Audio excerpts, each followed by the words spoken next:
Super chat. Thoughts on Sahara and Jito? Yeah, give me 1 second. I'll look at those for you. You finish setting up real quick.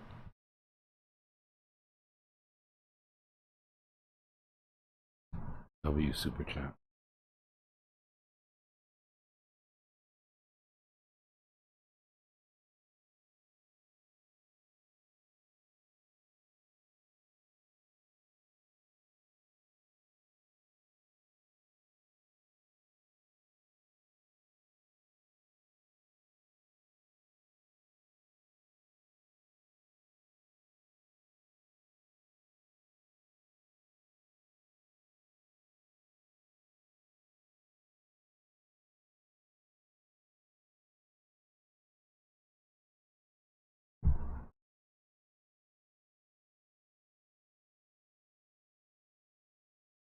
You wanted to look at JTO.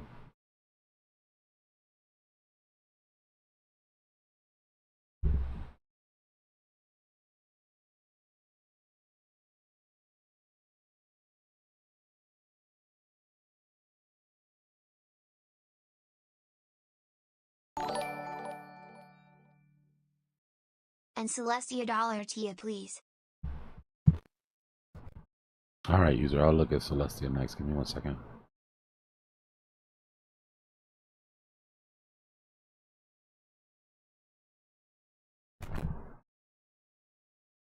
Well, you ducked a bit of a bullet here on Jito, right? Because this is where you didn't want to break. Like that needed to hold.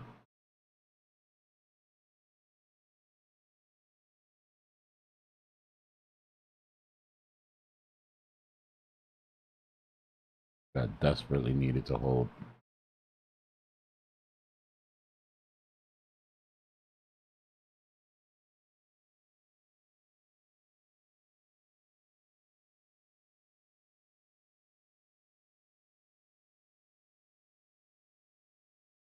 Let me see if there's anything left on the weekly. Give me a second.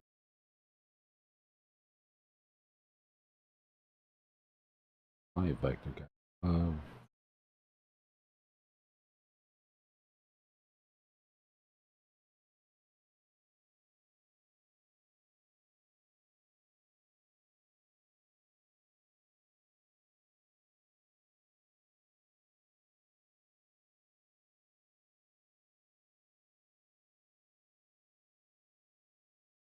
I had a pretty decent build up, right? Just like everything else, put in its W patterns to start from. Let me just backtrack a little bit here.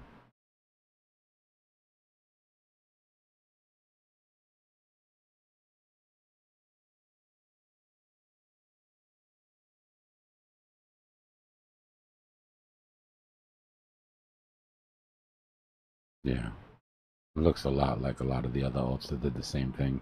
Put in its W pattern, broke down, put in a higher low, ended up fractaling into a larger W that hasn't broken out yet. Right, so your dominant pattern right now is this higher low fractal. And you're flagging out at the breakout.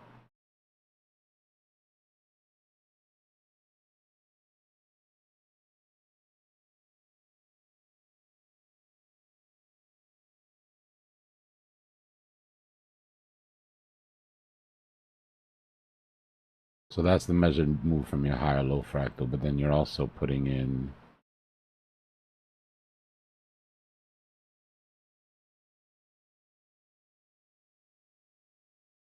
a lower time frame. You're also putting in bullish channel.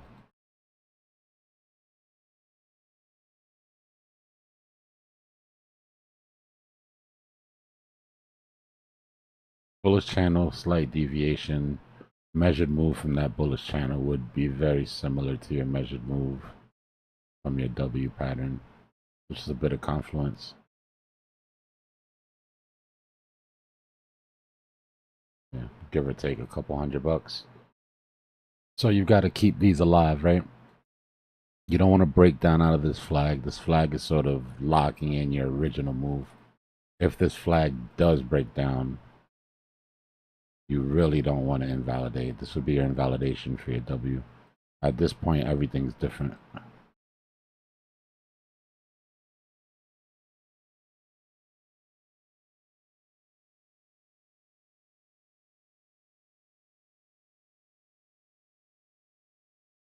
Right, so it looks good as long as it stays like this. If it starts to break structure, then you've got to revisit.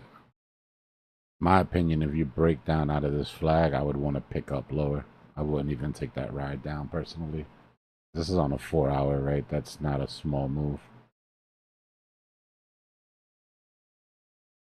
Yeah, just pay attention to your breakout here.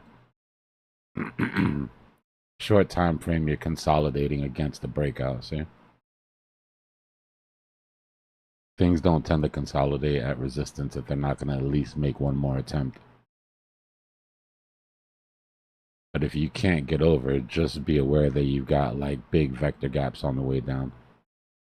Right, these imbalances are going to eat up price on the way down. So you're at a bit of a make it or break it moment right now.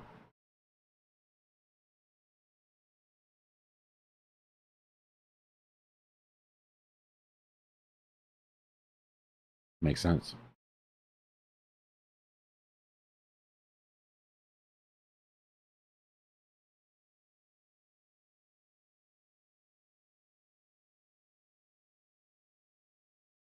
Oh, my bad. Can you hear me now, Discord?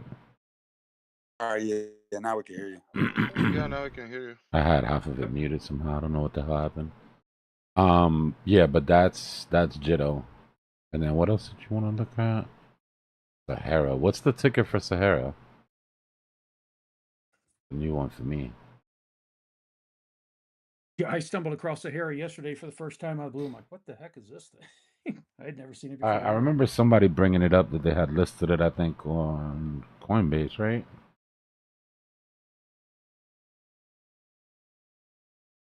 I don't know if it's on Coinbase. I guess the ticker is Sahara. Yeah, this is the one they were talking about yesterday. It had gone kind of crazy. Not a whole lot of TA I can give you on something this new.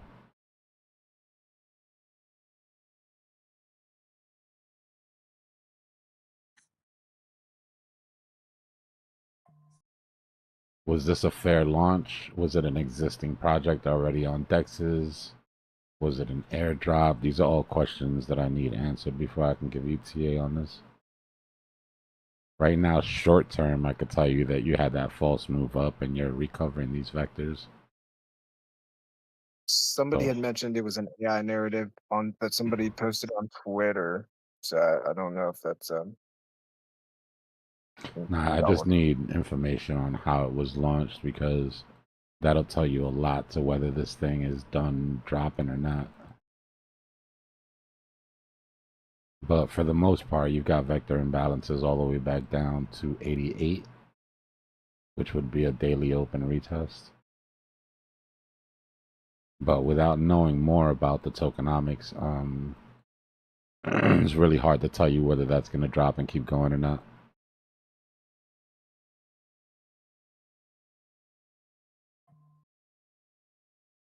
Let me see if I can. A second.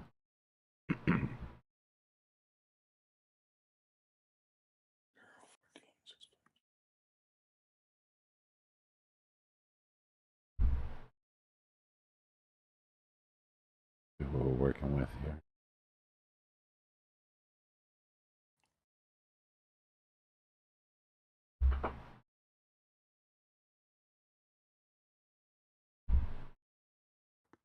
Sahara AI.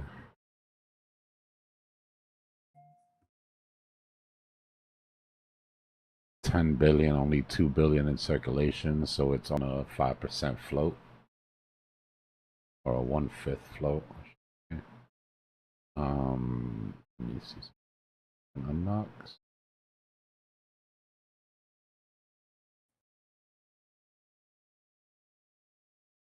Oh, not bad. Most of the unlocks come after the new year, so that shouldn't be too much of an issue. I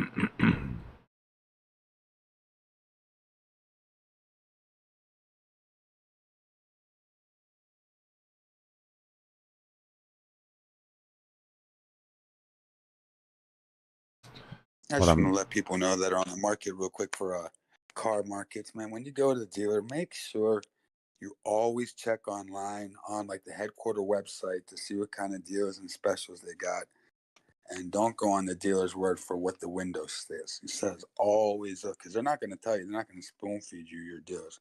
But yeah, I just saved my girl like 3Gs. Dealer tried to be slick. I was like, nah. I'm trying to figure out whether there was an airdrop for Sahara because it makes all the difference in the world. If there was an airdrop, then I expect it to go lower. If there wasn't an airdrop, then I expect it to come down to daily open and then make another attempt.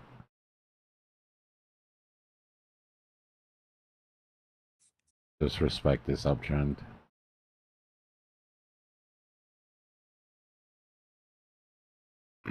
That's when I'd start to get concerned if you start to break that uptrend. Still too early.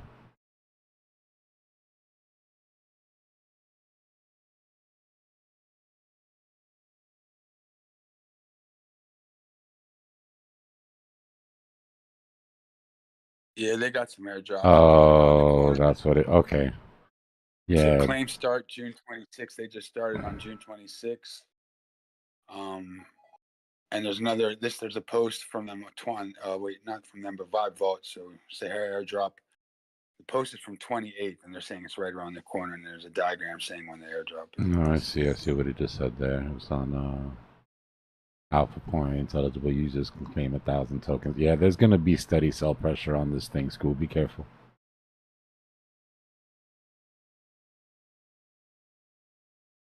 $1,000 tokens. Depends on how slowly they put it out. But if there's like a Even Binance is airdropping. So Binance, I think they're doing their own little airdrop. BNB holders will get an airdrop too. It says especially for BNB holders, they get an airdrop I'm trying to do the for math here. Sahara.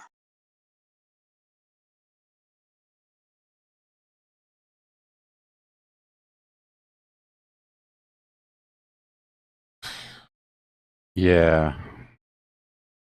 Yeah, be careful.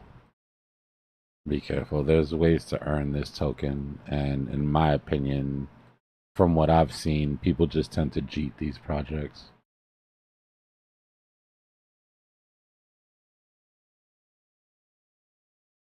But there could be When you some see Twitter good dip posts, buying opportunities, though. when you see Twitter posts saying, "What do you want to buy with your Sahara airdrop money?" Definitely be careful.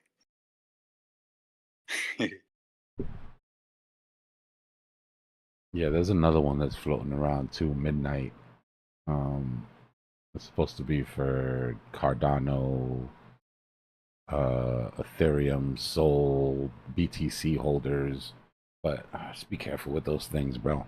Last thing I'm trying to do is connect my wallet for a free airdrop right at what could be the beginning of an explosive move.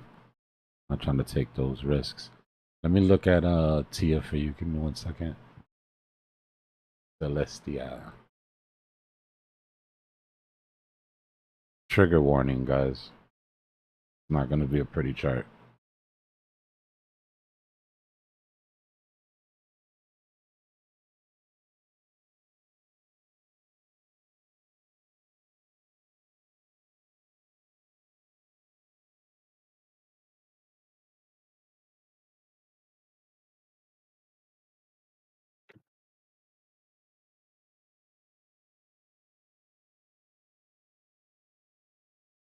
My problem with Celestia is that one of the main reasons to hold it was for the airdrops.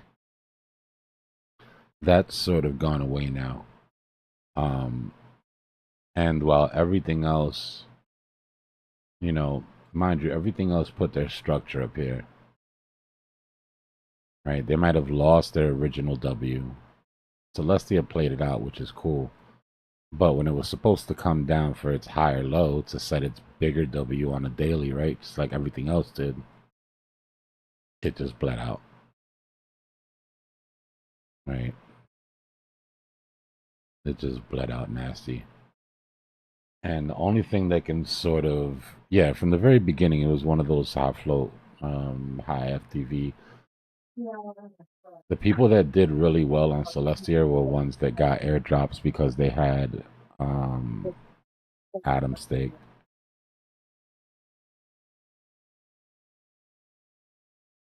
And I really don't know how else to say it, but there's nothing sexy about modular blockchain technology right now, right? It's really hard to convince retail that this is the future. And if we come back and just look on lower time frames at how we're bottoming here, it just doesn't look great, right? When you have big drops like this, what you have is an opportunity for anybody who wants the coin and is interested to buy at cheap prices, right? Which means that you kind of have to judge the interest by the reaction that you get off the bottoms.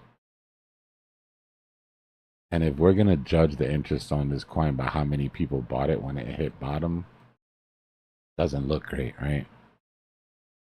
Not holding tons of mind share. You just pick anything else, right? STX never broke its bottoms. Say, obviously, big difference.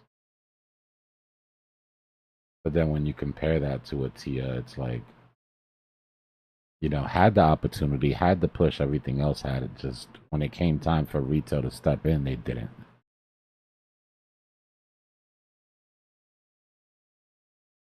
And it's not necessarily TIA's fault, right? Look at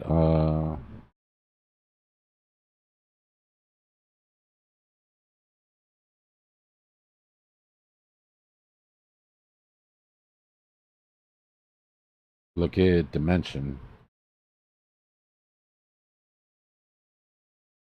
right? Same deal. Look at Osmosis.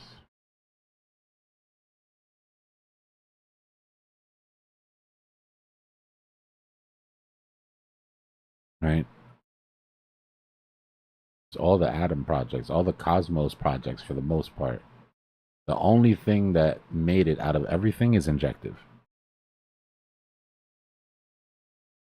These were all airdrops to Atom holders. Right? Injective is the only thing that's come off its bottom, while everything else sort of bled out. So I look at it like Injective sort of sucked up all of the mind share in that network.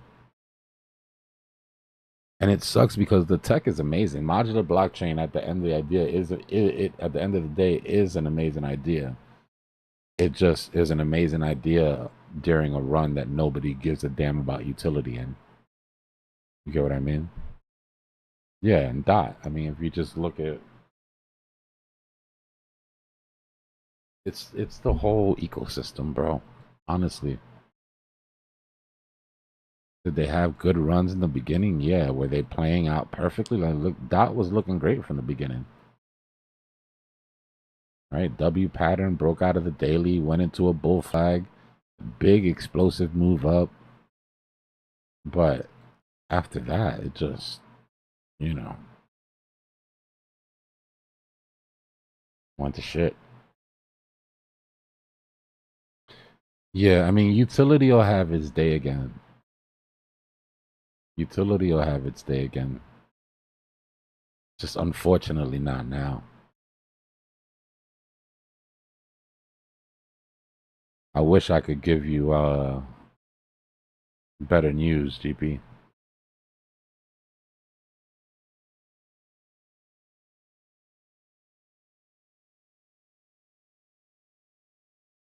Now, none of that means that it's not going to move, right?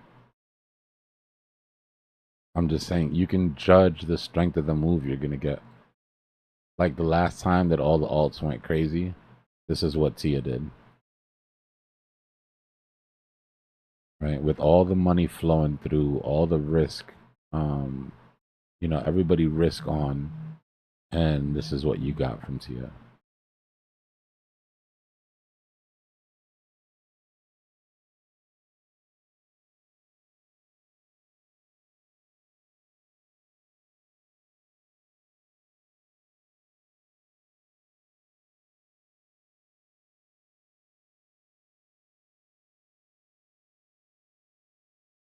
Yeah. And it all honestly just comes down to Adam. Man. We were looking at Adam and we are saying bull case, bear case, bull case, base case, bear case for retracement, right? Well, we got the bear case. Just the retracement part that we're still waiting for here. So if Adam's not moving, there's little chance for Celestia to do anything. And like I said, with injective sort of sucking up all the energy in the ecosystem, it doesn't leave a lot for anybody else, any of its little sisters.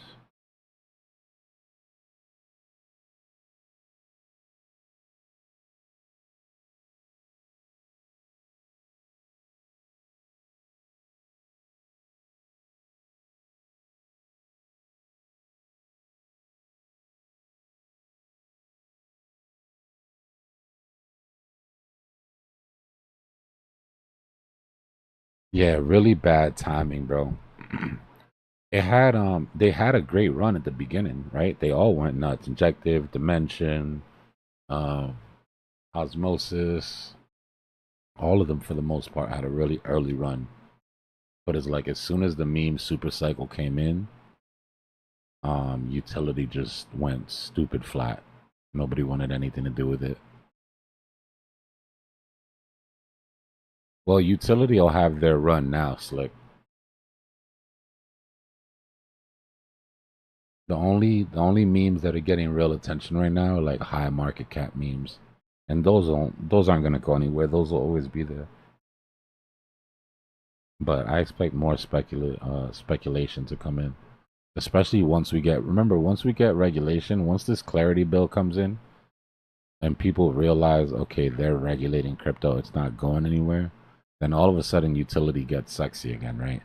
Like, okay, well, if this isn't going anywhere, then, you know, you're going to start looking for copies of everything we have on Web 2 on Web 3, right? That's when people start saying, okay, what's going to be the Web 3 Netflix? What's going to be the Web 3, you know, whatever.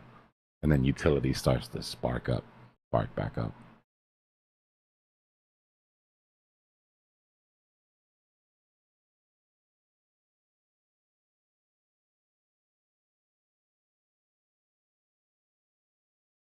Not to mention, utility for the most part needs ETH.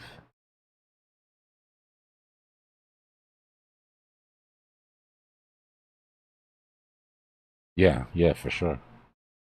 I mean, we saw it happen, right? We saw it when we had our last utility run, where basically, you know, HBAR, XRP, XLM, ADA, right? Like everything caught up. It caught up to what was missing all at once.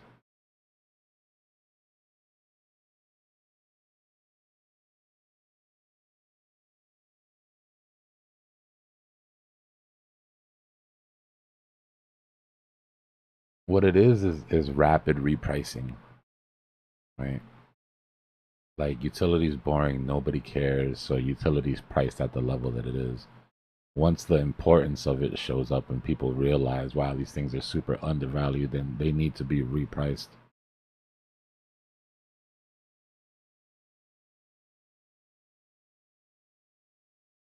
Yeah, it's not a bad idea, GB. Especially if you've already made good money on shitcoins. I mean, it's always smart at the towards the end of the cycle to rotate into a little bit more secure assets.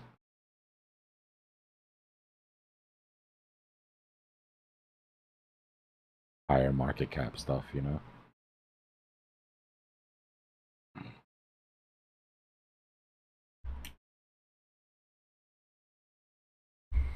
I'll be right back. Let me put these groceries away. Deliveries just got here.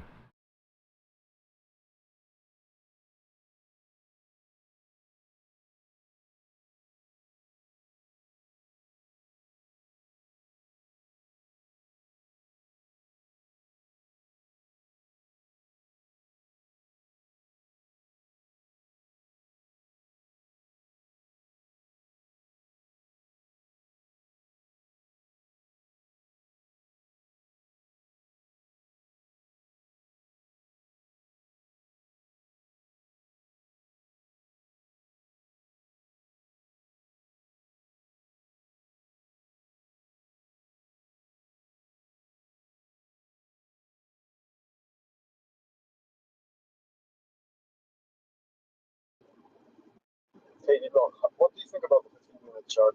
Because it looks like we got a big rejection and we might go behind like the CME gap, you know, that the support.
What's going on, Krishna? Sounds like you're over trading.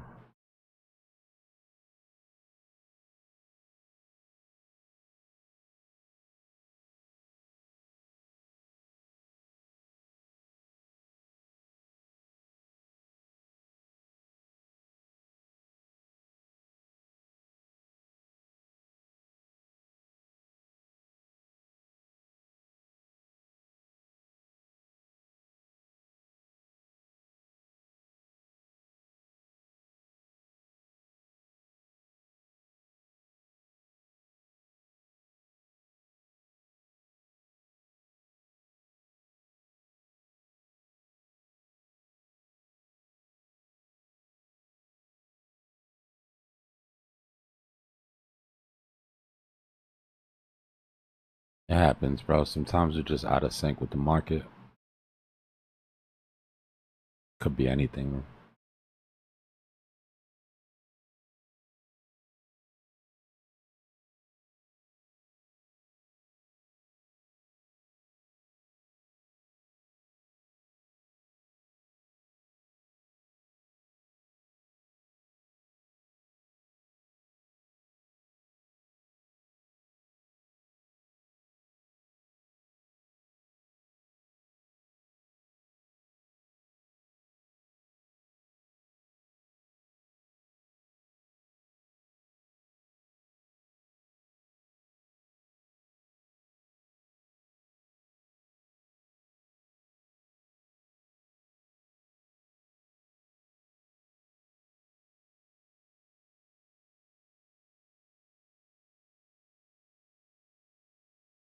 Altcoin, you said?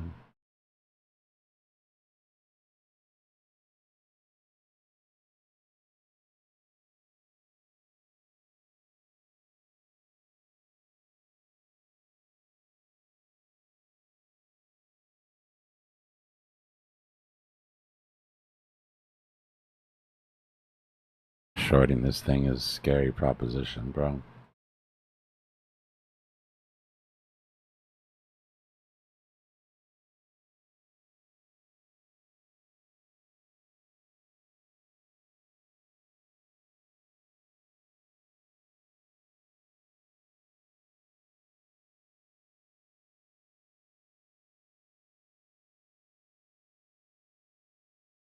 So you're short from 109, you said?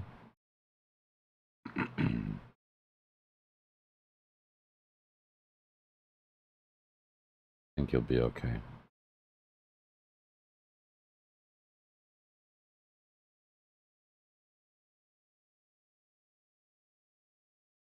Coming down through some vector recoveries now. If you lose this 200,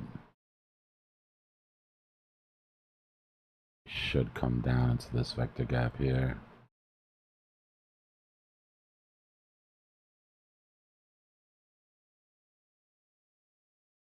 Right, you got vectors all the way down to 1089. That should at least bring you to your entry.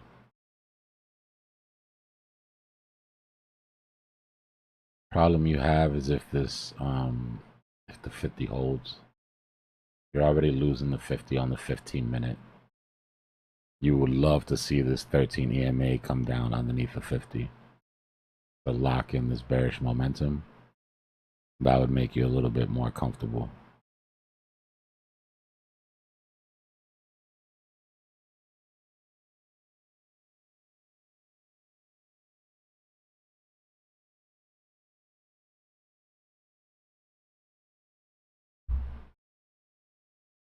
Yeah, just J hooked on you.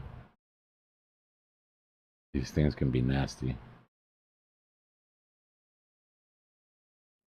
Block on your EMAs, do you use the 200, the 50, and the 13? Just those three? Yeah, the 5 and the 800 too. 5, 13, 500 and 50, 800? 200, 800. Sorry, I was talking at the same time. Did you say 5 or 500? Nah, 5, 13, 50, 200, and 800. And 800. All right, thank you. Yeah.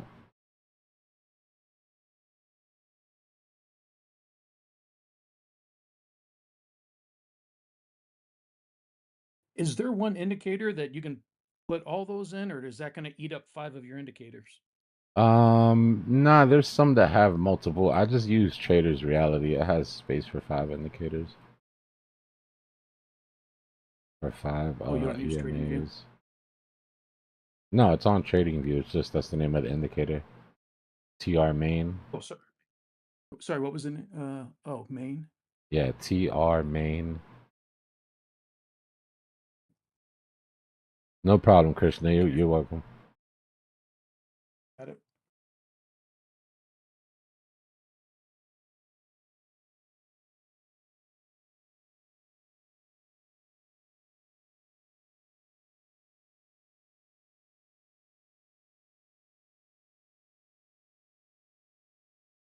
I'll be right back.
All right, let's see.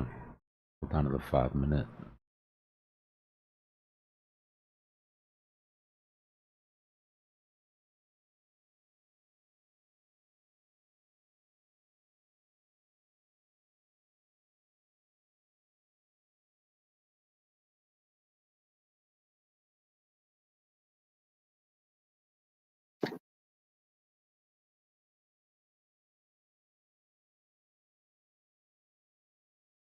Oh, Dbloc, I wanted to mention, I've been using an indicator that kind of works with the vector candle for people,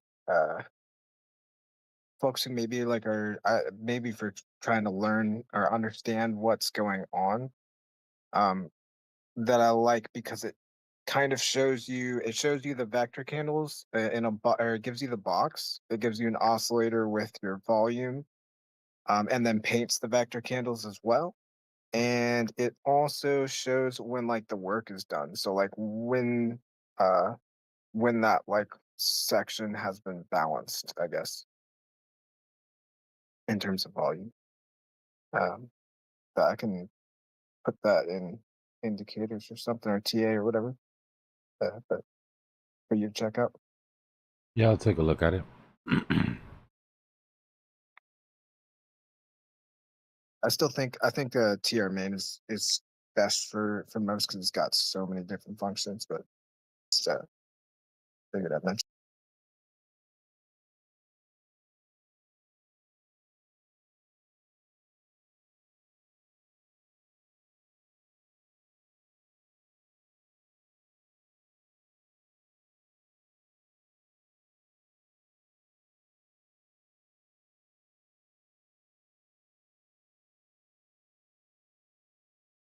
Nah, we didn't go all the way up and take it out. We took some of the lower walls out though. There's still plenty up there.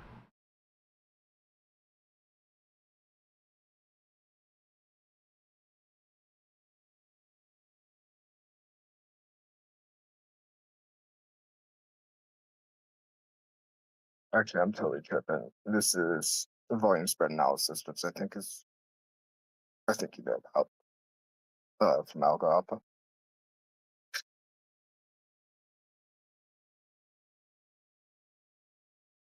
There aren't many indicators out there that give you vector candles. There's plenty of indicators that change the color of candles, but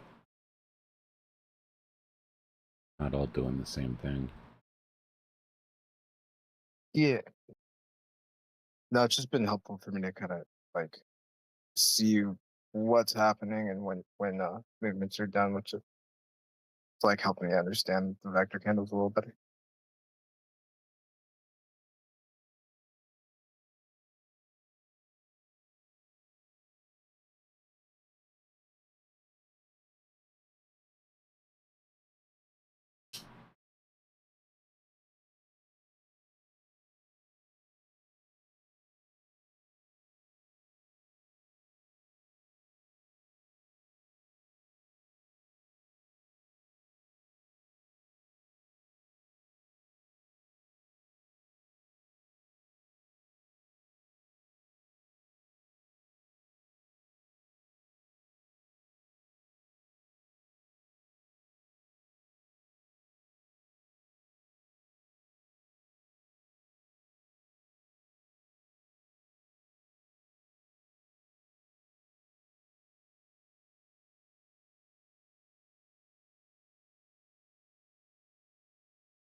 If Bitcoin plays out the way I'm expecting it to, I will be taking some profits across my alts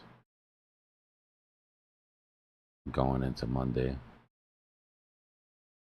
So I'm really looking to see what they have left.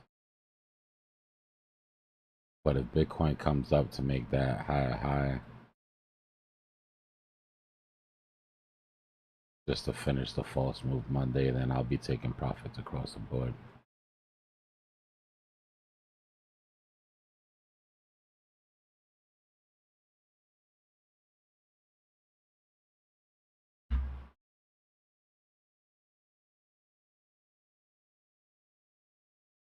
It's a little better. A little bit better. Healed up a little bit. I can still only see out of one eye, but at least it doesn't hurt when I blink anymore.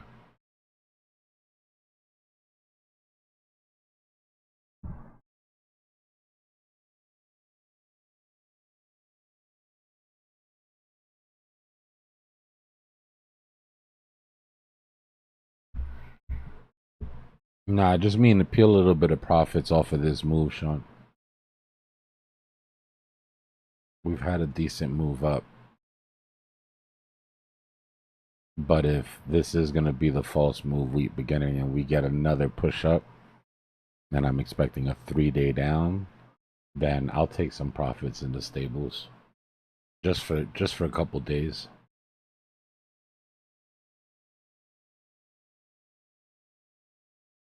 Depending on what the trade was, right? If the trade came out of BTC, it'll go back into BTC. But for some of my swings, or just some of my scalps, it'll just go back in the USD.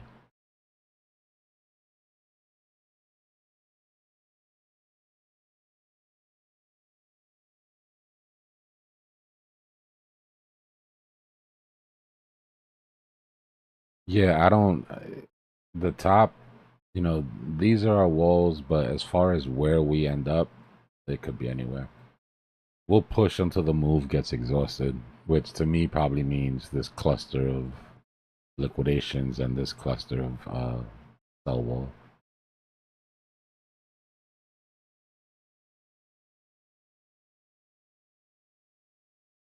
This down, maybe do a little bit of that, and then come down and grab this liquidity.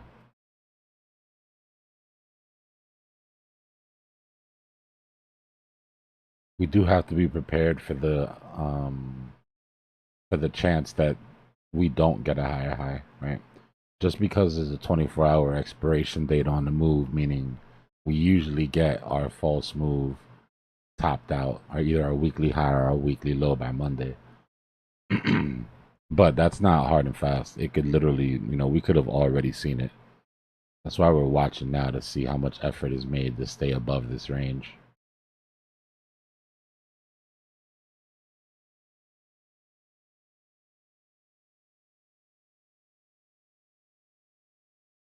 We'll know with a lot more certainty if we break these levels or by tomorrow. Either way. If we break these levels, chances are that's it. And we've already started our 3-day down.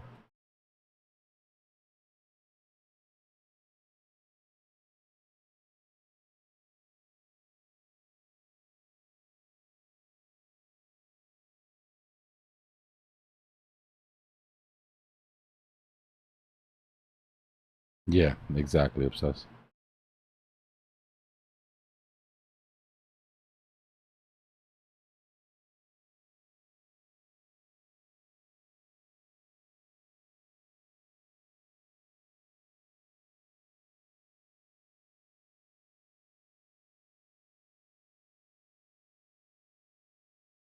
A little bit over 3 hours until CME opens. We'll know better then, right? If we're sticking around here till CME opens and they go ahead and close that, then we can expect the true move to sort of pop after that. Either way, even if we push up, I think it's very small chance that we get above 109.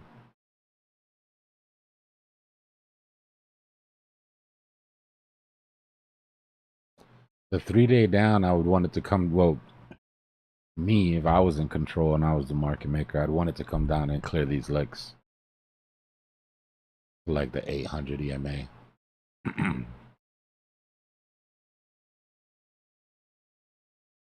Right, 105s.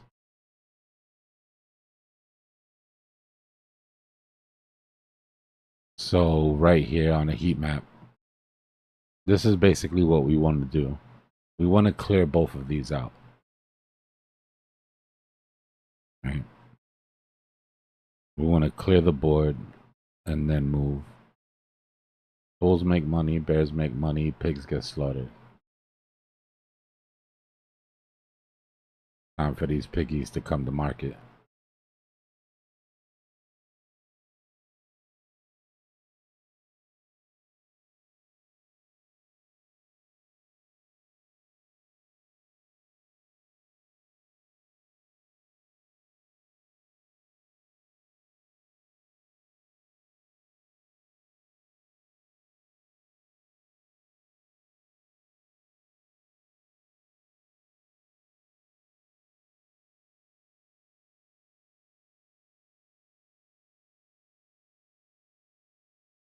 At this point, all that matters is that the last liquidation, that the liquidation sweep that we get to the downside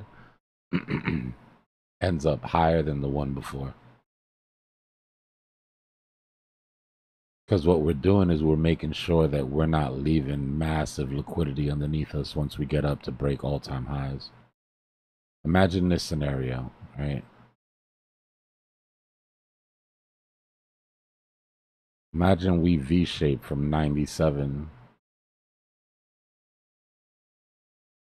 We just V-shape from 97 back to all-time high without clearing any of this liquidity, without doing any of that.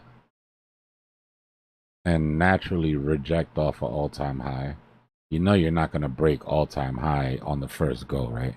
Like we know there's going to be a rejection off all-time high. Now the question is, how big do you want the rejection to be?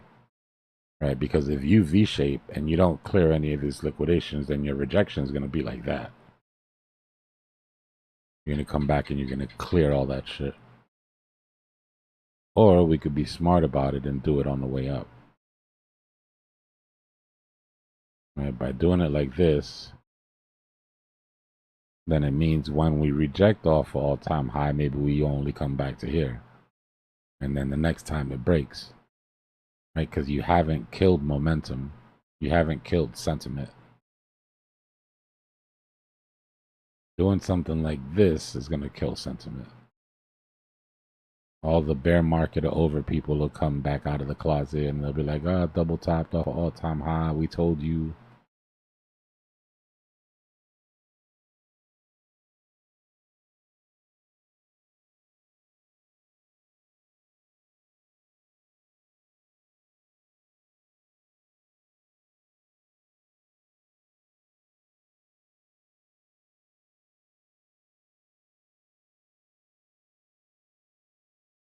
If Bitcoin does what I expect it to do for the next 24 hours, alts should have a pretty decent run.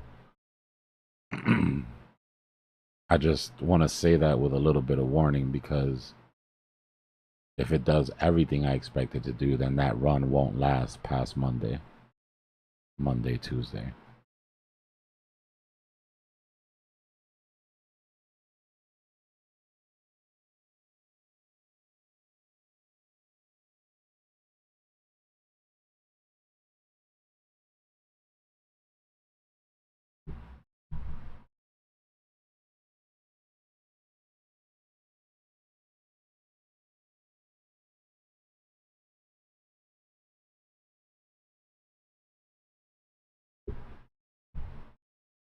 Well, that's the one thing that we've got coming up, Yash, that could throw a monkey wrench in everything. We still don't know what Trump's going to say.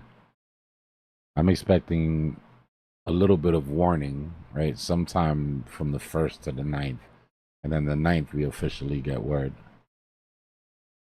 But yeah, that's going to make a big difference. If we know exactly what to expect with the tariffs, then Powell can actually do some math and some forward looking and sort of see what effect it'll have and make a decision on cuts. But if we don't even know what the percentages are yet, we don't know what countries are getting tariffs, which ones aren't, what percentage they're going to be, what they're going to be on. We don't know any of that shit yet.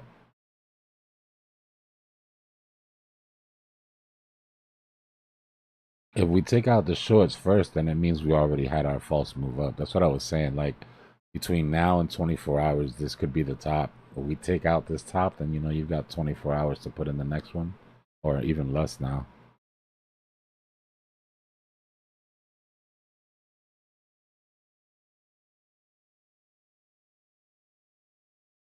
I don't know. The numbers were going up for July, but they're starting to diminish again.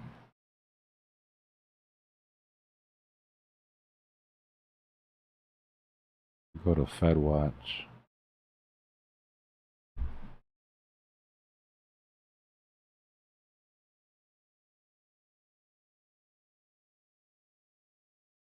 Yeah. They went from 12% to 20% to like 23%, back down to 18%.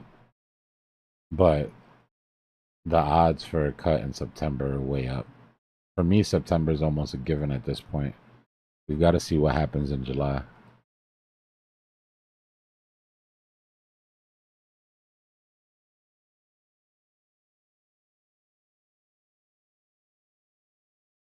Guys, to be clear, I already told y'all, this is the false move up.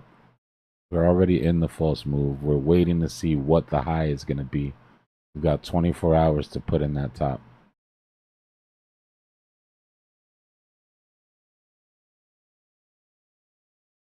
Wait, isn't it like 46 hours or 48 hours because it's on Monday? Through Monday? Yeah, it's tomorrow. Oh, yeah. Sorry. Not the best with numbers. Numbers are hard, bro. Math is hard. We just try to make it through. The colors on the chart help out a lot.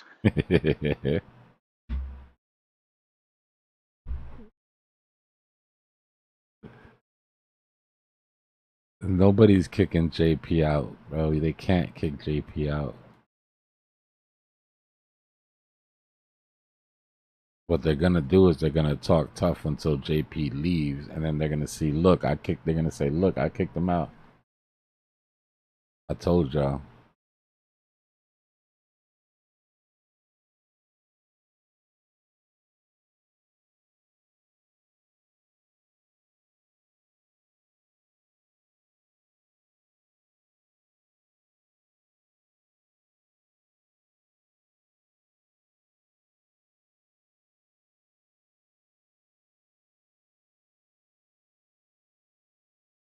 What's going on, Banksy?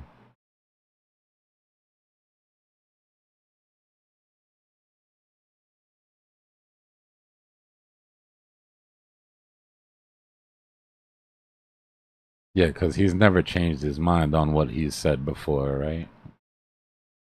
I know what he's been saying. That means absolutely nothing to me until they put it on paper.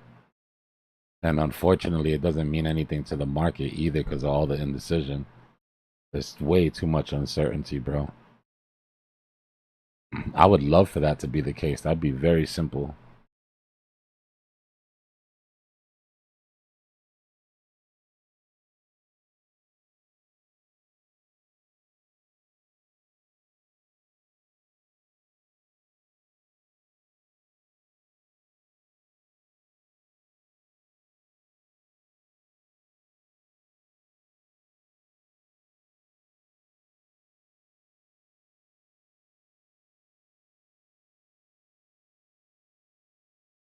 That's what I'm saying. Nothing is. Yeah, we could say we want something, doesn't mean we're going to get it. We need to know what kind of deals have been made through this pause. Right? And that's what I expect. I expect them to come out and do a victory lap and be like, look, I made all of these deals with all of these countries. We're going to make America great again. Either way, it's just knowing for sure exactly what we're going to get. Not only for the market, but it helps Powell now make a decision on what effect that's going to have on inflation and whether or not there needs to be a cut or a pause or a end to QT, or whether they want to start admitting that they're already easing, which they are. We've been in stealth QE for a while now.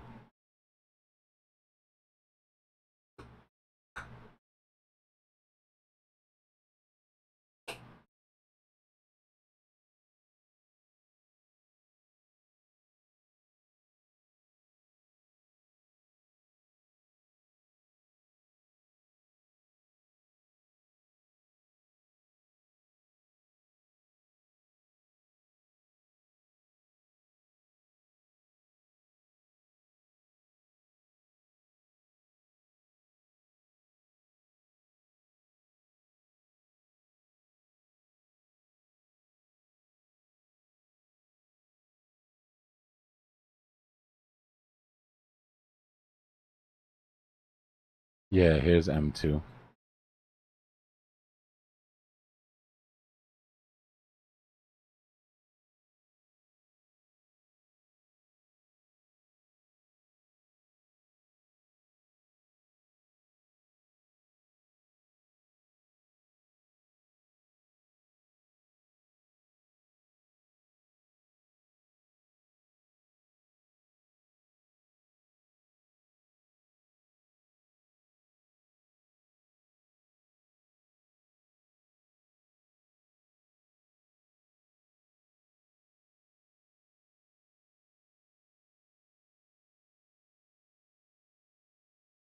Yeah, M2 looks good actually.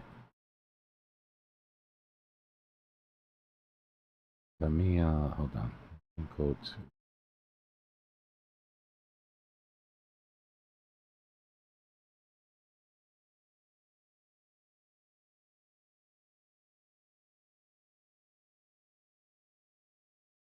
give me a second.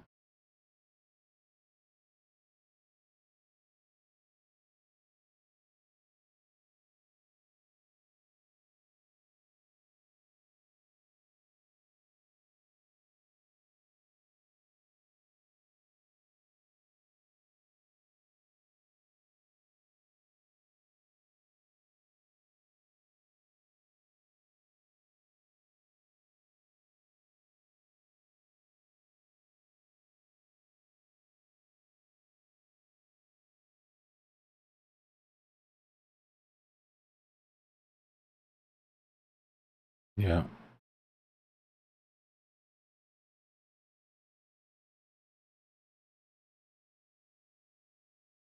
You see where the bottom of this dip is? I gotta fix this offset. Give me a second because this is bugging me.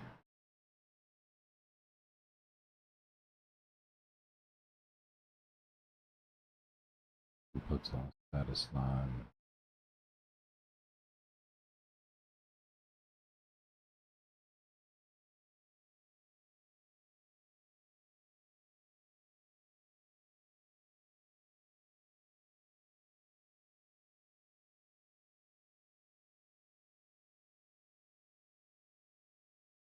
Give me a second. I gotta find my other chart because this doesn't have my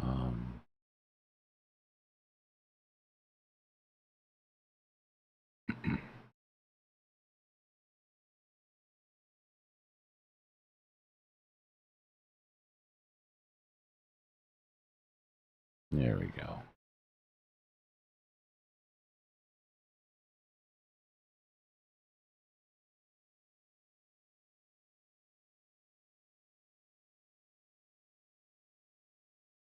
So we're getting really close to our "what will Trump say" line.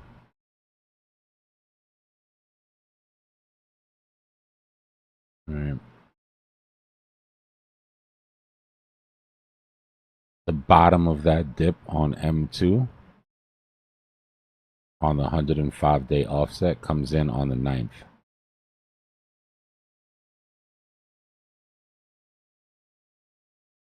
All right.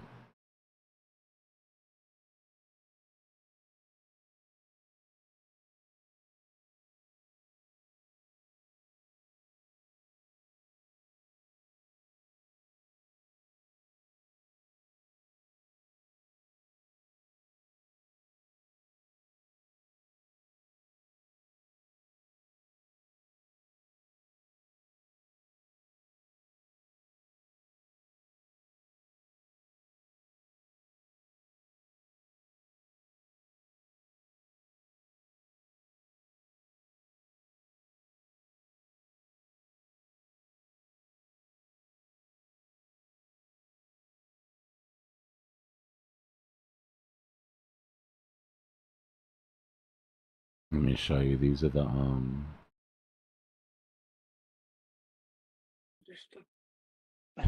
your 75-day guys are super loud on Twitter right now.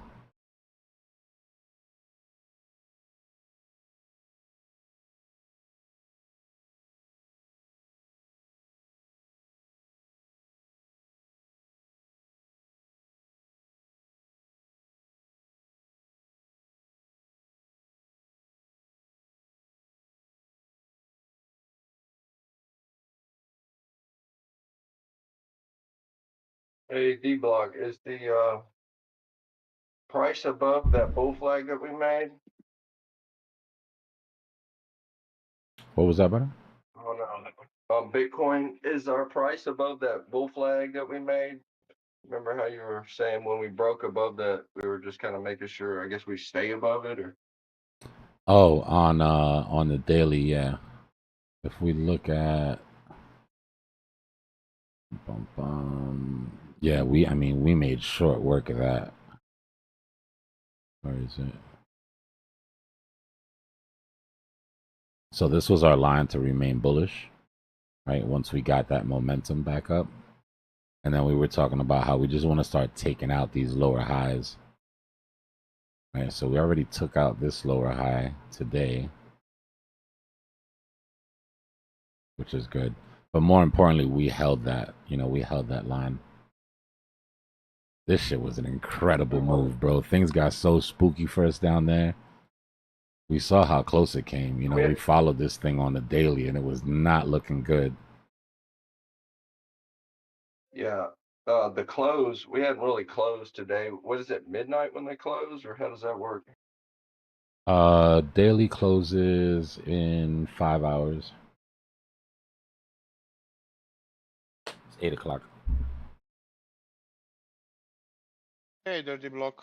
What Could up? you please take a look at H? It has been ripping like yeah. At what? At H. Okay. H from human. Yeah. It's like yeah.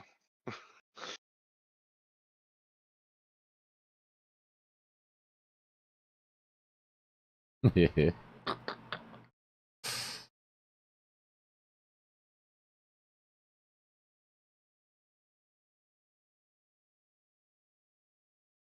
Go maybe to a 15-minute chart or something like that, or 5 minutes should do it as well.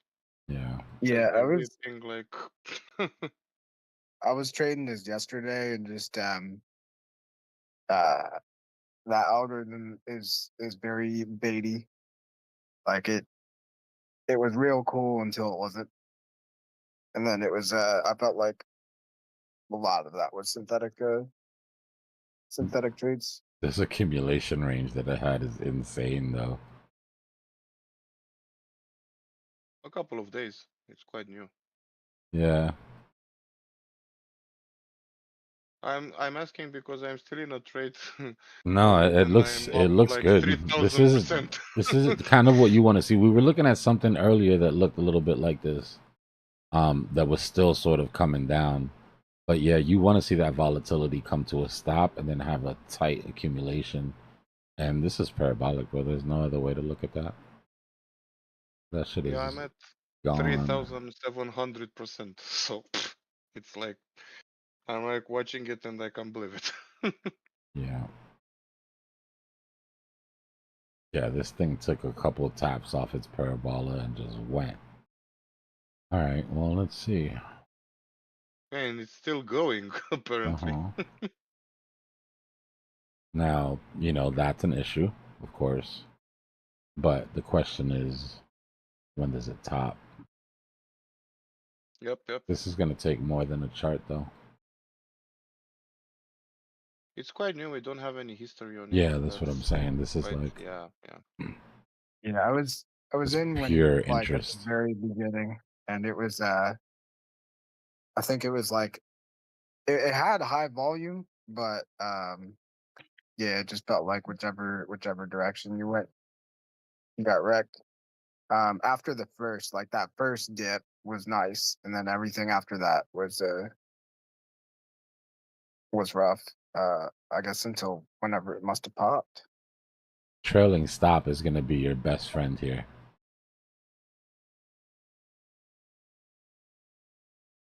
Just ride it, bro. You know what I mean? Just keep pulling that Yeah, stop up and then ride it till it's done, till the wheels fall off. yeah, that's what I'm doing, but I can't believe it. I left it through the night, and I'm still watching it today, and it's like, what the fuck? Sorry, No, that's pardon my good, bro. French. No, that's good, man. Good. The one good thing about being in this industry, bro, is like any trade that you're in could do this. You know, it's all about just taking good setups, and hey, sometimes It pays the off. crypto gods smile on you. This thing could cup And and it's handle still out of here and be going. really. I mean, this cup is beautiful.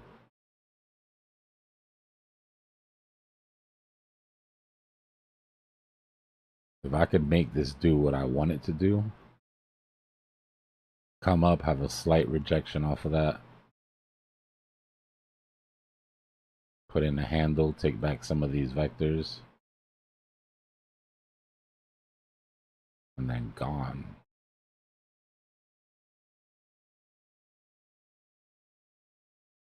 Even though apparently this seems to be a scam coin, there were some issues with the airdrop and stuff like that, from what I've read.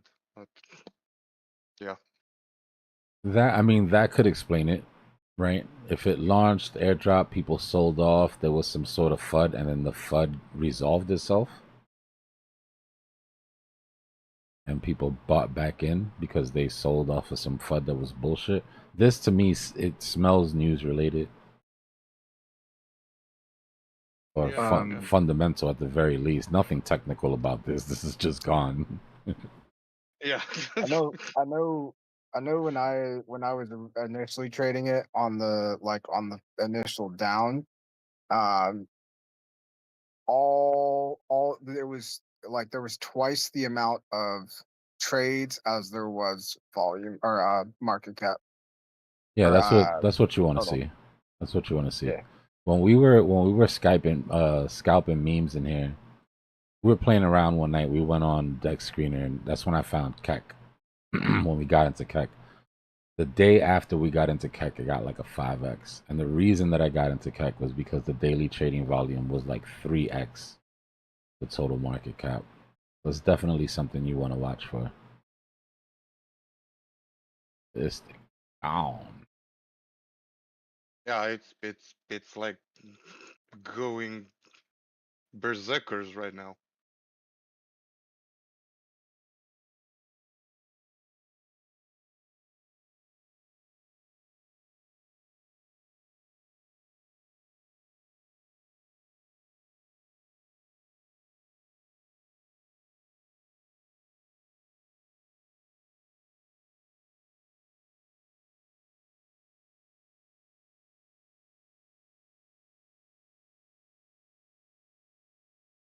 I shouldn't have to say this, but nobody buy this right now. Yeah, no, don't it don't go into it. looks great, but just do not touch this shit if you're not already in.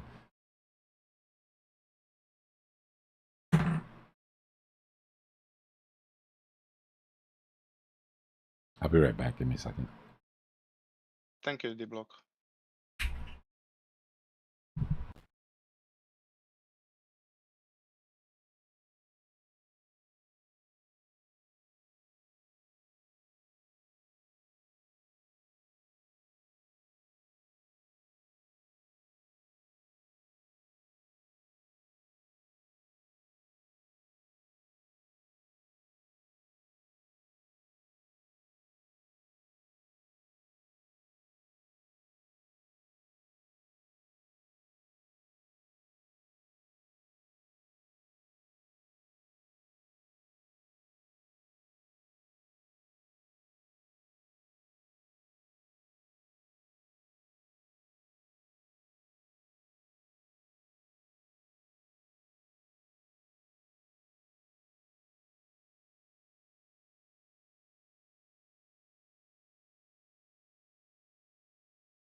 Yeah, if you look at the hourly on it, pretty much that whole move is vector candles, by the way.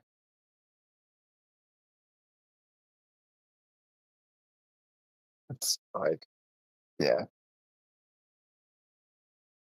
So just be careful.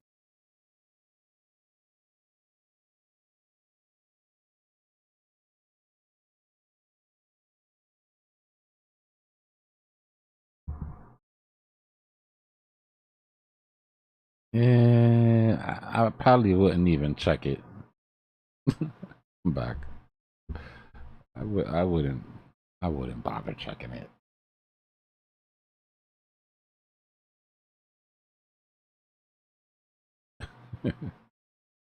Was just curious because like yesterday on the down, that's how it was. It was like all vectors, and then they let it sit in a range and then like trap everybody. But that is literally all vectors. Uh,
Guys, BTC target at this time of the day is always going to be CME close. Right? Algos are pushing towards CME close. Our question is, are we done with our top? Right? Is this our weekly high, or do we get another push after CME closes? Very good chance that we're not done.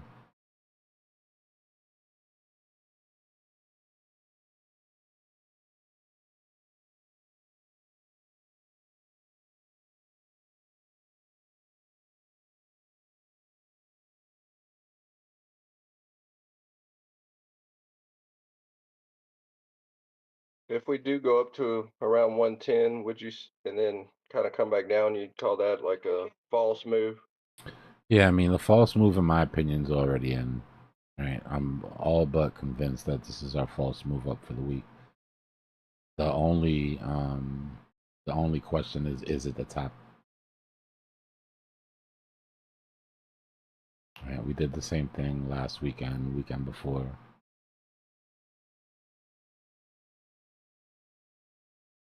We just did it reversed. Came down, put our false move, popped back in, and then put in that low for the week. Same thing here. False move up, retraced, put in our high for the week.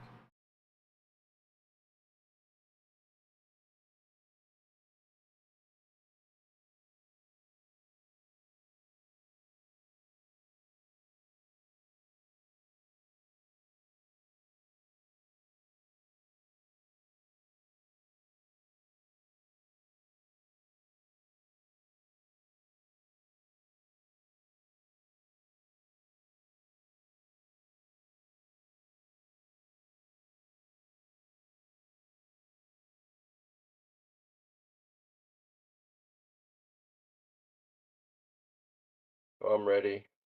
Either way it goes, I'm ready. That's the best place to be.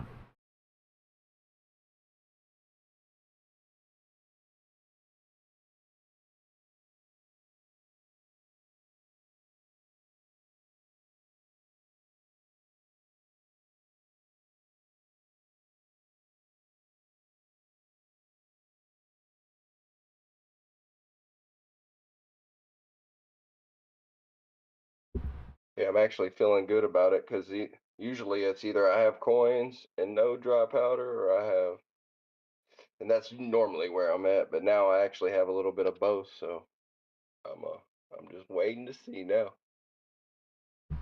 Yeah, that's the good thing, bro. If it goes up, ETP. If it goes down, you get to buy more. You know what I mean?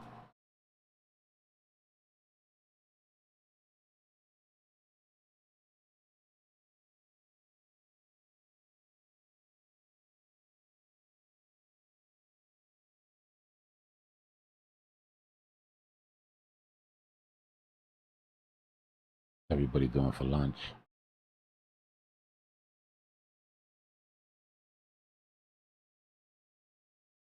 I'm doing a fast till this evening, so Shit, that might be the move. I'm already halfway through the day. I might as well.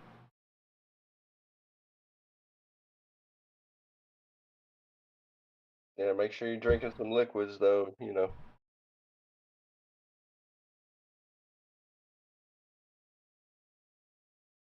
Who it count as a fast if I have cappuccinos?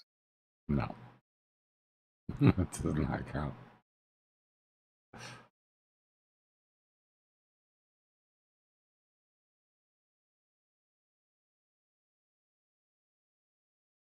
Most you could get away with is black coffee. Black coffee, no sugar.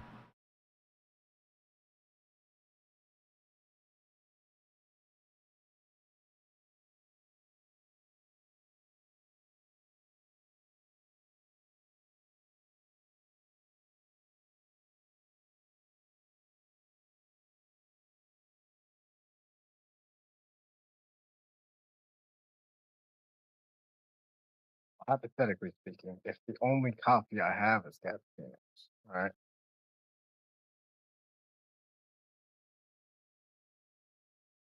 I mean, anytime that you can give your digestive tract a break, it's gonna benefit you. But cream will break your fast.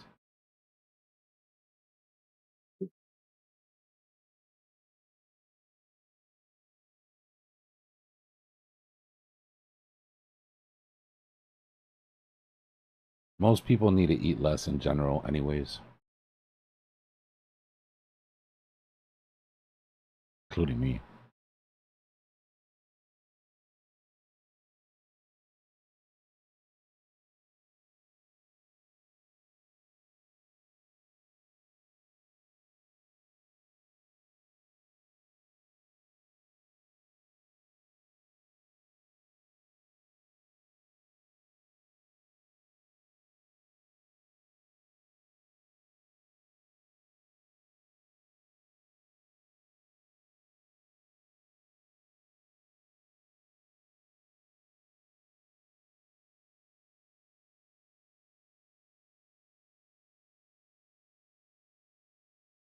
Yeah, if you're eating right,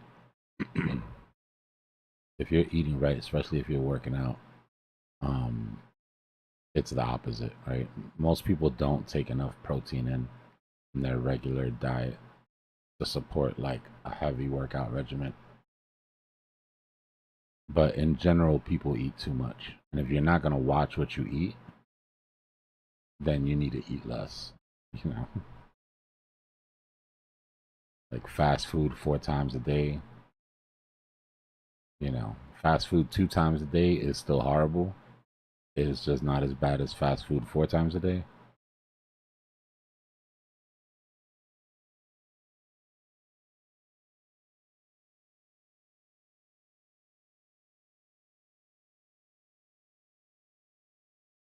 RH, what's going on, brother?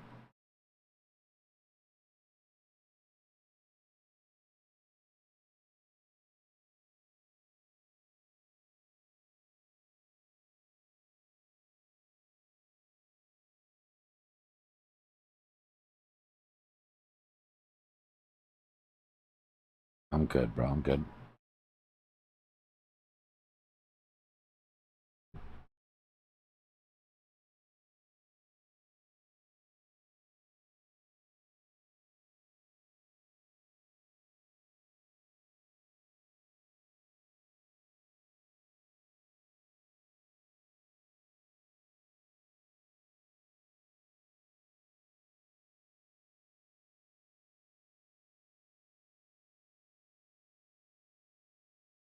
Yeah, it is looking thick down there underneath the CME. And there's still plenty of time. Meaning we can come underneath it.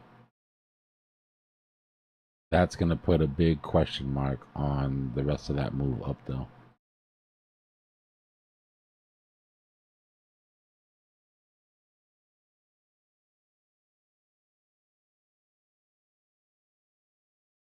Pepin's not going to come in here today.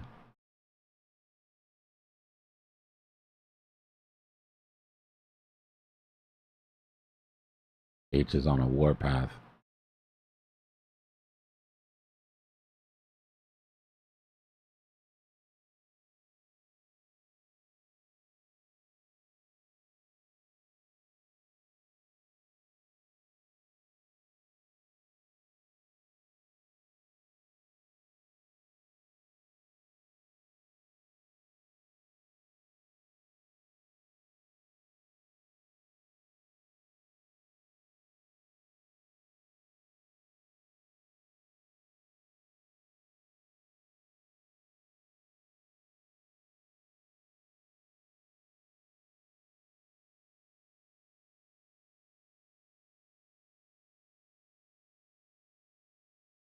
Yeah, it's doing that to everybody, RH. They did some sort of update or some shit.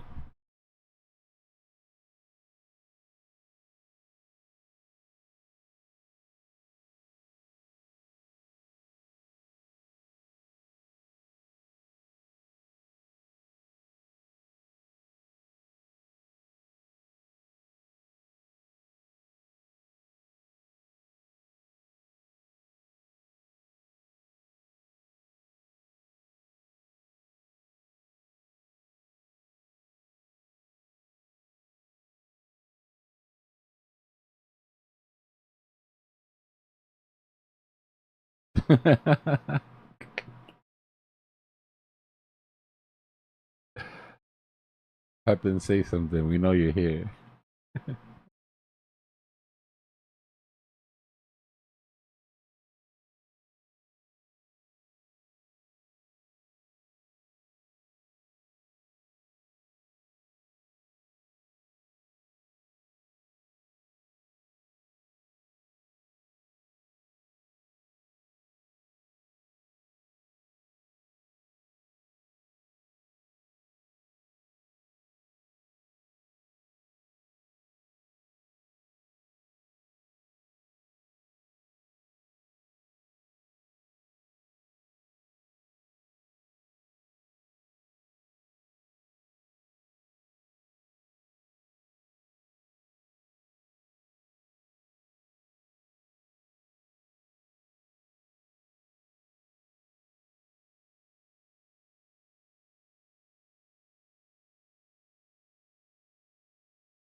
Oh my.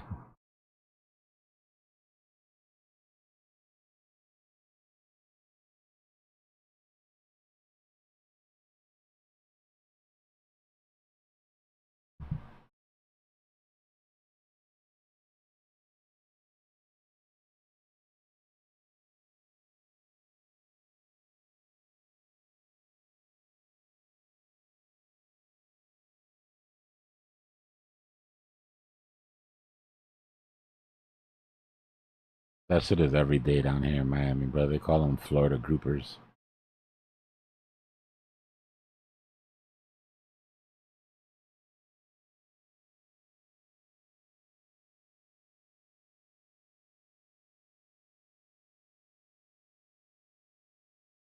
You go to the beach at like 3, 4 o'clock in the morning. You'll see all these people with metal detectors, like if they're out there looking for shit on the sand. And I'm like, yeah, I know what you're looking for. That metal detector probably isn't even on. Just waiting for some shit to. Just waiting for some shit to roll up on the beach. Yeah, waiting for that Miami to drop right there. I'm not gonna lie though, the beach is crazy.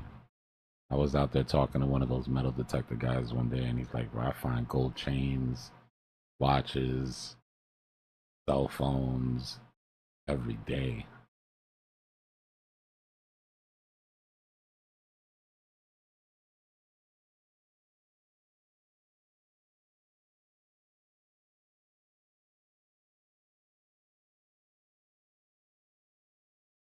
Yeah, Butthead was in there talking about it the other day. He was excited.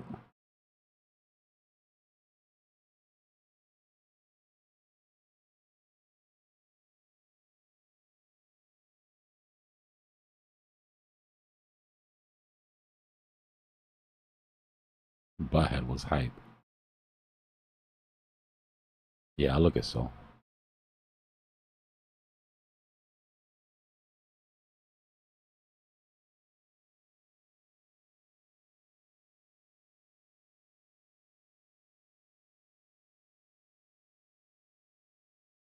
We broke out of that W pattern. We're sort of flagging out.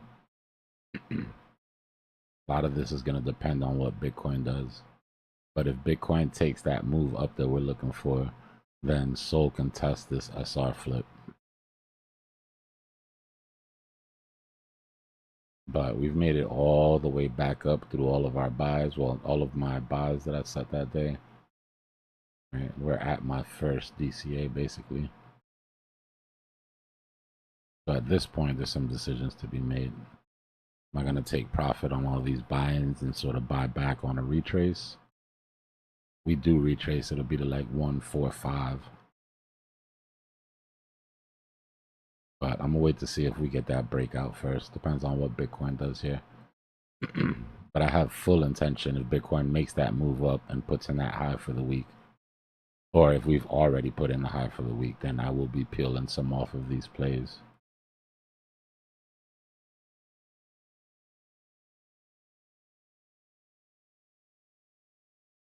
As of right now, though, this W looks fine.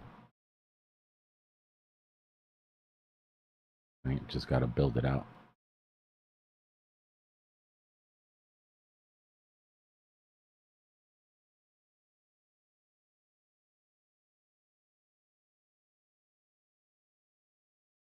$152 would be the top of it. Excuse me.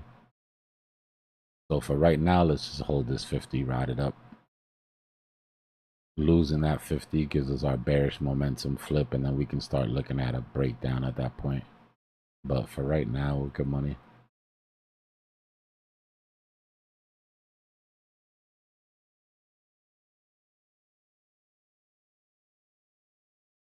Bro, there's a channel on YouTube right now doing a live read of that bill.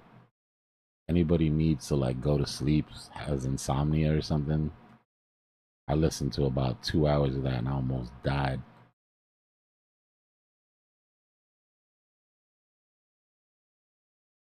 Bro, it's the most boring shit ever.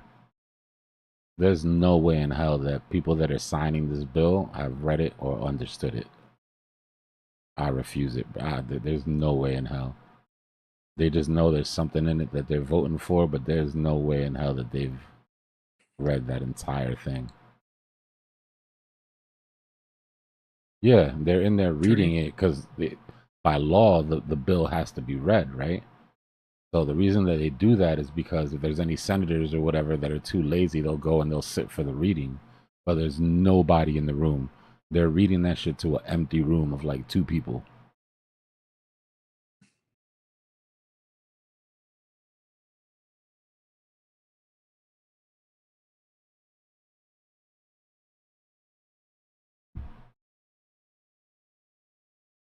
Lawyers take the fun out of everything.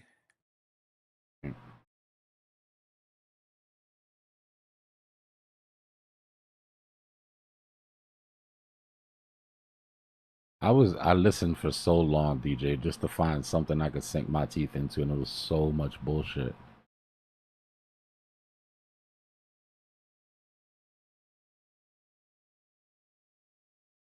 One thing I can say is there was a lot of money in that bill. Elon's not wrong about that. We're about to send this deficit through the roof.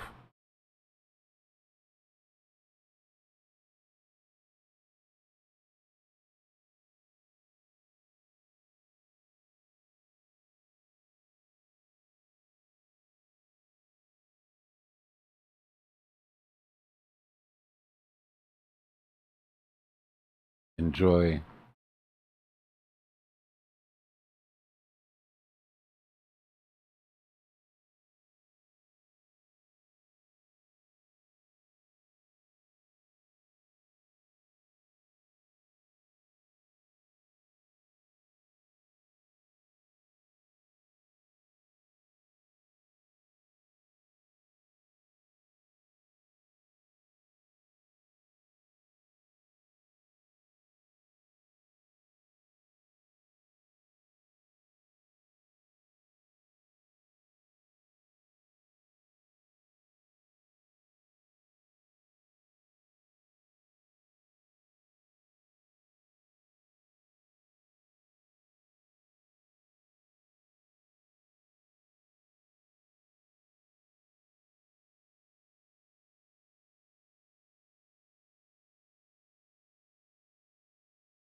You know what I don't want to happen, Los? And what, at least for me, I'm not going to let happen? I'm not going to let them happen. I'm not going to let them take credit for the work that Powell's done this far. And that's what's going to end up happening here. When Powell finally cuts, they'll take credit for it.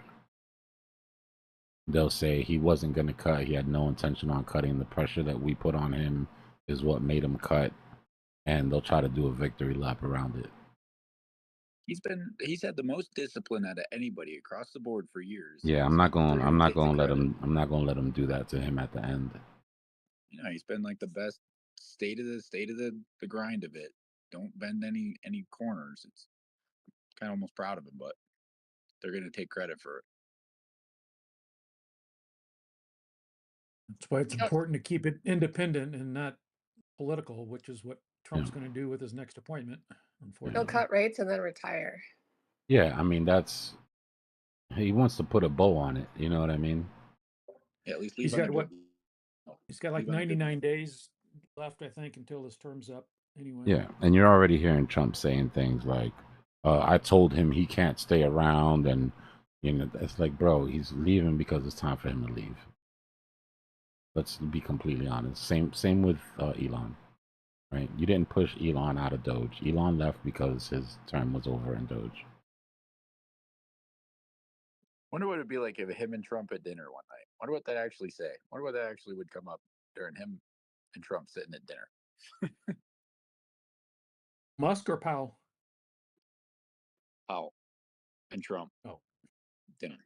Yeah, I think Powell would not show up. His food, shake his head, smile, and then get up and walk away after he's done. Powell's not showing Just up. curious what word would happen behind the scene. You know what I mean? Behind the scenes words. What would actually be said at a table like that at a dinner? I'd imagine there'd be a little bit of shit talking, but like I think it'd be more civil than anything you see on TV. You know? Oh, there's no cameras there for sure. Oh, that's what I'm There's no cameras there. It'd be completely no cameras different. there. What words would truly be said? They'd probably have a blast.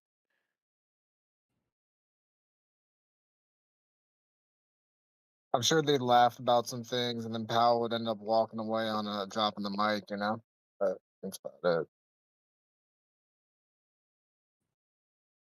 It'd be like Neil deGrasse Tyson trying to explain the universe to a second grader.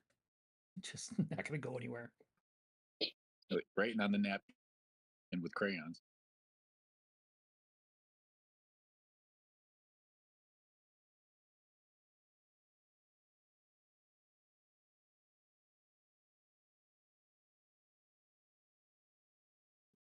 Like I always say, one day at a time. See what we get. Something to be drawing diagrams on his Big Mac wrappers.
Yeah, Virus, the good old days. Where you didn't have to be good at this shit.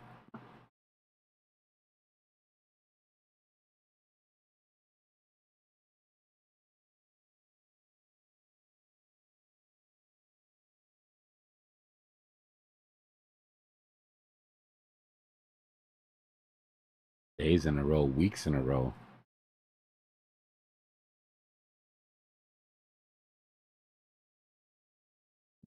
I went and bought some used tires the other day and didn't realize that I was buying them under the table because I went to the tire place, drove up, and the guy said, I said, do you sell used tires here? And he goes, how many do you need? I said 4, because these are bald. And he goes, okay, 30 a piece. And I go, oh, great. Okay. Yeah. And then so he puts a little paper on my windshield like everyone else, and I go inside to find a restroom. Didn't have a restroom. I come back out. I'm waiting, and then he goes, "Okay, you're done." And then he's like, okay. The other guy was like, "Okay, give him the money." And I was like, "Don't I need to take that paper inside?" And he goes, "Give him the money." And I was like, "Wow." So this whole entire thing was under the table. I had to sell my crypto. That much worth. It was like $130 at the end of the day. I sold some crypto, withdrew it to my bank real quick because I didn't have that cash on me because I was going to pay with other means inside the place, the accepted Visa. So I had to Zelle the guy with my crypto money. It was kind of interesting transaction. And I would have got in my car and drove off. What he did was sell you some tires that were probably just gonna get recycled, try to make some money, under the company's nose. Yeah. I mean, he's hustling the business. Exactly. I would have drove off. I would have got in my car and drove off. He's probably holding the keys. No, I had my keys. Out of there. I You're had asking the for trouble keys and there. they weren't on jacks, so yeah, I guess I could have. Call the cops. You know you're not gonna call the cops. You're gonna get fired the second your boss finds out you try to sell me some used tires. Well, I wanted, so my family used to own used tires, so I went in there knowing what I was like getting. Yeah. Right. But Yeah, it's not like he yeah. told you they were new and they were used. Yeah. The tires I was on were so bald, and I was taking a trip to the gas station to fill the same left tire with air every week, maybe twice a week, because it had a slow leak. And if I'm Ubering around, like, yeah, I was just like, I just need to. They were wobbling. You cutting it a So little close, man. 4 bald tires is crazy for the amount of yeah, driving you do on Uber. yeah. That's the only drive I do because I work from home. So that's the only driving I'm doing, and it's just around the town basically. But when I drove to go see my grandma, I was like, let me just go do When was the this. last time you changed your oil? The oil's fine, but the oil I'm a little bit better at. It's probably almost time, but I don't put the miles on there anymore, so I'm not commuting to work. I don't know. And I did a Kelly Blue Book on the car, and it's worth $2,500, and that made me mad. Whatever.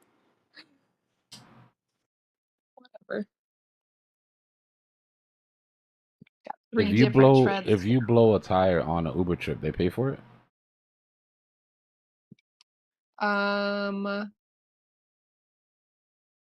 I couldn't tell you.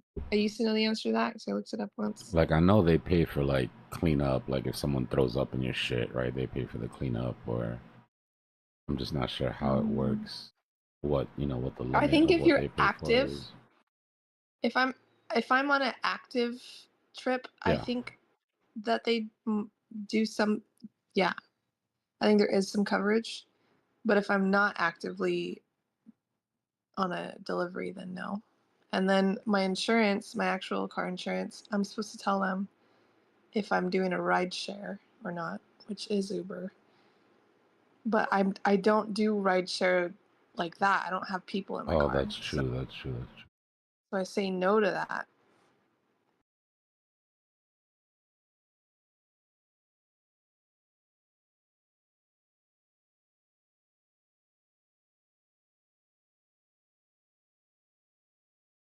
Yeah, don't ever buy your tires from the dealership unless you just hate money. Yeah, I second that. Yeah, I had an uncle and a grandpa that owned a used tire place, so I'm fine with used tires. And they've got a lot more life than the bald ones I had. $30 a piece, sure, why not? Given to me. It never rains here, so I don't care which red it has. Obsessed, yeah, it's possible that we made that swing high already.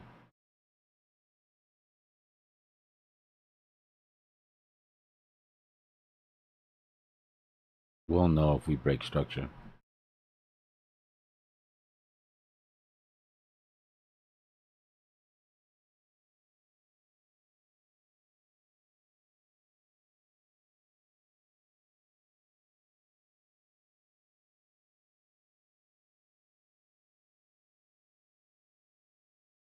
I've been there before, bro. I used to have multiple plugs on each tire.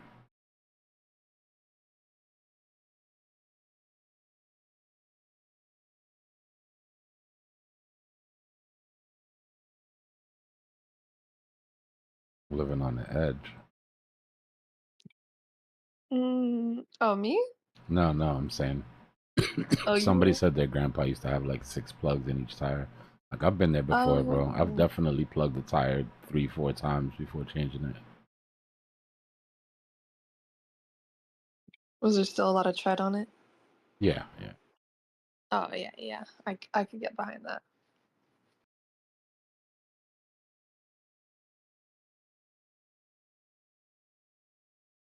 It's different. Like I used to drive a Mustang. I've had a couple of them. So for that car, it got the best of everything. Tires, dealer, everything. But when I went down in car and I got rid of my car payment, I don't know, something changes. You're like, whatever. Oh, look at this new ding in my car. Where'd that come from? You just like, okay. It's like getting a bruise on your hip, and you're like, oh, I wonder how I got that. Whatever.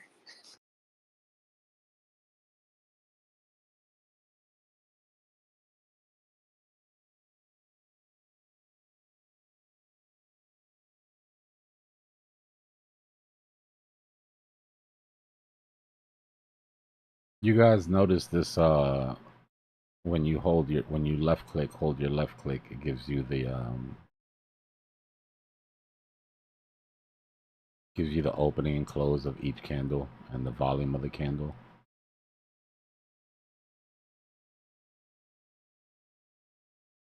It's been there for a while. I just literally realized it the other day. I think my trading view upgraded or something like that, or updated.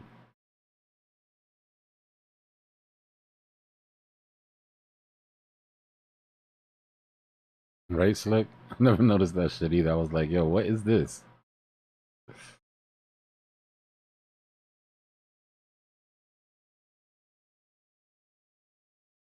And it tells you where your 5, your 13, your 50, your 200, your 800 is, price wise anyways.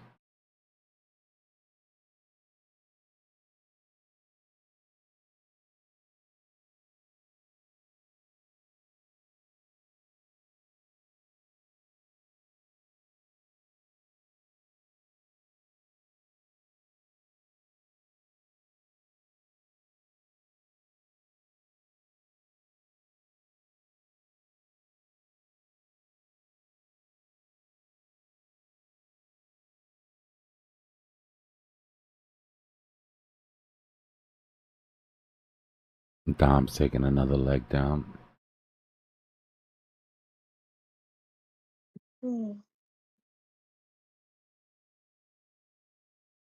Careful on Sol. Sol broke structure on the 5-minute. We haven't got that momentum flip yet on Sol, but it's getting close.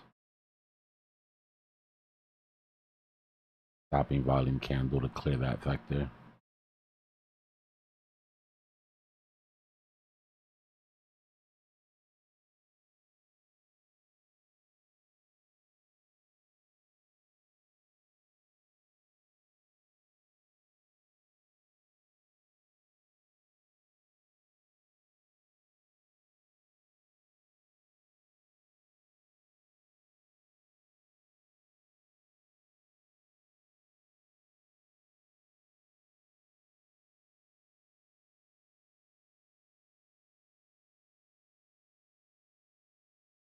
Look at Prime.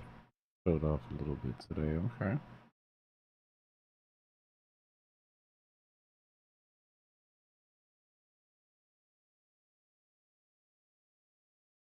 Pretty.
Total 3 is setting up for something similar like what you just drew on the daily.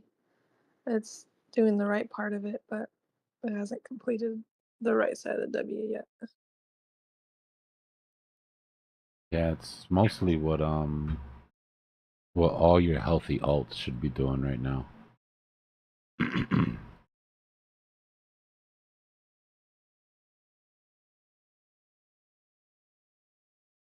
Yeah, came back, cleared that vector range.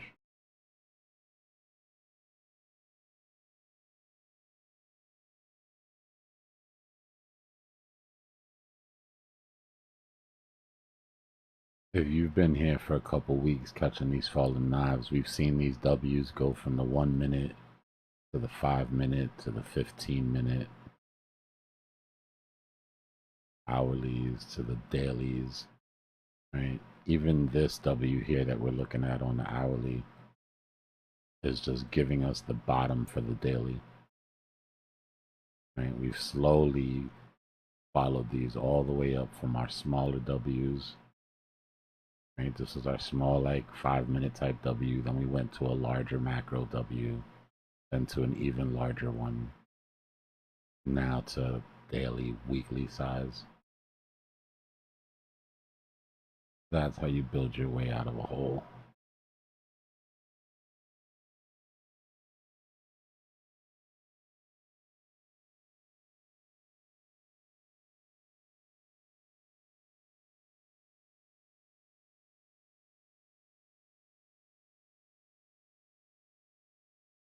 Measured move would be ridiculous though.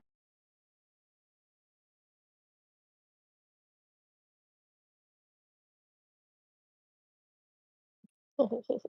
1.3 trillion. I mean, if we get to 10 trill, I'm thinking like 6 to 7 trillion personally. But if we get to 10 trillion, 1.3 trillion in total free wouldn't be unheard of.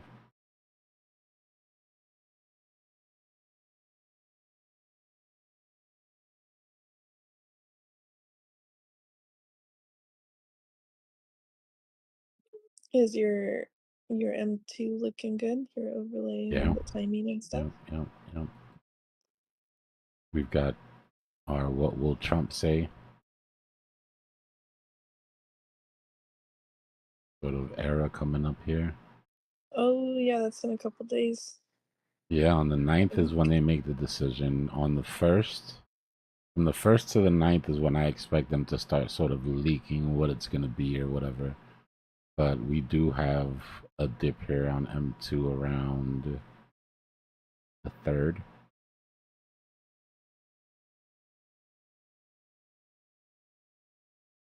So this whole sort of area depends on the offset. Right, the offset that I like to look at, the 105-day offset.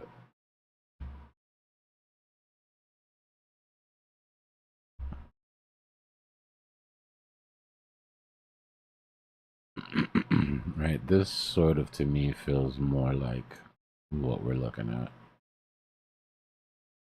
Pump into the 1st, and then as fear starts to set in, uncertainty starts to set in because we don't know what's going to be said on the 9th. And then on the 9th is when that bottom comes in, and then there's a move up. Remember, this is all old price action. This price action already happened. But what it means is once we get word, at the very least, global liquidity will be in an uptrend.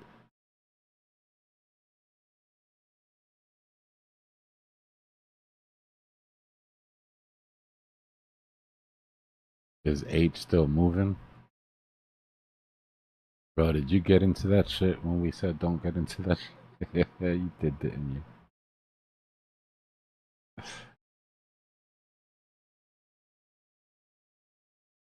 Yeah, H is still pumping like crazy.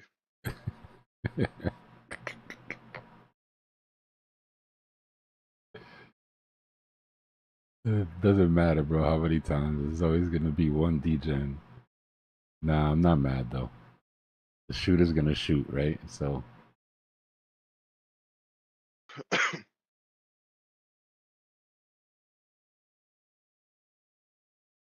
this is dumb. Oh my god, what the heck is this? Humans AI. So Solana poop coin or what? Was airdropped, regular airdrop sort of price action here, and he was saying that there was some FUD. So I literally haven't even looked into it, but Yeah, there I were would some be scams willing. with it. I would be willing to bet money that right around this range, whatever that FUD was, got cleared up. Yeah, apparently some people didn't actually get their airdrops, and they were scammed out of their money. And when you check the wallet, it had a scam alert for the contract and stuff like that.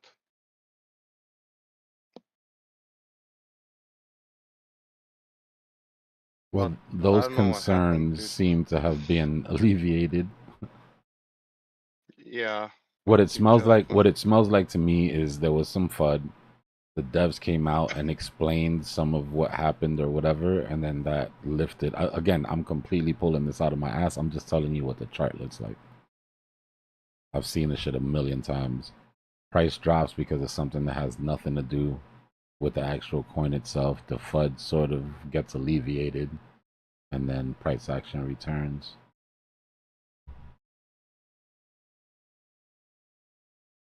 And by the way, it has minus 1.2% funding rate on Binance. I'm guessing it probably has a very low circulating supply. No, people are just trying to short it, and they're still trying to short it, and the funding rate goes negative.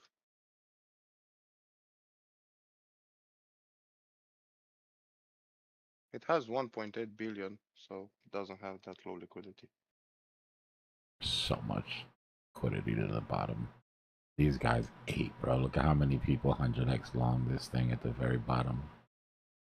Yeah, I'm one of them.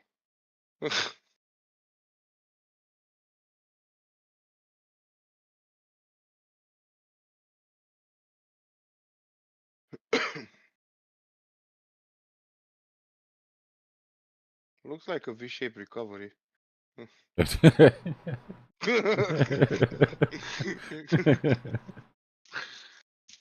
Yeah, a little bit. I'm wondering how high it can go. Maybe it will hit all-time high, or if it would hit all-time high, that would be the listing price of all-time high. But it started from 0.13, something like that. So is that a old English V-shaped recovery? Let me see something. I'm not sure. It's weird.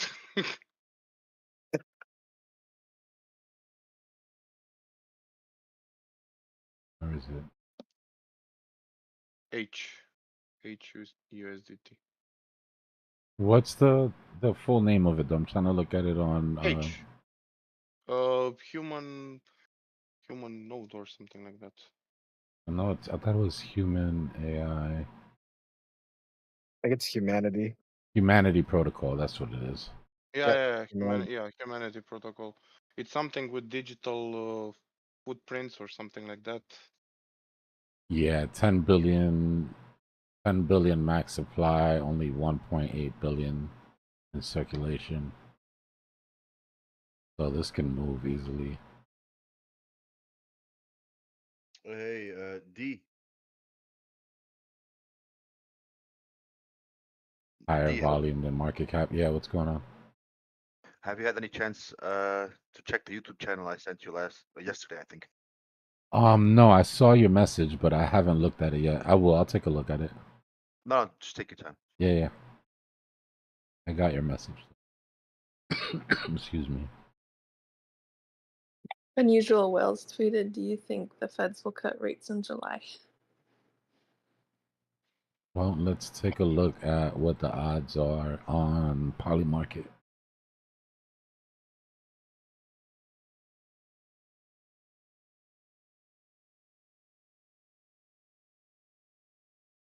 President Trump says interest rates should be at 1 to 2%. Yo, Litecoin ETF approved is up to 81% on Polymarket. This wasn't even what I was looking for, but that's interesting. All right, Fed decision in July. 16% say 25% basis cut. 82% still say no change. That's kind of where I'm at. And honestly, it's where FedWatch is at. FedWatch is at exactly the same. No, I'm lying to you. Yeah, FedWatch is at 18% chance for a cut.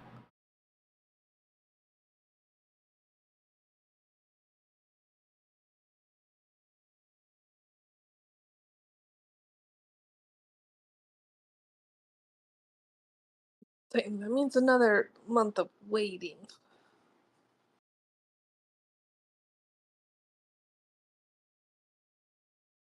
Oh, Bitcoin dominance coming down. Yeah, I was looking. That's why I started looking around to see what was moving. ETH isn't pushing. Sol didn't look like it was moving. Is XRP moving? No, human is moving. Yeah, but that wouldn't be that wouldn't be affecting dominance like that. No, all the dominance going here. Oh. Could be stables too. When I see that, when I see dominance taking a hit and none of the top 10 are really bumping, it's a sign that stables are coming in. Right, so USDT, USDC are pulling dominance.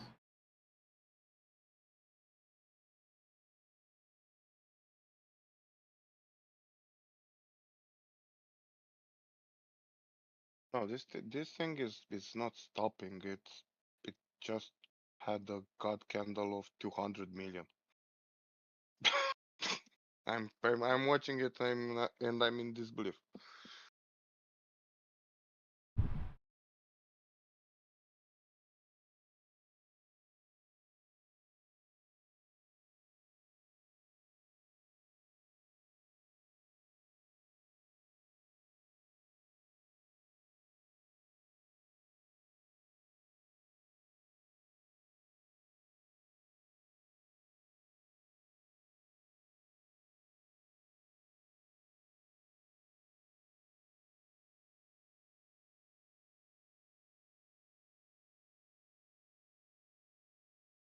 By the way, Dbloc, also Pengu pumped a lot.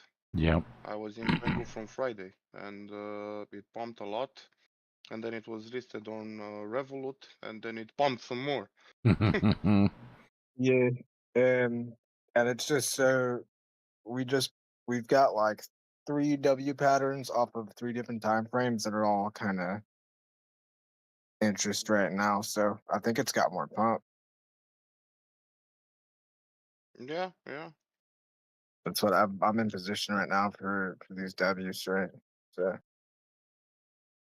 Yeah, I'm in position in Pengu till Friday, and I have on that about 3,521% now on it. So it pumped good. When it goes on Revolut, normal people will get into it. So because it's easy on Revolut, don't need to make an account on Binance or whatever exchange you wish. Yeah, I know, obsessed. I just had to check. It felt weird even saying it. What'd you get into, Los? Circle?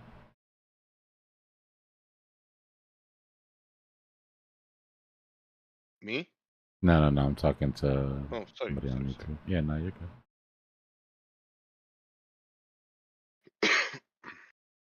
Polymarket gets really close, man. Polymarket does a really good job of getting close because, you know, it's one thing to do a poll. It's another thing to make people put their money where their mouth is. Right. So if the Polymarket poll has a lot of entries, the more entries, the more accurate it seems to be. But you have to be careful because it's still people speculating, right? Like the Trump election, I'll give you an example. Trump was at like a 97% chance of winning on Polymarket weeks before the end of the election, right? On election day, his chances went down to like 80 something or 70 something, and Kamala's chances went way up. People that didn't understand thought, oh my God, something happened, you know, can she possibly win?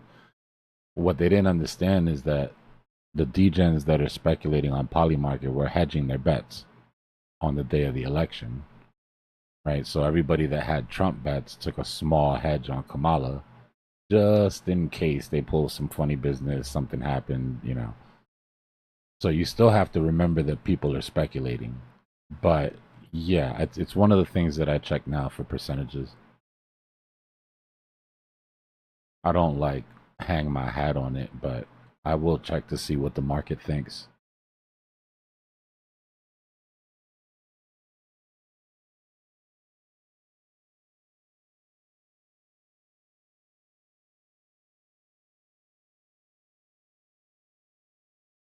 This thing isn't even giving us any patterns to play off, bro. It's just going, right?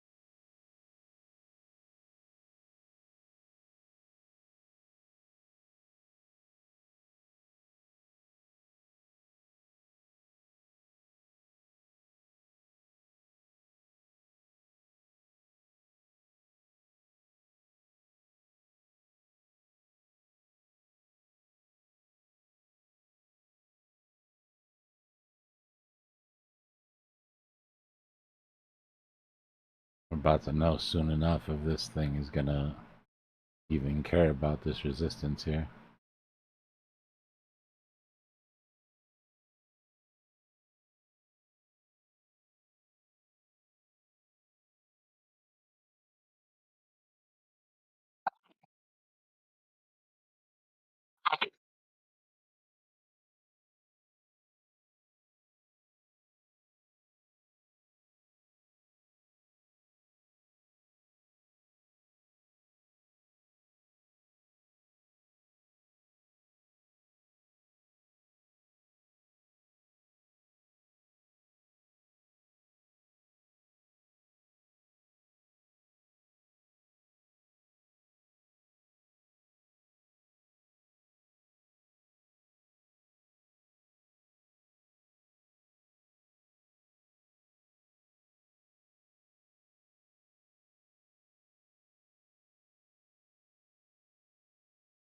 He may be trying to break that resistance there.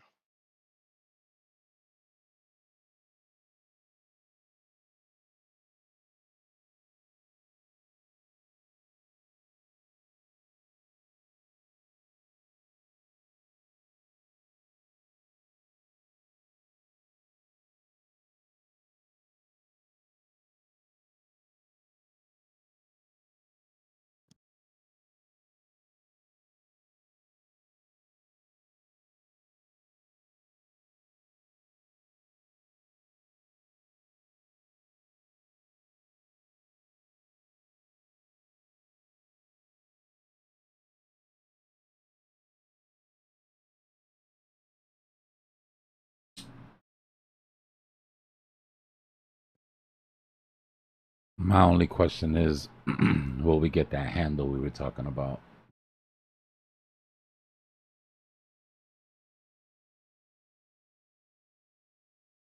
I'm not gonna lie to you. If this thing puts in a handle,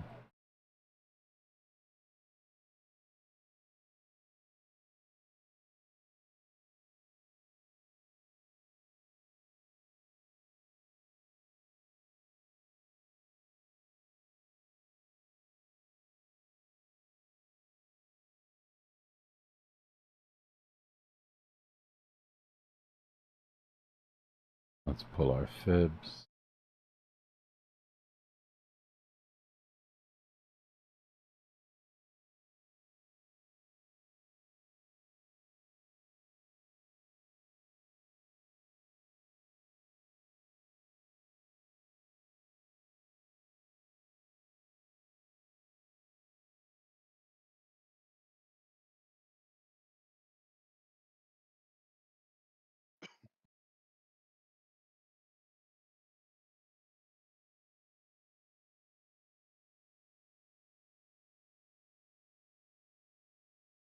Let's see where our highest volume nodes are.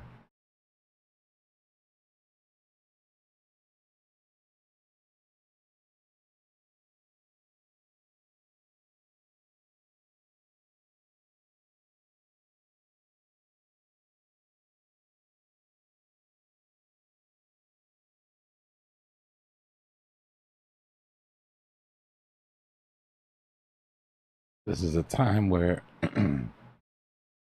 if you didn't listen when we said don't buy this thing,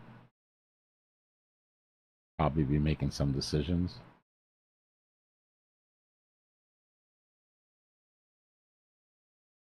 Oh yeah.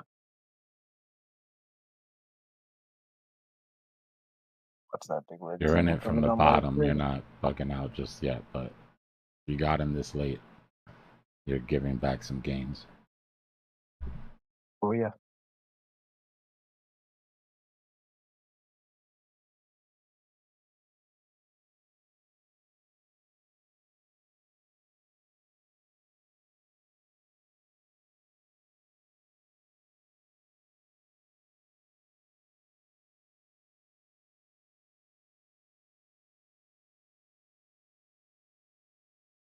I don't know what you guys are talking about in chat, but politics has nothing to do with this channel. If it doesn't affect my bag, I really don't care. You guys go back and forth about it all the time, but the reason that I don't go into it is because of this. Because of the fact that 50% of you are going to hate 50% of you if 50% of you don't think what 50% of you are thinking. And maybe that 50% that you have an issue with has the answer that you need to figure out your trading style. So it's best to leave all that type of shit out of this group.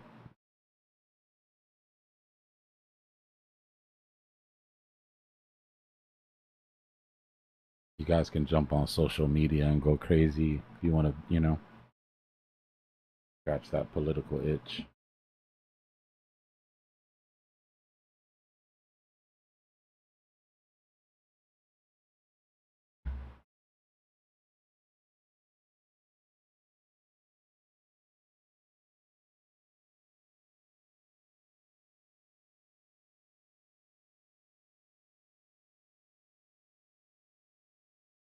I voted for Trump, but one thing I've never been is a bootlicker, though. So just because you get my vote doesn't mean you're not going to have my attention. I don't care who you are.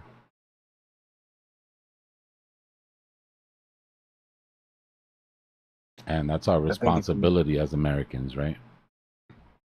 scrutinize your politician the most, Exactly. followed by everybody else, because you didn't vote for the other ones, so yeah, you should already have your opinions. But the one you voted for, that's the one that's lying to you the most, right?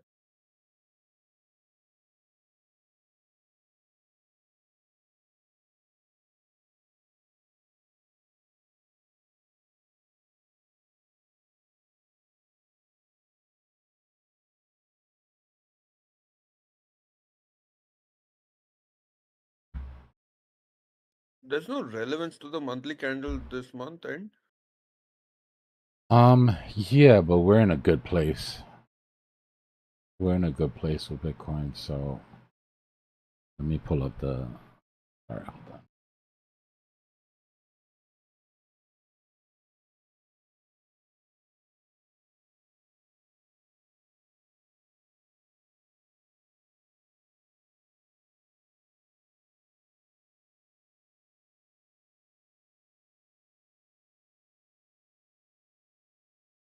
damn, what is this HUSD?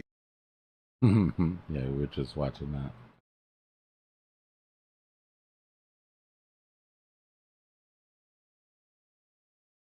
It's sketchy. That's what that is.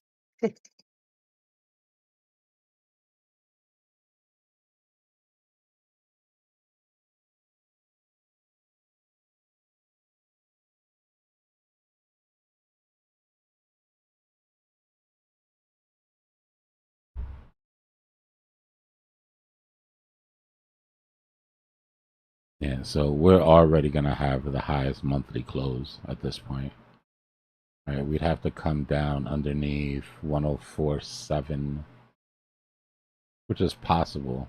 I guess if you want something to watch on the monthly, let's close this monthly green, right? And it'll give us the highest Bitcoin monthly close ever.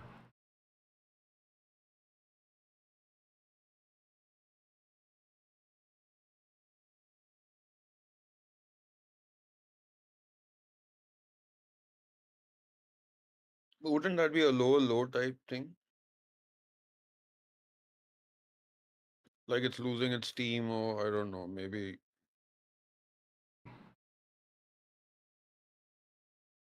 Well, that's good.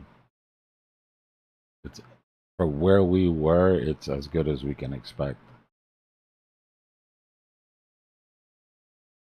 Serbo, who said what to you? Because unless it was me or one of my mods, you're just getting upset about what somebody in YouTube said to you. I don't think I've ever stopped you from speaking your mind about anything, right?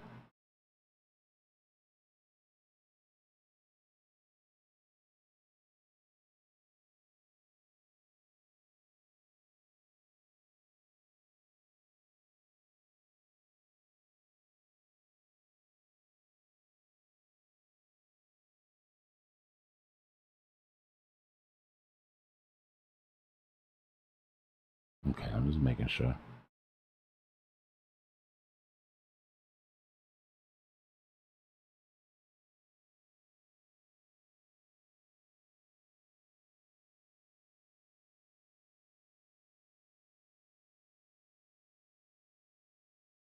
Yeah, I wouldn't put too much. I wouldn't worry about that too much. 'Cause nobody can do anything to you.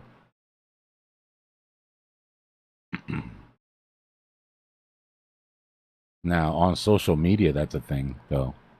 Right? If you go on your Twitter and start talking like reckless, which, the definition of reckless changes on, whoever's in charge, but there are ways to get shadow banned where people can't see what you say or can't find your profile, but I think somebody's just trolling you.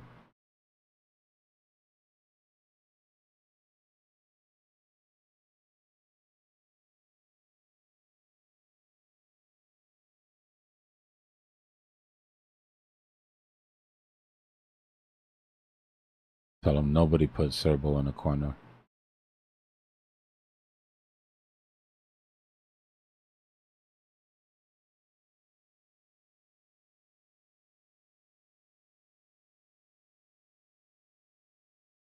You remember that show, Dinosaurs?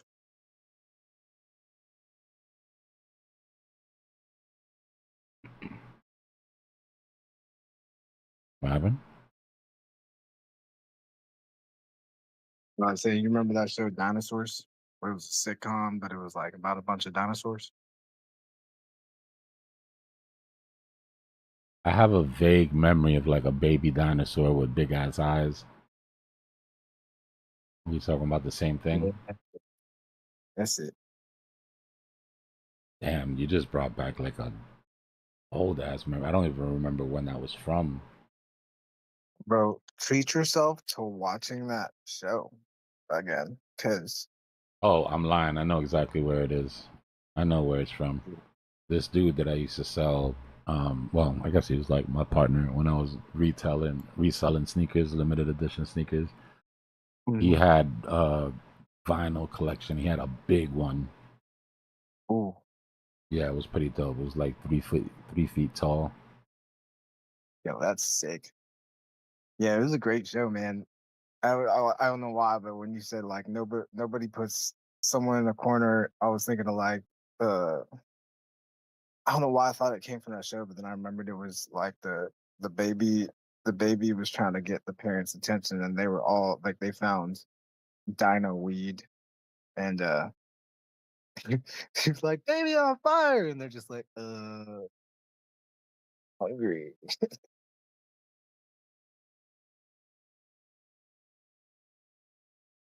Yeah, Soul had a nice move. Question is though, did you take profits or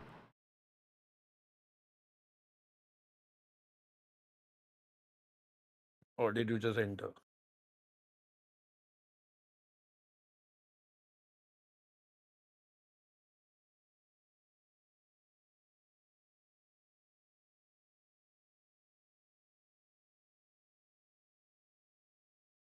Czar, yeah, Sol is at the top of a really good move. I'm holding on here just to see if this plays out, but we did lose momentum on the 5 minute. We're about to right now. One more candle of confirmation, and then I'm gonna peel some profits from my entries of this week. We bought this thing the whole way down, manual at the bottom.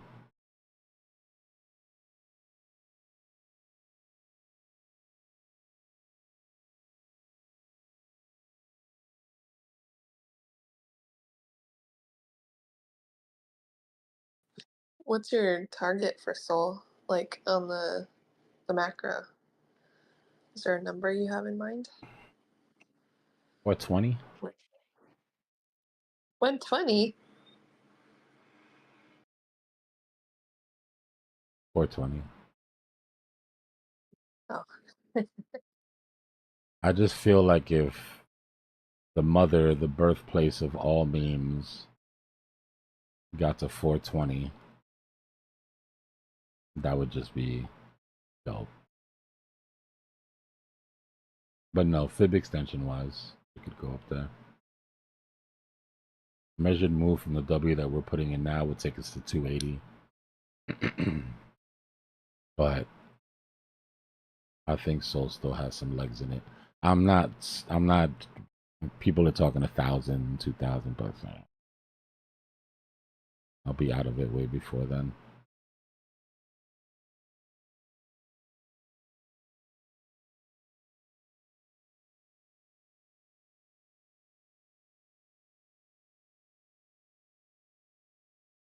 I've seen price targets for Sui at $5 to $6 this year, and then 8 to 10 next year. I don't think And then $5 is out of the question. Yeah. Yeah, it already hit that, so it would make to just go back up there. And then for deep for this year, I saw a target for 41 to 50 cents this year. I don't even have a target for deep. I'm just riding deep up as long as Sui goes, or whatever beta it gives me.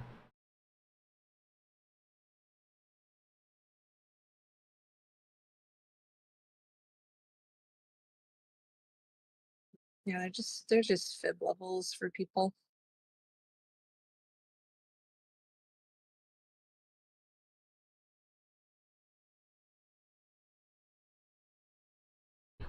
The truth is, Serbo, that like when it comes to people copy trading, I don't even. I think people want somebody to blame more than they even want to do well. You know what I mean? As like you see them copy trading some people, and you're like, why? But it's because when it fails, then they just get on there and they blame them and all that. But it's like, you're just taking the responsibility off of your shoulders and putting it on somebody else's shoulders. But it's your money,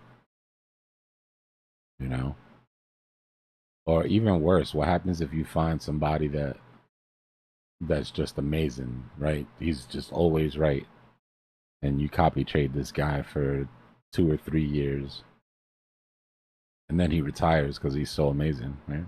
He's gone. Now you've learned absolutely nothing. You've got a big bag of money that you made from following them, but you're probably going to lose it because you haven't picked up any skills along the way. See that shit happen a lot. And a lot of these guys that run copy trades, it's real easy to get your percentage looking good. Right? Like they do it specifically. Like they pad their win percentages so that more people will copy trade them.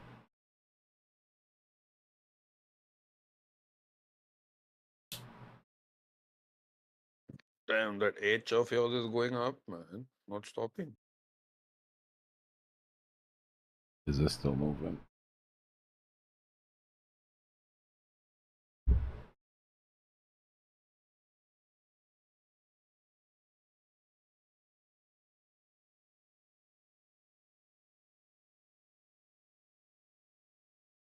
All right, we dipped into that resistance. Moment of truth.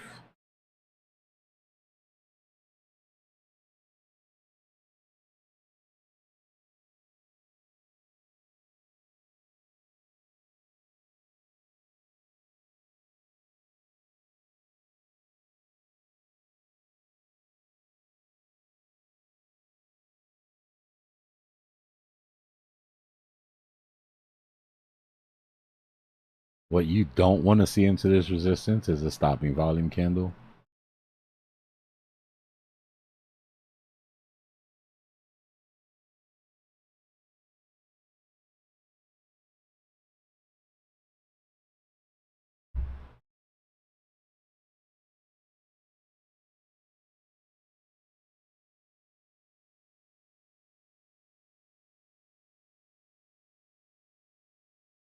That's what it's all about, Serbo.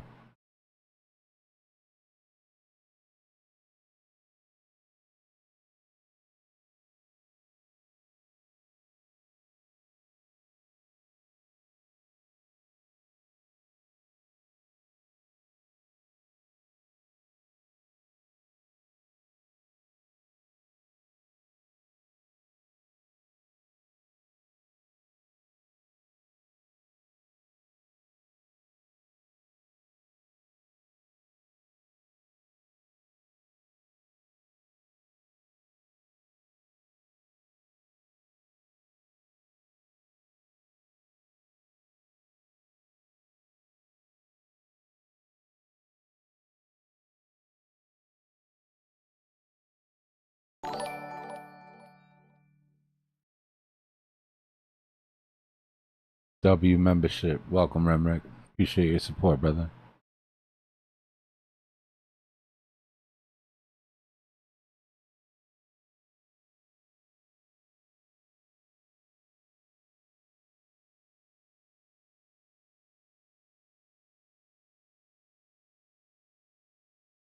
All right. Let's micromanage this a little bit here.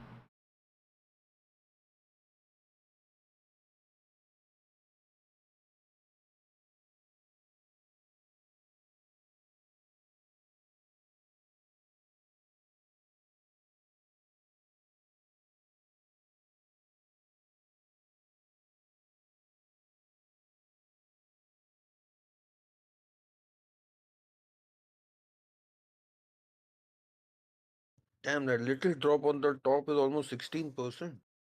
Yeah. Yep. Watching to see if volume dies off. So far, volume's looking good.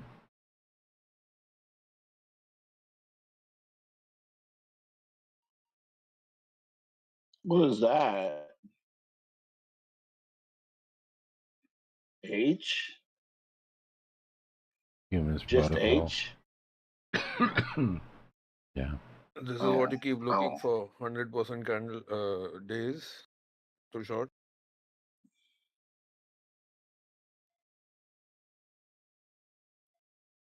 Man, there was tons of shorts on this thing. Let me see if I can. Let me see if they'll even show because it was so long ago. Yeah, I can't find it. I just see HUMA.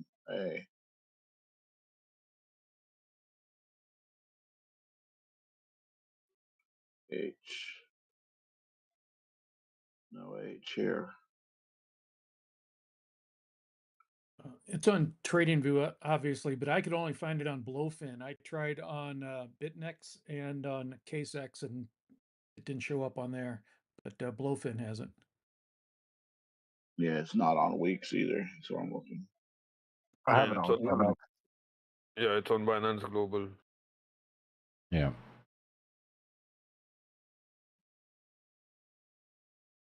But there's been plenty of attempts to short this thing that have just ended in tears. Bro, look at the funding rate of this. It's minus 1.2. Damn.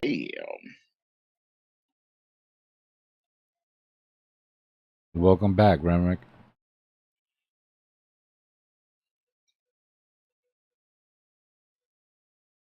That's hella high. Volume is intense. Yeah. I can't short nothing with a funding rate of minus 1.2. I can't do it anymore.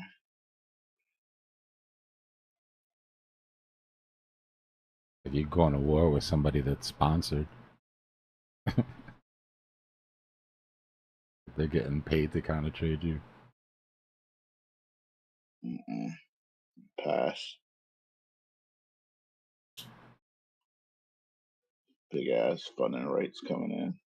Nah, don't chase y'all. The only thing I'll tell you right now, the only thing that would make me even consider getting into a long on this would be a nice deep retracement. A nice deep retracement that gave us a handle. But I mean, we'd have to come down. We'd have to come down to these levels here for me to even be even slightly interested.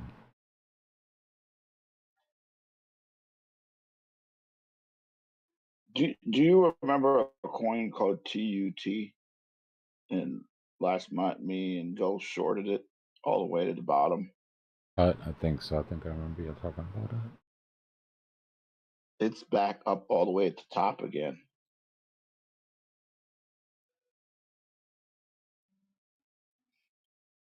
You know why? I have no idea. Important. I'm gonna look into it. Thinking about doing it again, but Yeah, just guess make I better sure that figure out there's not why. a reason. Yeah, exactly.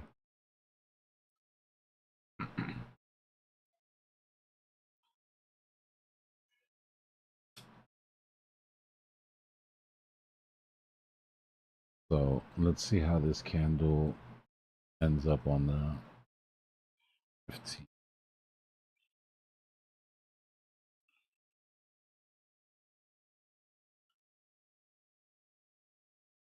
Yeah, and I think Tut is in price discovery, so definitely be careful with that one. So it was last time too. The question is, why is it?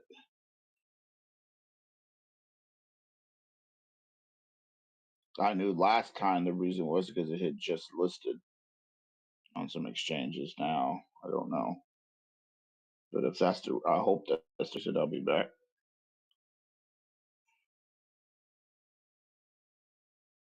Rich, you jumped in too.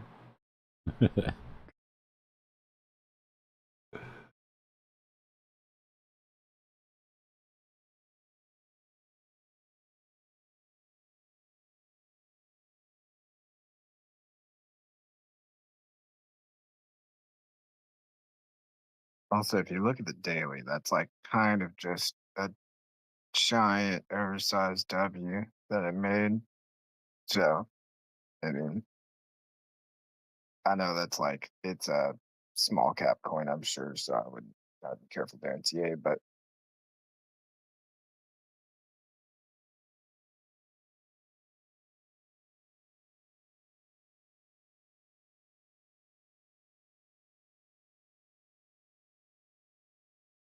Coming up into the point of the ascending triangle, so I'm curious to see if it continues to pump or fizzles out, but ascending triangle should send it up some more.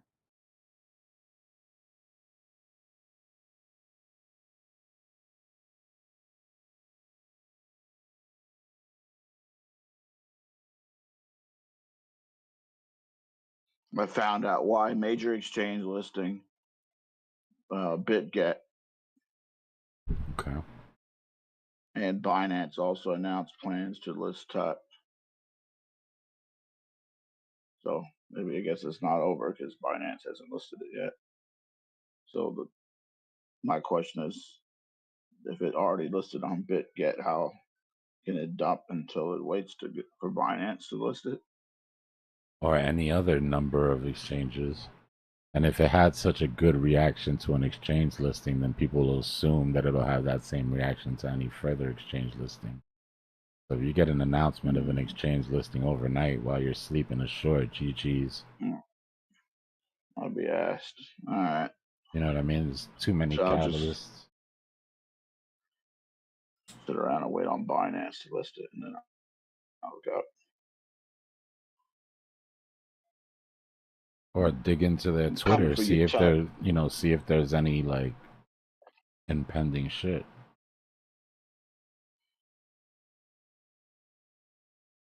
I mean, Binance already listed it, and it had that big fall, and it's already recovered.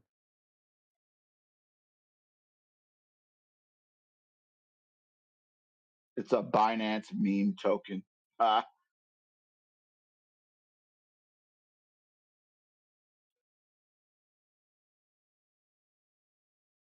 Still waiting to see how this hourly closes here on here.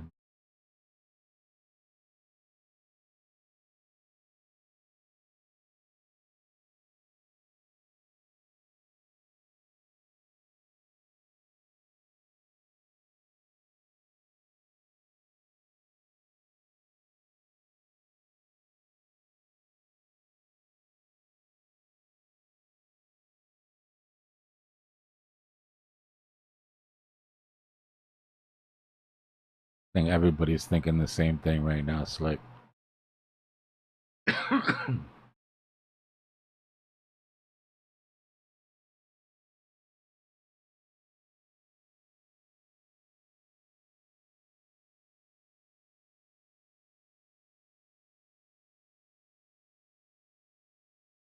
Gonna end up a blue doji on the 4-hour, but you've got way too long to wait for that. But for right now, in the 4-hour, that looks toppy.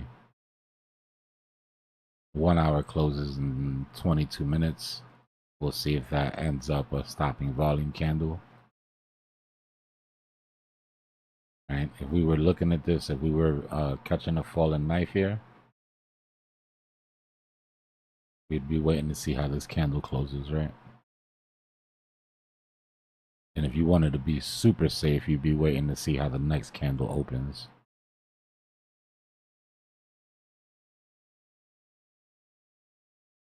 But yeah, it does look toppy. Getting a little toppy outside.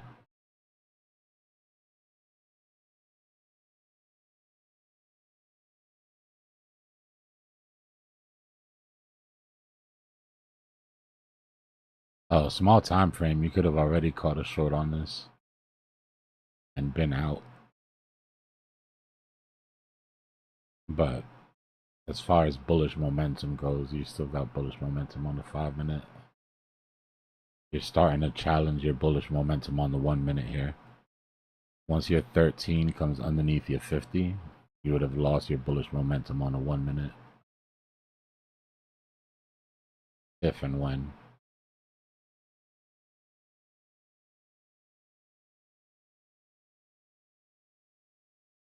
But that longer term short is there.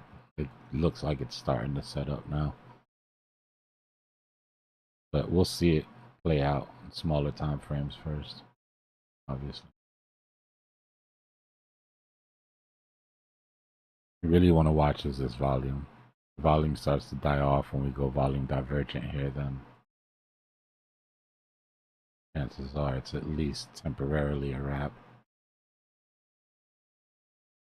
Tons of indecision candles on the 5-minute.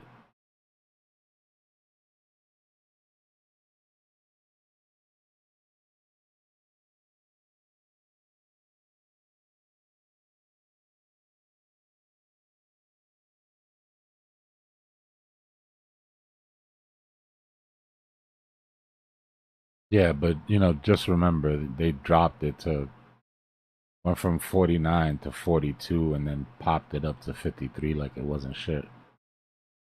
So you really gotta wait for confirmation if you're gonna start risking any sort of money on a short here. If you're just swinging short term just to play, then that's cool, but at the very least you want to verify that momentum shift. Man, you literally just lost your bullish momentum on the 15-second. Right? 13 came under. But at this time frame, that shit flips back and forth. If you can't keep a sustained bearish momentum on the 1 minute, then you're still in danger shorting here.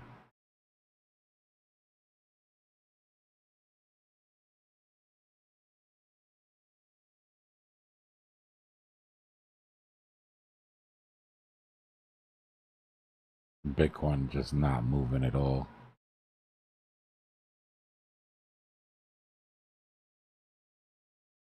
Hey Dbloc, I was on my friend's live feed, and I still have my same name that I had before all those weird changes. I don't know how that happened, but I just noticed it. I was just gonna let you know. Yeah, I noticed there was one that I saw that half the people had normal names and half the people had ads.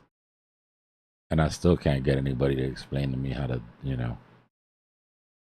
how to fix it. Hey, Dbloc. So, what do you think for Monday open stock market? Let's take a look.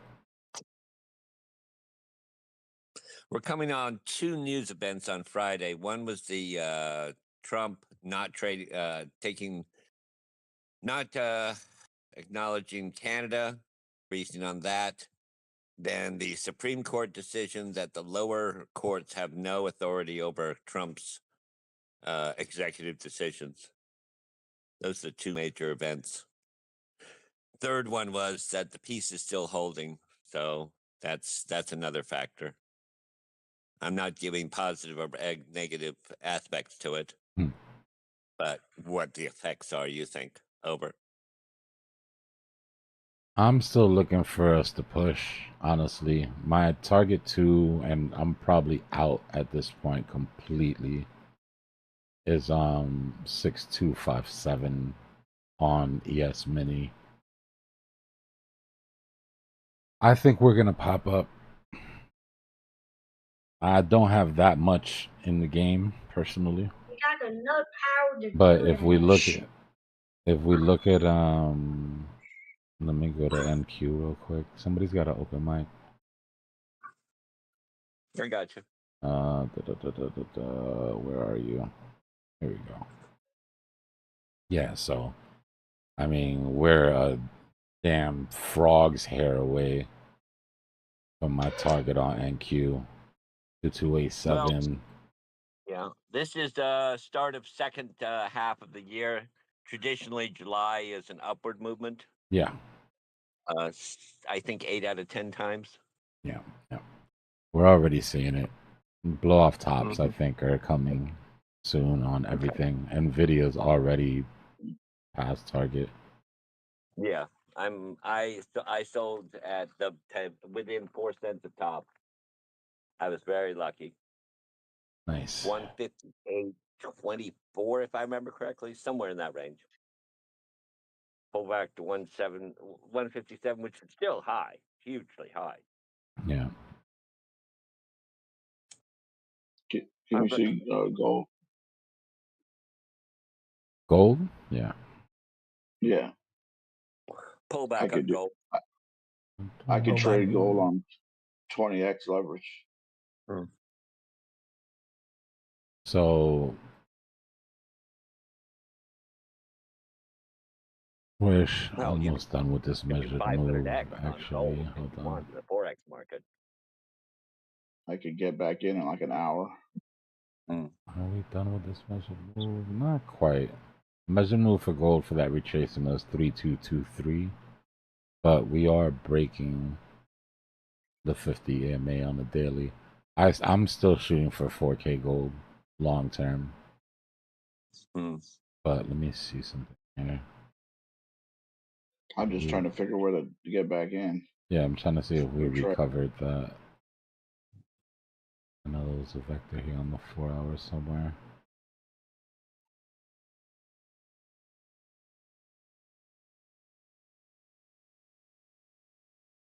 Short time frame, I see gold going down. Yeah, we got that in less than 2 months. I'm defining my time frame. long term, anybody can say it's going up. Yeah, long term. No, I think by the end of this bull run, gold is at 4K, meaning in the next 3 or 4 months.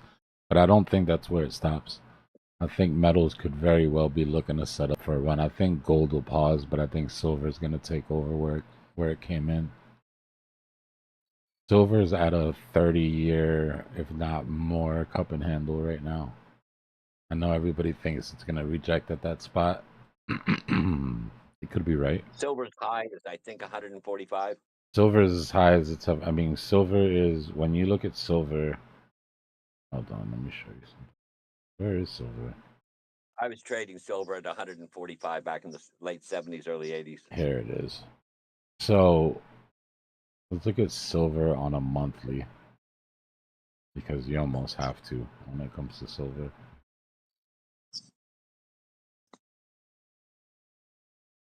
So we double topped on silver 47.48. I think that's where we're going. But for me, that's the temporary play. Right? Because what silver is doing is what gold did, but on a way longer scale. Right? This cup and handle, this move up into this cup and handle on silver. We started this cup in 1980. Right? That's where this pattern starts. Well, that was the Hunt brothers. Yeah. Cornering the market. 2011 is where we made the top of the cup. Right? So you're talking.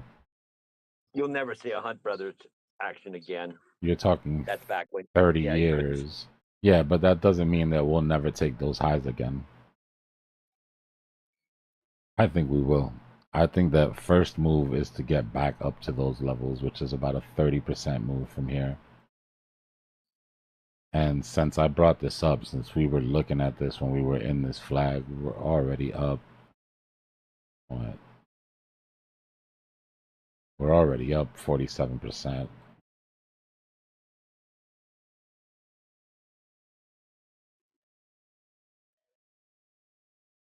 But what's interesting to me is with real estate going down, 18.6 year cycle is going to be done in 2027, late 2026, or late 2027-ish. Well, there is a new move for houses to not include the land.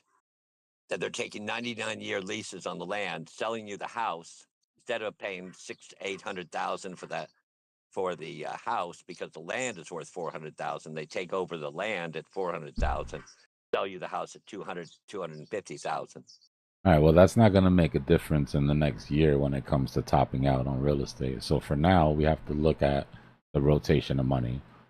If real estate's going down in 2 years, equities will already be on a downtrend in their bear market at that time. Crypto will already be in a bear market. Only thing that's really going to be left to cycle money into bond market's going to be absolutely wrecked. So the only thing really to move into is going to be commodities. And out of all of them, I think that metals are in an interesting place where they can make a move that they haven't made in a long time. The reason I say it is because, well, it needs to be sold off. I get it, but there's more interest right now in metals. And when it comes to the safety aspect of it, nothing else really stands up. And if you look at, especially with what I'm talking about when going down on real estate, if we're going down on real estate, crypto's already in the depths of a bear market. Legacy's already topped out at that point. More than likely in a recession. That money is going to go into metals. If we look at what gold did on the weekly, right? This cup and handle that we made on gold, cup started in 2011. We didn't finish the cup until 2020, right? It's a macro cup and handle, but on a much faster scale than what I'm talking about with silver. I think silver is going to pull a similar move. And we're starting to see the pattern finally play out. But like you said, you were involved here in the 80s. I mean, you had to wait over 30 years just to see anything close to it. But now the wait has been, but now the wait's only been 10 years. You know, so things are scaling up.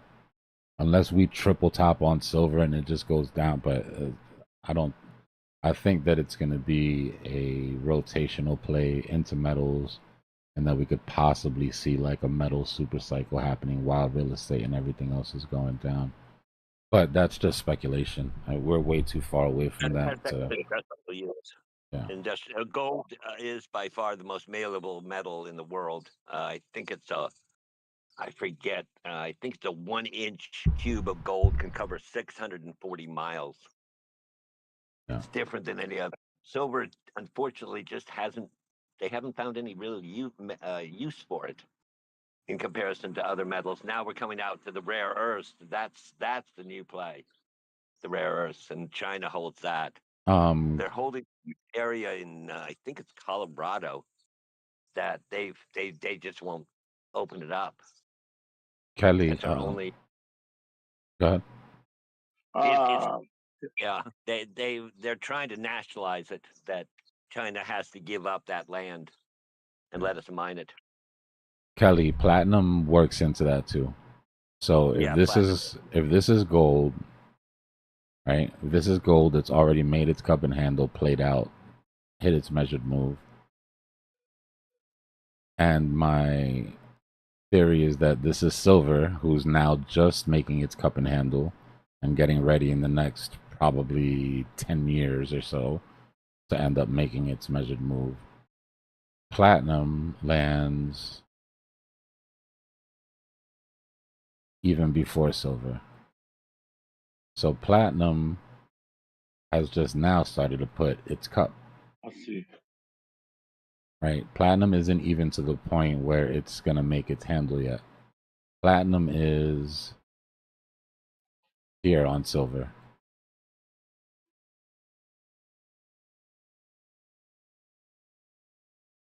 So I'm like, again, this is speculation and I'm way out, but I'm looking at 20, 30-year rotational plays here. Well, you can carve that one on my gravestone. On gold, where do you think it could pull down to before at the lowest point before it makes 26, 27? You think it can do 26, 27 before it gets to 4?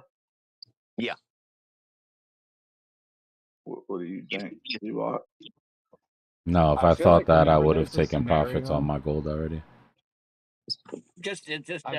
Family's been in gold and metals and jewelry, etc. for 4 generations. So looking back on that. All right, well, that's cool, but the world is still at war and everybody's freaked out and nobody's getting rid of their gold anytime soon. Yeah. This is going to take more than a 1-month peace treaty. Right. We're going to always be at war, hopefully. So 3-1, 3-1-3, 3-1-3-ish. We start breaking these ranges. Okay. 3-1-3. Okay, thank you. Yeah. 3-1-3. I feel like whenever there's a scenario where everybody says like, "Oh, this is gonna skyrocket, this is gonna go up," wait like 18 months before you even buy it. There's an old saying that when it was way back when a little old lady comes in with a sack full of coins to buy, that's the time to sell. That was popular in the 60s.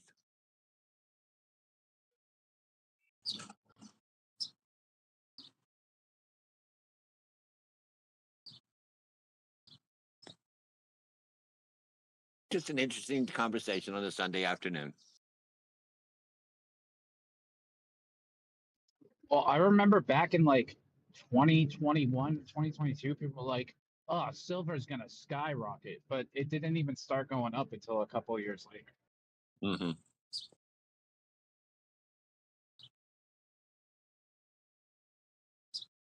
Everyone's like, get into silver now before it's too late, and then like it went down a little.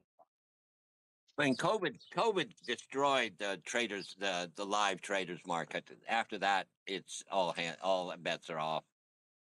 I mean, I grew up in that era where you reported, I learned hand signals, etc. You're standing around with 500 traders in the pit. I wasn't, but I've heard stories about it. Nah, I prefer sitting in my office. I'll take this Yeah. over that. It's nice. It is nice. I want one of those traders jackets. You know what I'm talking You about? could buy one on Like eBay. that were thin and they had the mesh on the back. Uh-huh. Those are sick. I want one of those so bad. But You could buy we gotta one look on them up eBay. to They're try to just buy gonna them. smell like cigar and whiskey. Yep, exactly.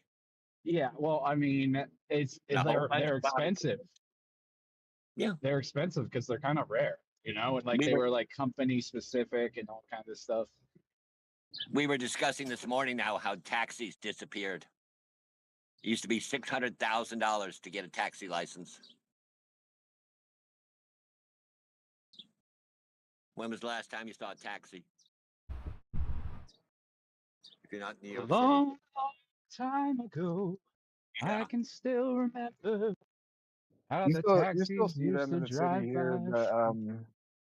but they're stressed. Like you're safer with an Uber in DC, honestly, and that's part of it, right? Like, is here there's a lot of issues with, I mean, I'm sure it was the same in New York, but like a lot of issues with you really don't know who your driver is because it's his brother's cousin's uncle, and so that can get. I mean, most of them are just trying to make Bro, it's the money. same shit But with Uber. If you get I've paid had $300, if Uber charges $300 for a ride, the driver's getting like $50. yeah, I mean, like so here, like really the issue was that you just had a lot of guys that were, cash only, and they'd threaten you. That like it got bad. But I mean, didn't we grow up with "Don't get in a stranger's car"? yeah, exactly. I mean, that's the whole thing. What is sad, I think, is like there's tons of taxi drivers that are like, they work hard to build up a client list that like, they're basically on a call list, right? What I think is against the rules, but like also, if you're good at your job, you're gonna get called. It's just how it is. I was gonna say the one thing I feel like one thing that I would like about the in-person trading or live trading is that it's really hard to miss if something's going crazy. But I would imagine that's also just a cluster word that I can't say on YouTube. Just to bring back. I forgot. I forgot my train of thought. Forget it. We're still waiting for Do you this guys candle have- to close on H, guys. Anybody that's still playing this? Stopping volume candle at the top at resistance, not a great sign. Oh, I was going to mention back in the day when I had to get the Wall Street Journal and get one plot per day. And then after 6 months, I could build a chart.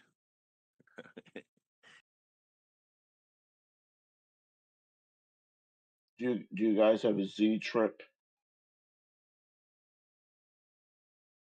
No. We have that here. It's called Z trip. It's like it's a taxi, but they use like vans and car and like Toyotas. And they put their logo on those, and they use them as taxis. If you count that.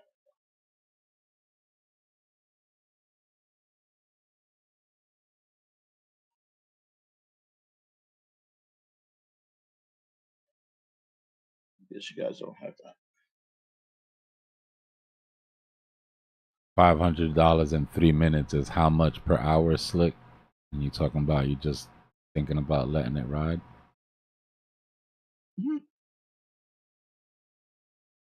You must have a real good day job.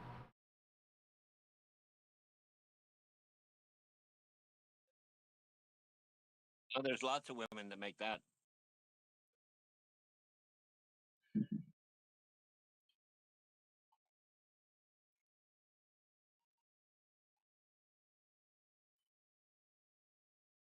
Silence takes over the crowd. In regards to Dbloc,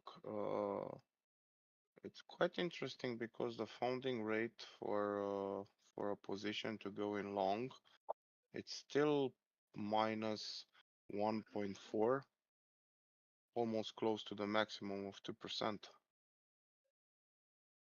So Yeah, basically, if somebody you brought open a that up long, earlier.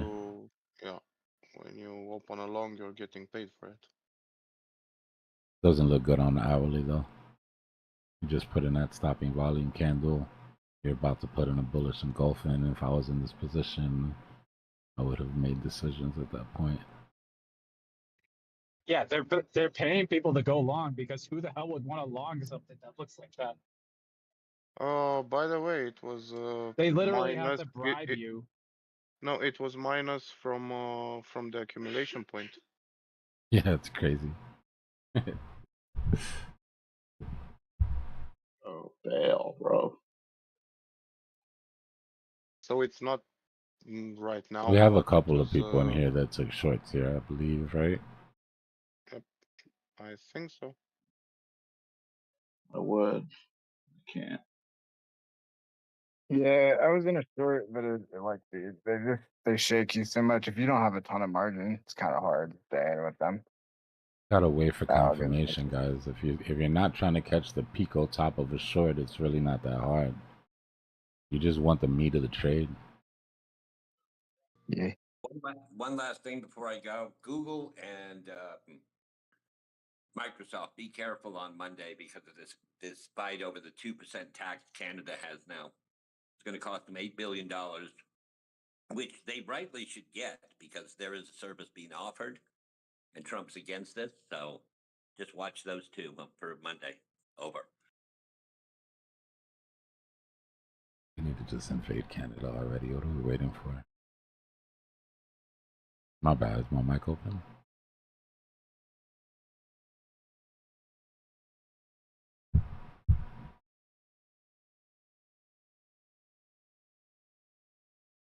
Yeah. Bunker bomb. BTC finally doing something?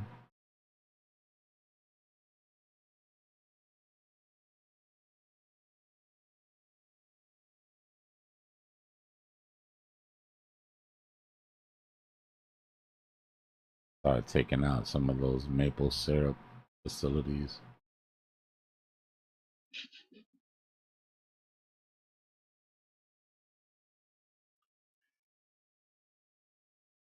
You have any time to look at a coin? What's going on, H? To look at I'm what? stuck in a trade. What I'm stuck trade? in a short. AIC.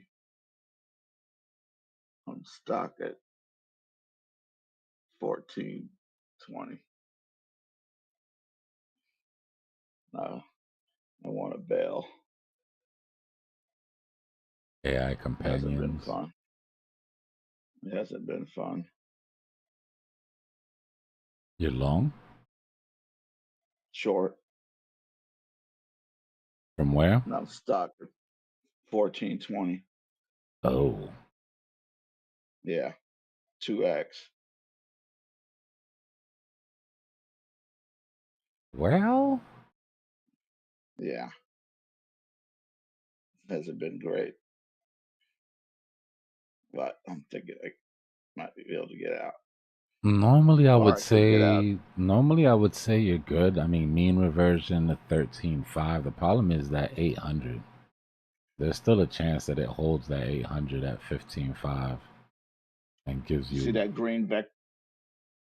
yeah. It came right to my entry. That's my entry right there. The SOB. Well, I mean, you've gone through the most pain. At Yeah. this point, you've already suffered. What you don't want is a rejection off of this 800, right? If we turn this around and we look at it like catching a falling knife, you've got your stopping volume candle. What you don't want to happen is come up and then put in, even if you're going to push, this is going to drive you crazy. That move down, you're going to be nervous as shit.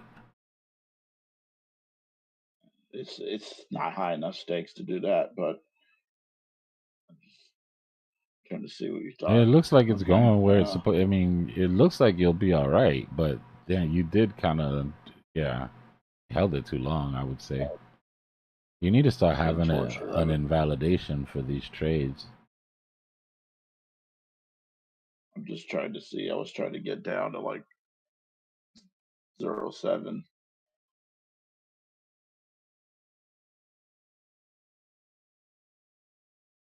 Or was it at?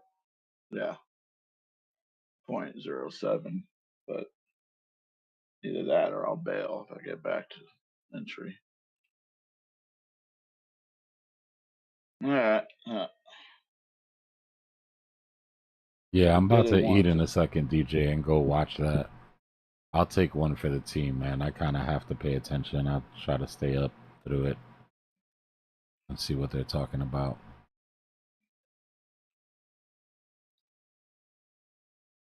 Those Senate debates, bro. Like, we need to get, like, on the UK level where they're, like, screaming at each other and throwing shit to make it interesting. Or, like, you see it sometimes in the Indian parliament, or you see chairs thrown and shit. Can you talk about Bitcoin before you go? Like, are you gonna look for a long at some point if it retraces down there again for a side trade?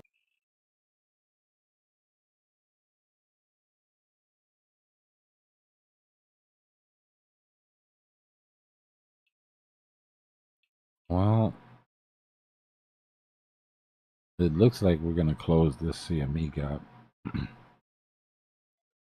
Okay. For me, it's been breaking structure. If we don't break structure, then I still assume that we'll put in a higher high in the next 24 hours. But if we break structure, then we'll have to just concede to the fact that this was probably the high for the week, 108.5, and that we're going into our 3-day retracement. Okay. I'm just trying to see where your mind's at as far as like when you would consider taking a long after if it does come down. Yeah, if CME fills and we see volume pick up. Okay, at CME possibly. Yeah. Think about it. Okay. All right. I want evidence that they're not going to go after those liquidations underneath. This is way too way too nice. I would come get it. So possibly some sort of fast move into that. But at that point, we're breaking structure, right? So at that point, the chances of this being the weekly high go way up. Maybe if it's just a wick, that doesn't count. Does it count as breaking structure? Well, no, like I mean, like actually coming down and opening and closing candles down here. No. But getting it and then coming right back on some sneak crap, We have an hour till CME open, so we'll see. Oh boy, look at how nasty that would be if it did do that. You said it yourself the other day. Come up and sweep the top, up there, sweep the and then bottom. if you take that exact same move it did to the top and put it on the bottom, that would be it doing that, and then come right back into the CME. Yeah, and at the end of the day, that it would would just be a deviation out of this range. Deviation above, deviation below, back into the range. And it's right at your trend line, that purple. Ideal, yeah, I think I could do the job, man. I got a good grasp on what they need to get done. I think I could do the job. They'd have to pay me tons of money, though.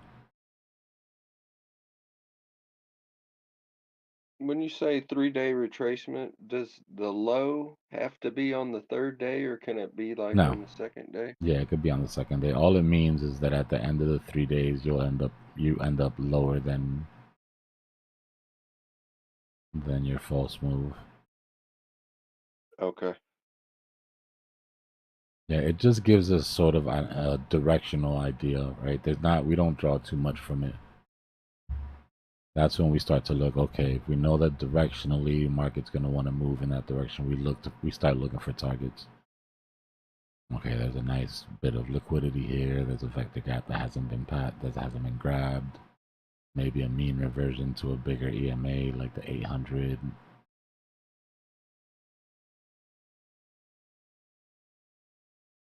Well, it can only go one way or the other. It can't do a whole lot more.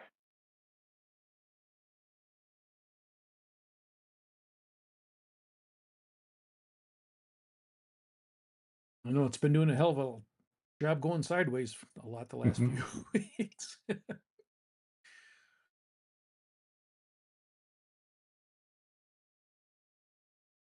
Just right in the middle of the trench.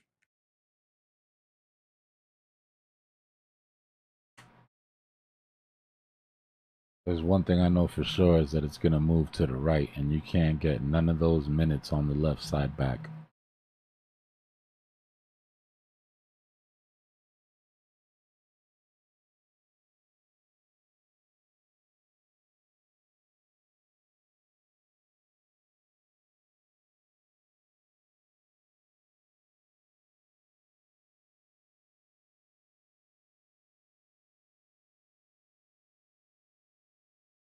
Nah, it's about equal body to wick there, Christy.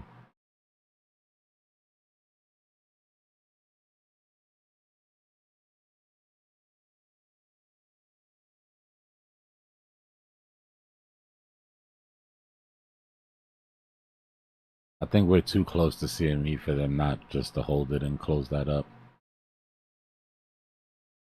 They did a really good job of keeping us tied to CME without having any longs or traps, longs or shorts trapped. I guess we were right about one thing. They were confident they didn't need to do it.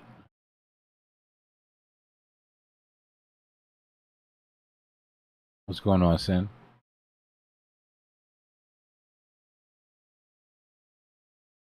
What happened on ETH? What did I miss? Well, I'm looking at dominance, so I'm guessing it wasn't good. Hold on. Yep.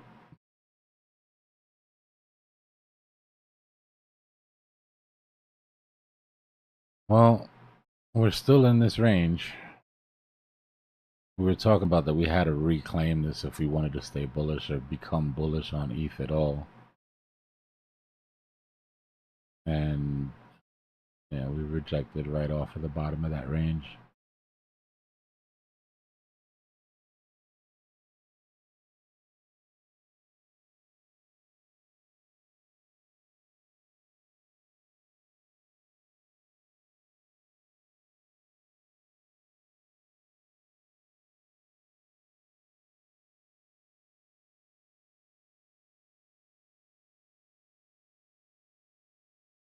Been a pretty good trading range though, not for nothing on ETH.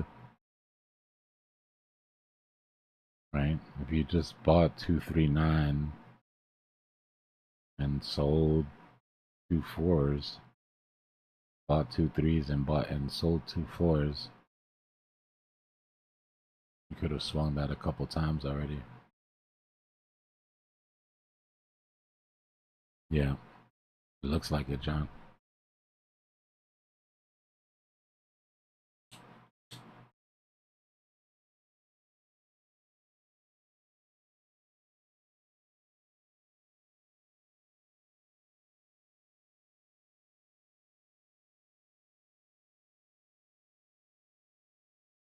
I'll be right back.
I'm back.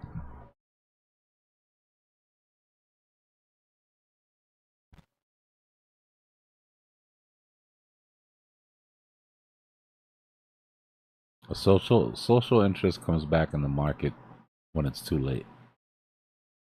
When Bitcoin breaks all-time high again and everybody's news channel is talking about Bitcoin at all-time highs, or when that gaming project or that AI project goes crazy and makes somebody, you know, $10 million off of $5,000 bet, and that starts going around Twitter.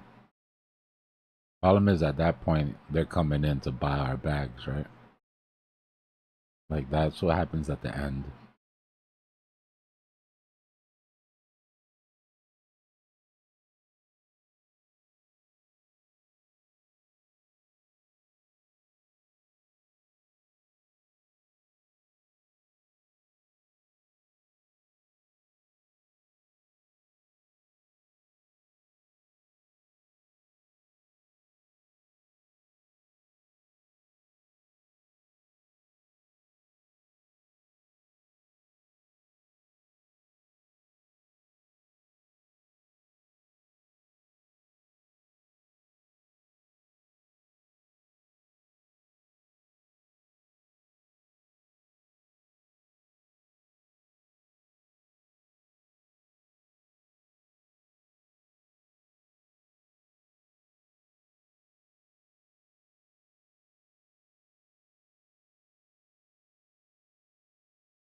Yeah, I appreciate that, Sin. We could definitely do better than that. That ratio looks horrible.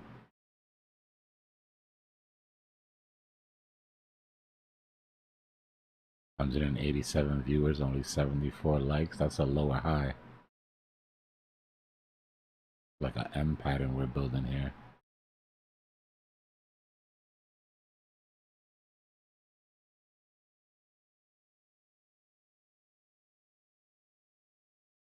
What's H doing? H is moving again?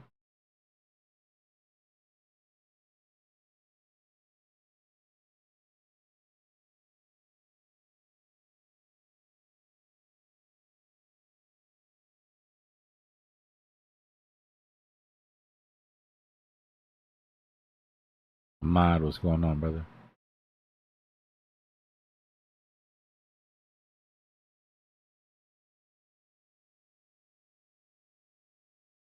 He's looking real symmetrical here.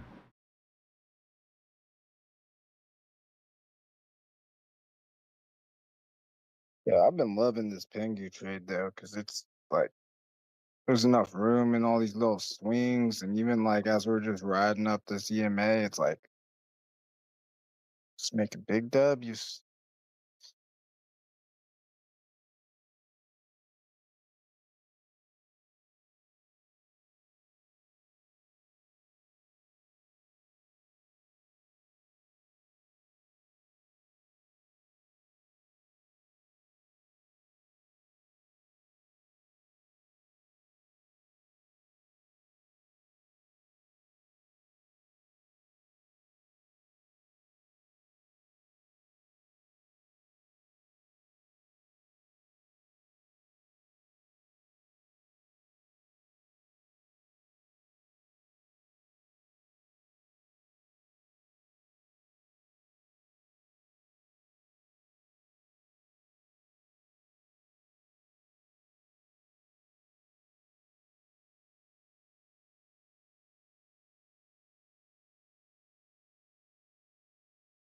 Yeah, yeah.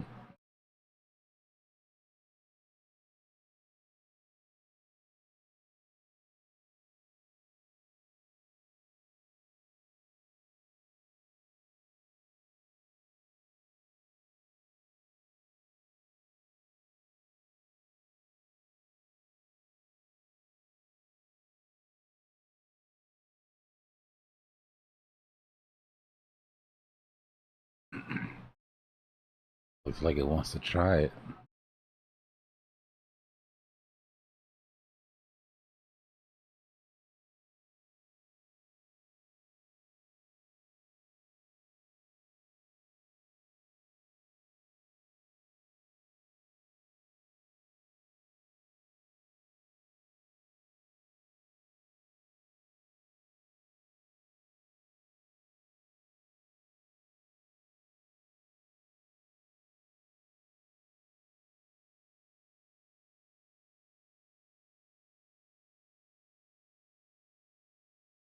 No, the amount of money, it takes way too much money, because remember, it's not just money, it's tick volume.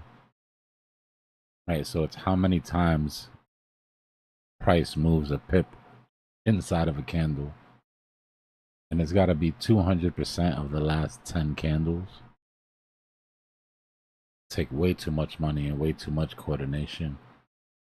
Only thing that could do that is the instant trades, the instant doubling or the instant matching of every trade that comes across the book in real time, which is what market maker does. Yeah, oh no. Listen, on smaller coins for sure. Smaller coins that aren't on exchange, right? That are on dexes. If you're like the number 1 to 10 wallet, you're basically the market maker. You can make those candles do whatever you want. You're drawing patterns, you know. And for the most part, if you're adding to the liquidity pool, then yeah, you're playing that game, because you have to know that when you add, you're going to get your money back, and you have to know the effects of what happened when you remove from that liquidity pool.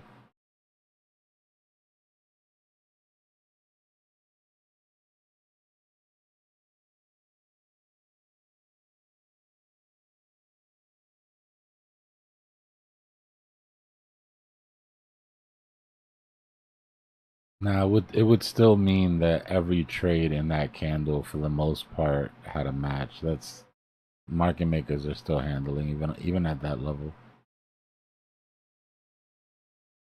Even if, excuse me, even if a whale was to fake a vector, the amount of movement that it would take to make that happen would leave imbalances in the order book that needed to be filled anyways. Right? So it would still leave an imbalance in the order book at that point.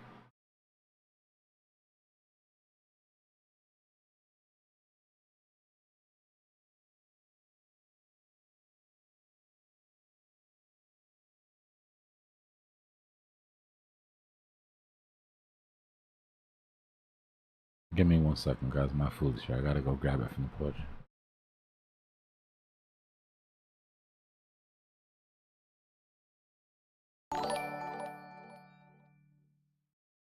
A little for your time, D. Fire emoji, green heart Super emoji. chat. I appreciate the support, brother. Thank you. W super chat.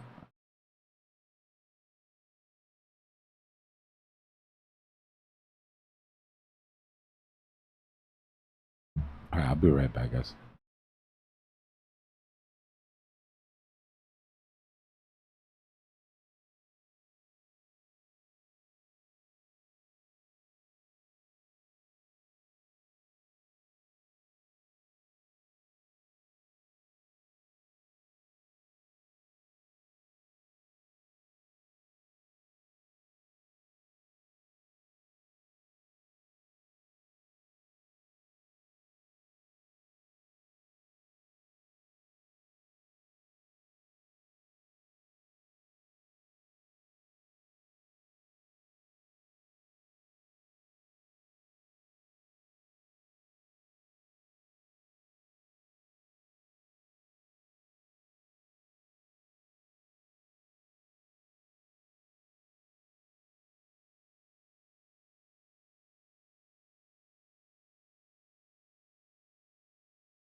Somebody just made a big buy of Doge. It wasn't me.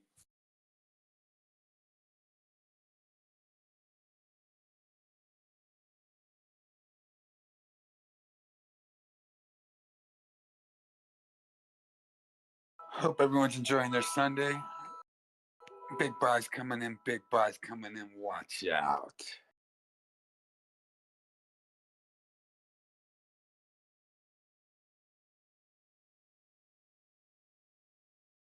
You guys almost thought these bulls were done, huh?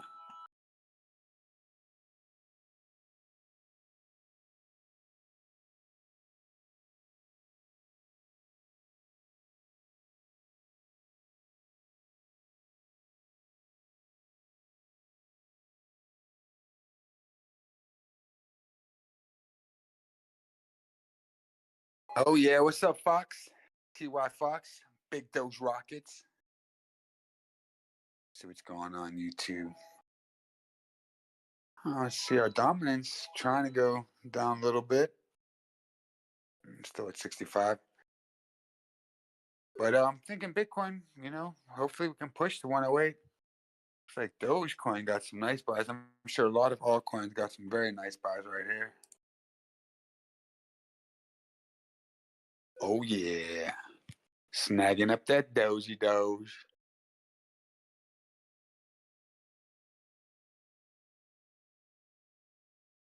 I think Doge is going to feel comfy at 25 cents in my opinion. That's like a little comfy level after everything it's been through. But I still think it's going to go way past 25 and then get comfy at 25. I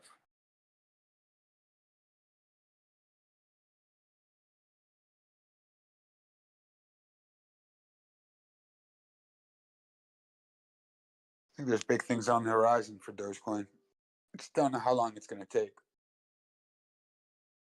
Patience is a virtue.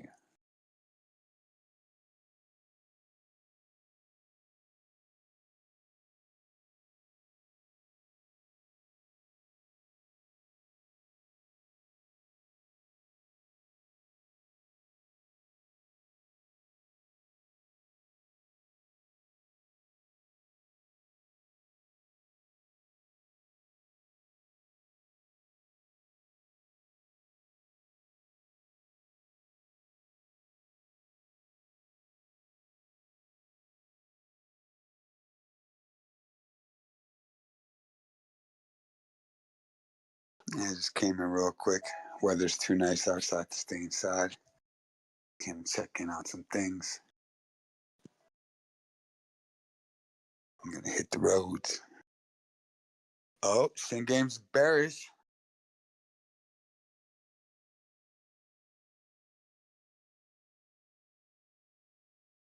I don't know, Sin Games.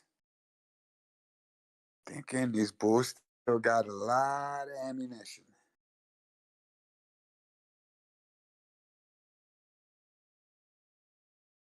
July is going to be bullish, in my opinion. We're going to do the inverse, Kramer.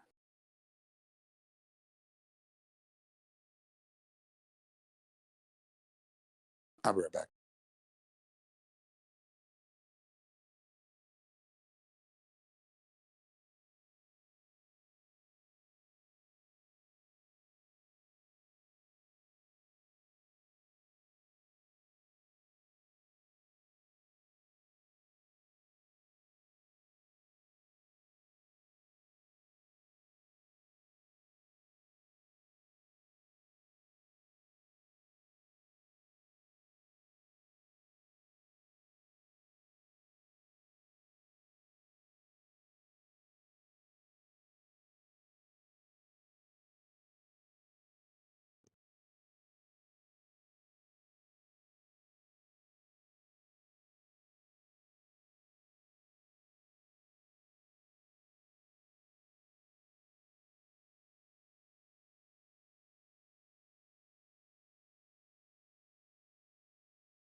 Oh yeah, big buys coming in. Big buys coming in.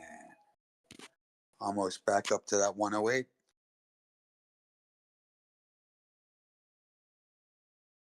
Doge pushing hard, almost at 17 cents on Binance. 169, I think, got touched and breached.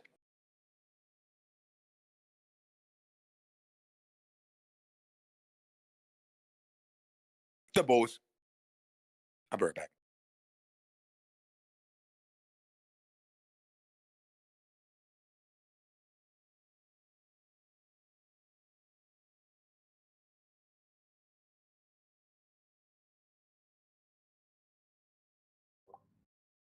Turbo's running hard right now.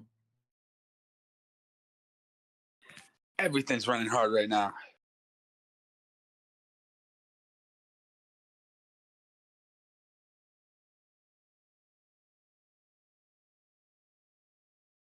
At least this last little push. Yeah, at least Pangu is going the wrong way though. Well, yeah, but because Pangu pumped yesterday and day before. Yeah, it also had a M pattern that it needed to play out to make a bigger W. So I wouldn't say Panga's done yet.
Liking the way this Doge Bitcoin pair is looking. Finally, it looks like it wants to do a reversal. Last time it did this, Doge pushed hard. Hopefully, Bitcoin, Ethereum, a lot of the alts will get their golden cross. 5,200 daily golden cross. If Ethereum gets it, it should be pretty close to it, actually. If Ethereum gets it, every time it does that, it's off to the races immediately. This is crazy, man. Let's go. Have you Big seen buys, the big Dom? buys coming in. Dom's going God, down. look at the Dom. It is nose diving. Rockets, because they're all buying Doge. Let's go. Not just kidding. They're buying some Ethereum too. They're buying some XRP. They're buying some Solana. They're buying it all. Literally buying it all. Right. This is parabolic. Good go. This is getting close, man. I got a couple of my lots just broke out. They're long-term trends. And that's just the ones I'm watching. I'm assuming that's a lot of them, right? Yeah, right now, everything that's worth merit across the map is looking good, except for things that pumped last week. Or things that pumped like a few days ago. Of course, they're retracing now, but whatever's been following Bitcoin right now is pretty much up at least 2% for the day. Big buys coming in. Big buys coming in. Watch out.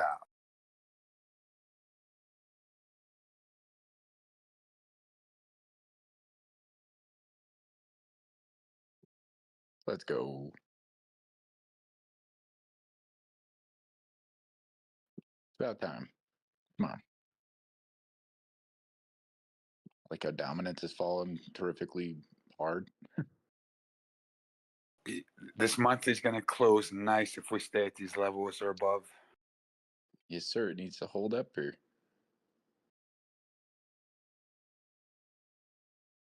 Doge back up to 17 cents almost. That's pretty good.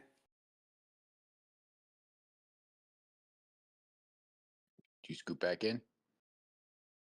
Oh yeah, yeah, I've been in. Nicely. Are you still in that same I position? went. When you scooped up, I've like up held through at this 11? whole mess. I've held through. It was like All right, even so when we it's, went down. yeah, it's still that one where you scooped up 11 extra. Yeah. Yeah. I'm almost at that mark. Getting close to that milli. Nicely. I know that. I felt like that was the goal in the background the whole time here. I was guessing you had 160, 180 throw at it. Let's go. Yeah, Bitcoin's still pushing, man. It's gonna Hey, who test let the 108. bulls out? Who let the bulls out? The We bulls are let back the in bulls town. out. The bulls come Had to out. make some phone calls to the werewolves, to the vampires, to the bulls, to everyone. So what's the outlook? I've been on the road and kind of missed out. Are we looking to pump, or I mean, is it looking to push up, or what's the deal with the I CME mean, a gap lot of and people, fake a out lot of and all that? a lot of people are bearish. A lot of people are bullish. I am bullish.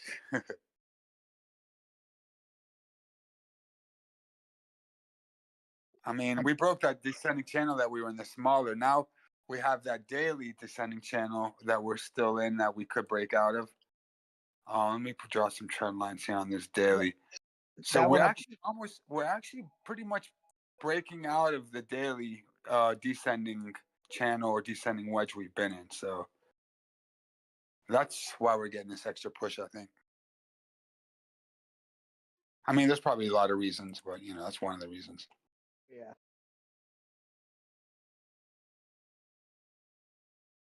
I know there's another Send big it. trend line almost to 109, but we're a ways from there yet.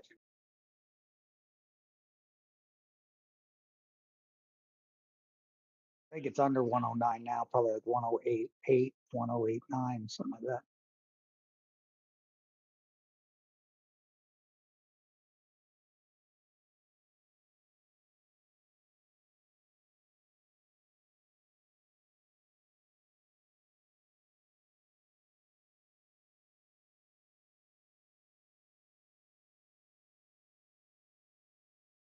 When he was on, Dbloc was saying this is a false move up. Yeah, I'm taking a little bit of profits.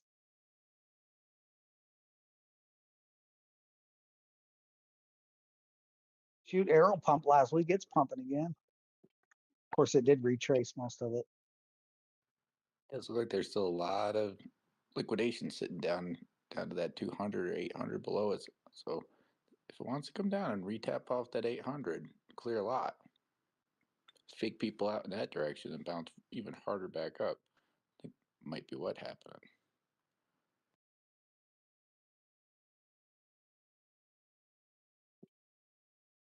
It is. It's just leaving big old vector gaps on this last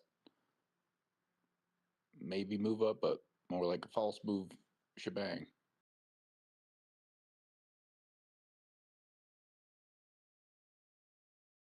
What was that movie when Shaq was like a genie or something? What was that movie? Shazam. Oh yeah, Kazam. You're right. I am liking this Bitcoin Doge pair.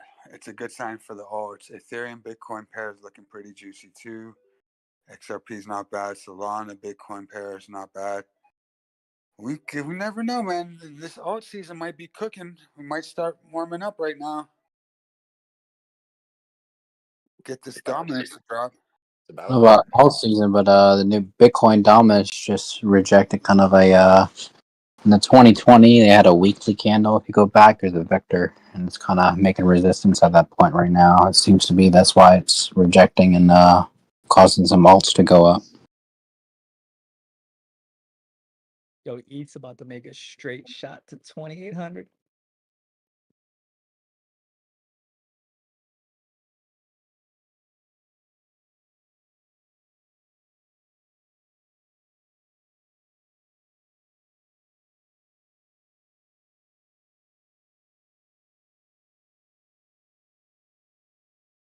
It was actually in 2017 that vector top had taken on the Monday and the 6th. We're like literally just made 2 direct pins to the Monday and the 6th of 2017 on the hourly, right on the top of that vector candle volume. Pretty cool.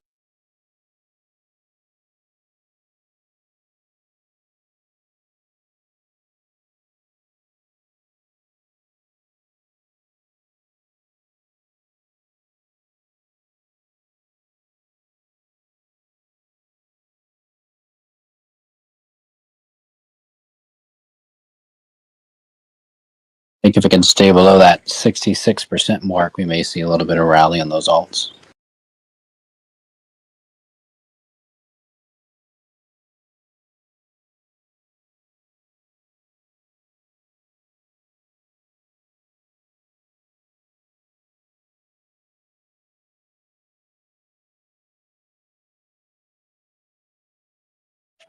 All right, I'm scalping this.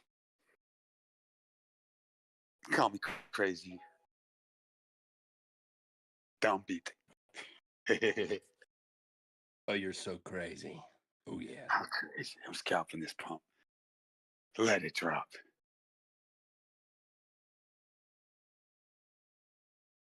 I'll be right back.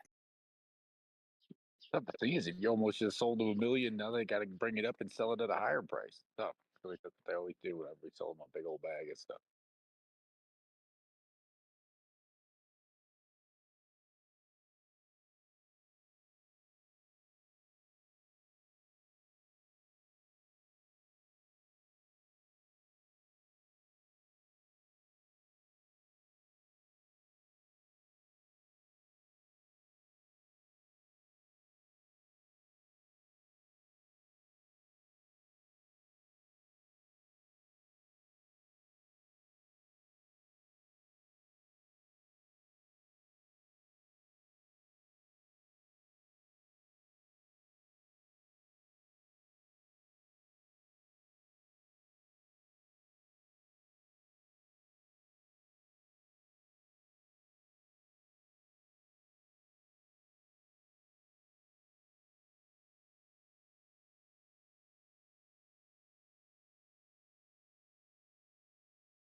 Don't get shaken out.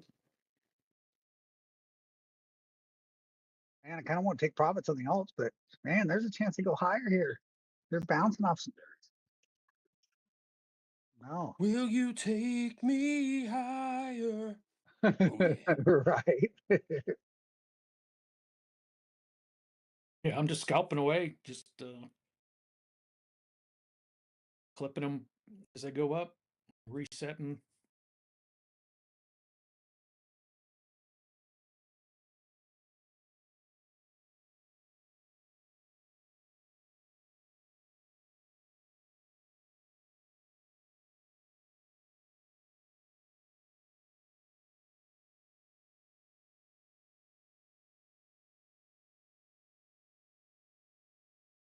Posted that BTC dominance in the TA if anyone wants to see.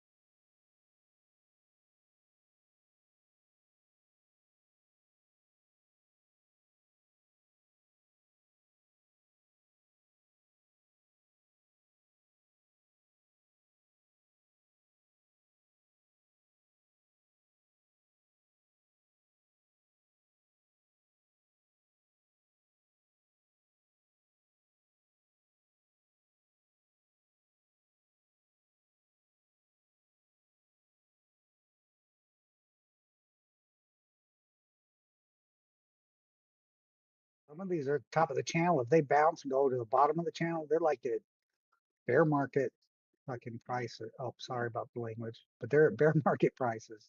They almost have to break out of some of these channels.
Some, by the looks of it, we did leave a CME gap today, right?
Alts are still going up, and the dominance is dropping still a little bit. We're right at that line. Don't get shaken out.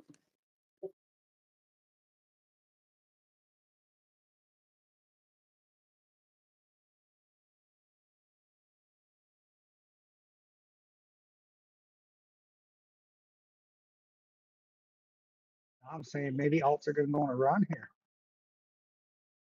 or a bigger run. They're already on a run. I think Bitcoin goes to at least 109, maybe 110. And yeah, alts also ready. ETH looked ready for like 2720. Solana 168. Those are two big ones.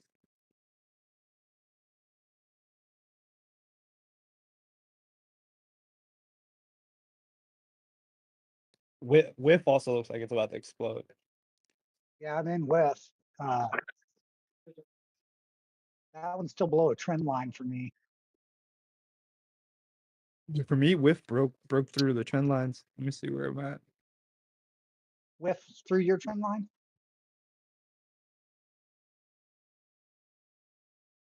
No, I had drawn a pattern.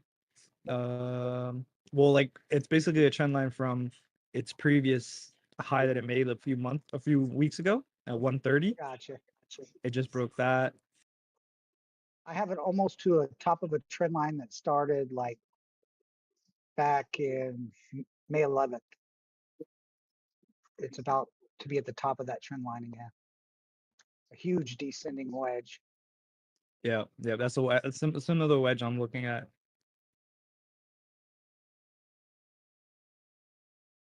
And then I have an old uptrend that it's almost back to touch. Not almost, but you know, it's headed back up toward the old uptrend, which is somewhere right around. It's above the resistance for me. It's up about 98 cents. The trend line today is around 93, 94 probably. I'm hoping it's wanting to break out and go up, continue with that upward trend. That's old.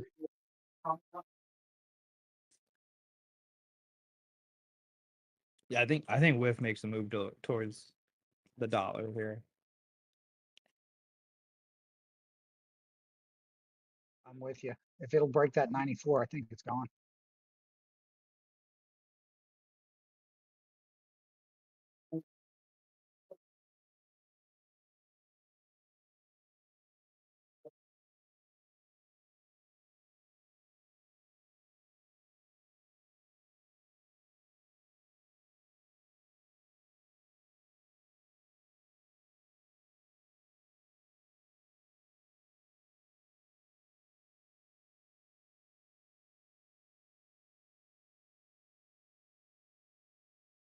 Be mindful, y'all, that like if Bitcoin does decide to turn around, that's going to be a pretty thick M that it makes.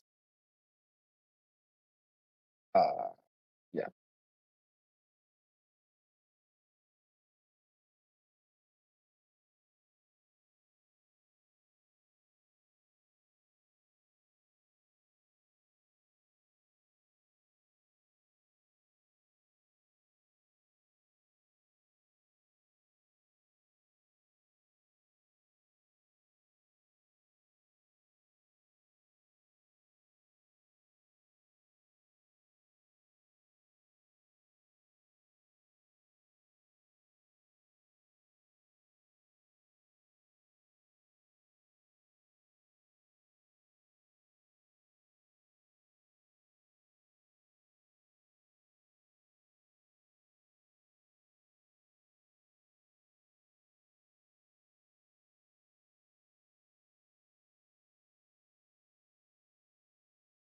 Man, my headset keeps disconnecting. I don't know what's going on. 108,368 is like the first big high of 108 in 2024. So if we can't break that, it's gonna look kind of rough. That's where we first rejected. If you look back in the history, there's like a wick that goes straight up in 2024, and it's literally the peak of that wick is 108,368. So if we can't clear that, it might be tough. But it's kind of what I'm looking at. Yeah, it's probably not a bad idea to keep an eye on that for resistance. I don't even think it'd be bad if it would just get up there and range for alt anyway, you know. But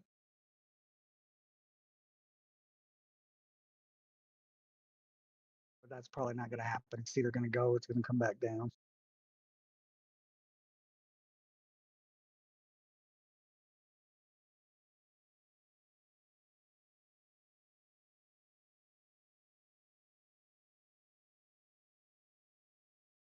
Ondo just broke out, and it looks to me like it's breaking out with a huge inverted head and shoulders, maybe even a complex head and shoulders.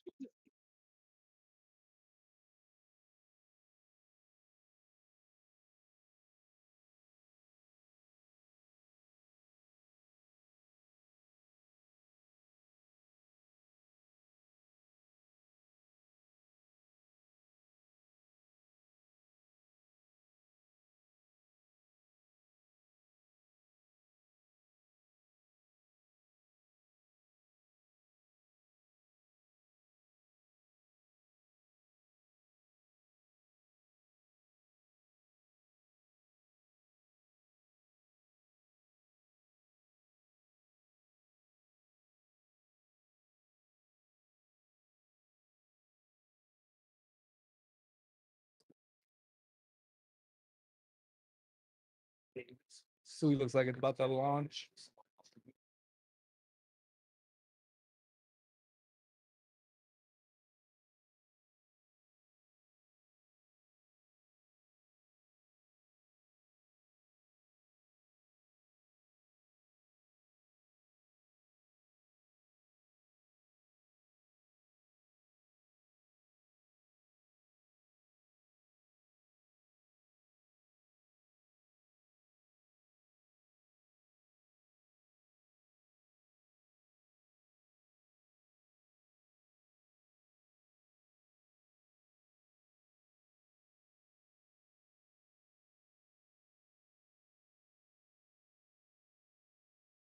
So what on the dominance, Bitcoin dominance, what is good for like an alt run?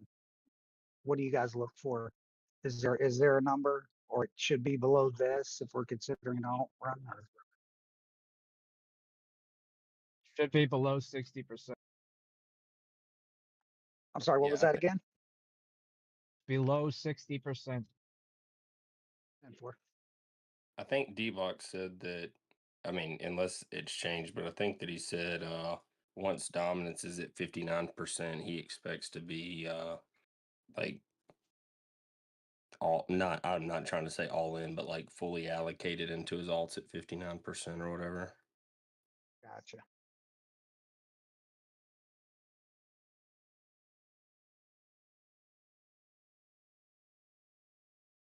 Well, I'm not putting words in his mouth, but by those actions, that would basically tell me he's expecting alt season at that point. Yeah, that was my understanding.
There we go, eat. There we go, eat.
What happened? What happened?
Why are we closing positions if everybody's up?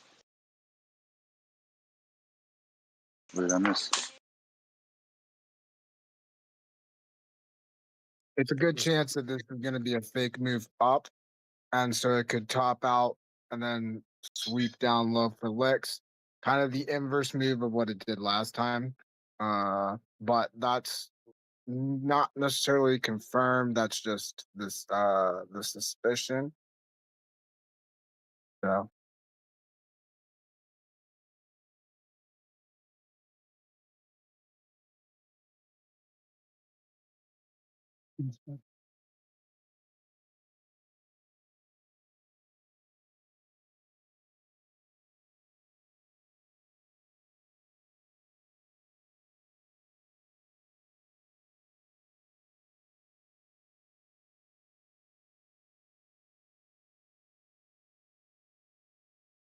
Yeah, we do have CME closed below. That sucks.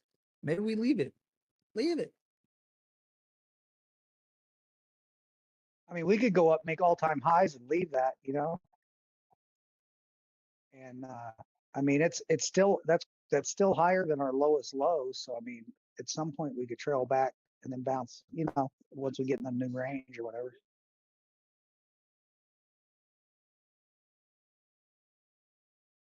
I hope it just flags out here and this is a cup and handle.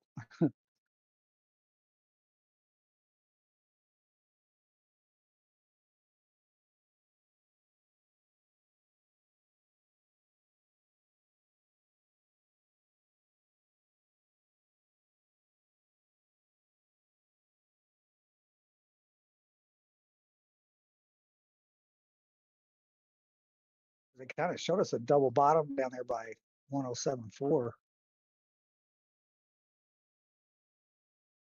But who knows? They can do whatever they want.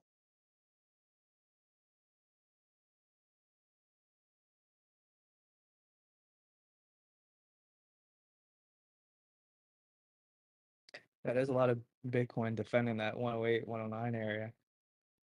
Looking at Dbloc's chart. Yeah.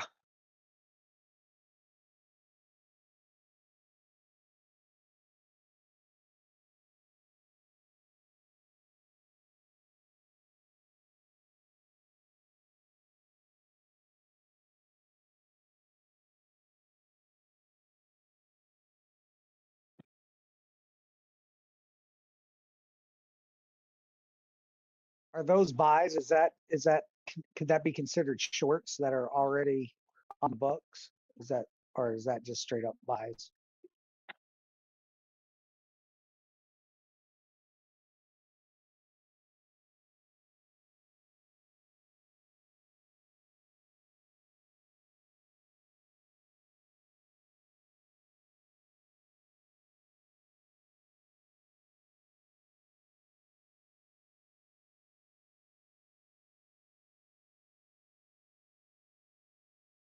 I'm not sure. I think they're just open orders, right? Well, those are sell orders up there.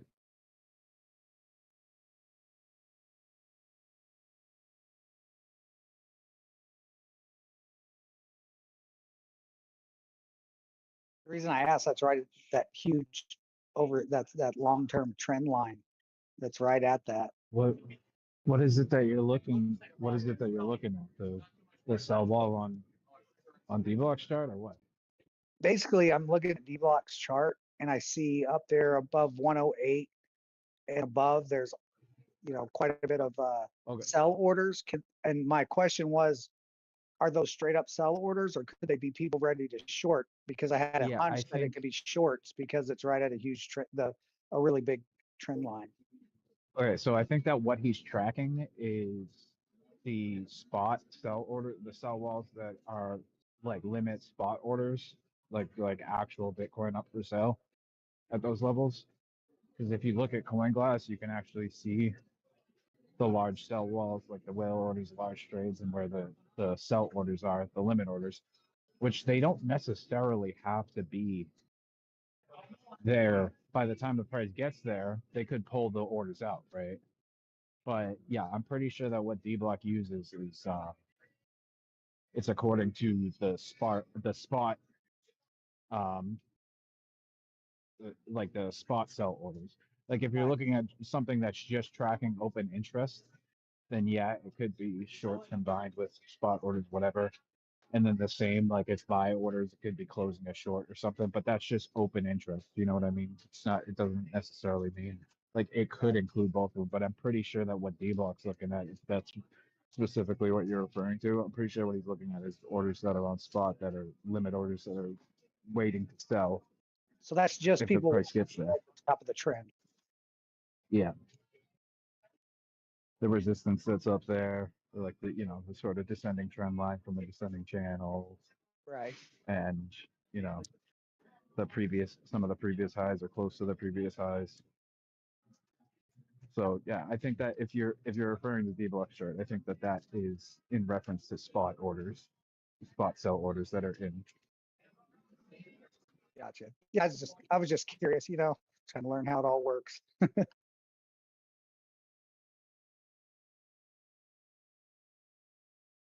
Yeah, I mean, you can look at open short interest and stuff like that too. Like there's different metrics, but like the numbers will be different, the orders will be different, placement or whatever. But yeah, I think that he's just tracking the spot market. Gotcha.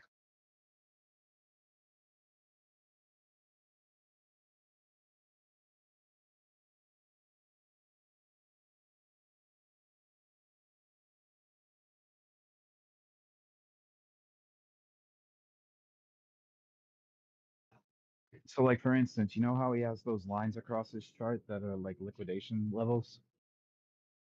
Yeah, I thought those were liquidation So level, so not how many what BTC, because he has lines with BTC on his. I'm new to this stream, so I don't know, but yeah, normally those lines mean liquidations. I could be wrong. yeah, so the white lines that he has with the order Yeah, numbers, that's like the the amount of order BTC, quantity, but the that red lines are all liquidations, right? yeah, the white lines, those are sell ones. The red lines, like the red, purple, Yeah, those are all and liquidations. whatever lines, those are liquidation levels. But the reason I brought it up is because the way that those are calculated is because of open interest. So if there's people Oh, that, so if somebody is getting liquidated, if somebody has a liquidation price, as soon as somebody opens a position, right? If they have a liquidation price, then that's going to show up on the chart as open interest because if they get liquidated, it means that another trader has to take over their position if they get liquidated. Or if there's no other trader to take over their position, the market maker has to take over their position. So pretty much as soon as their position is open, the market maker has to take on their position at their liquidation price. You get what I'm saying? So there's going to be an order there for their position at close and the market maker taking over their position. So that's why there's open interest there. So that's how those liquidation levels actually show up on the chart. It's calculated by open interest. okay, cool. I didn't know that.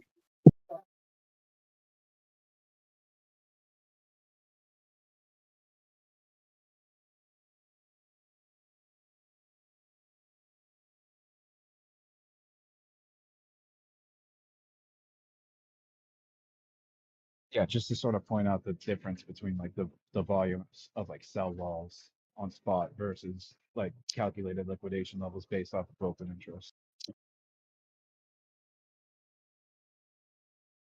I pretty much knew what you were talking about, but I wasn't tying it all together like you just did. Send these frickin' alts, baby.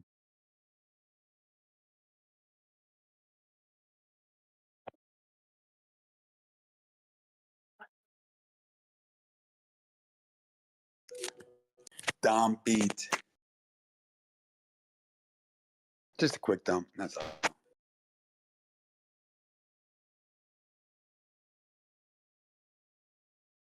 Big sell's coming in. Big sell's coming in. Watch out.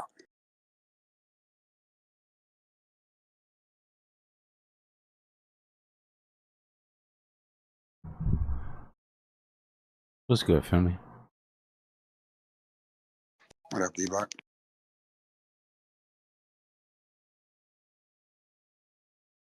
We're gonna try to make that second attempt at a high like we were talking about. Let's see what we get. We're gonna leave that little CME gap for later, which is cool. That's just another feather in the hat of that 3-day retracement. Yeah, I took profit on my trade. Trying to.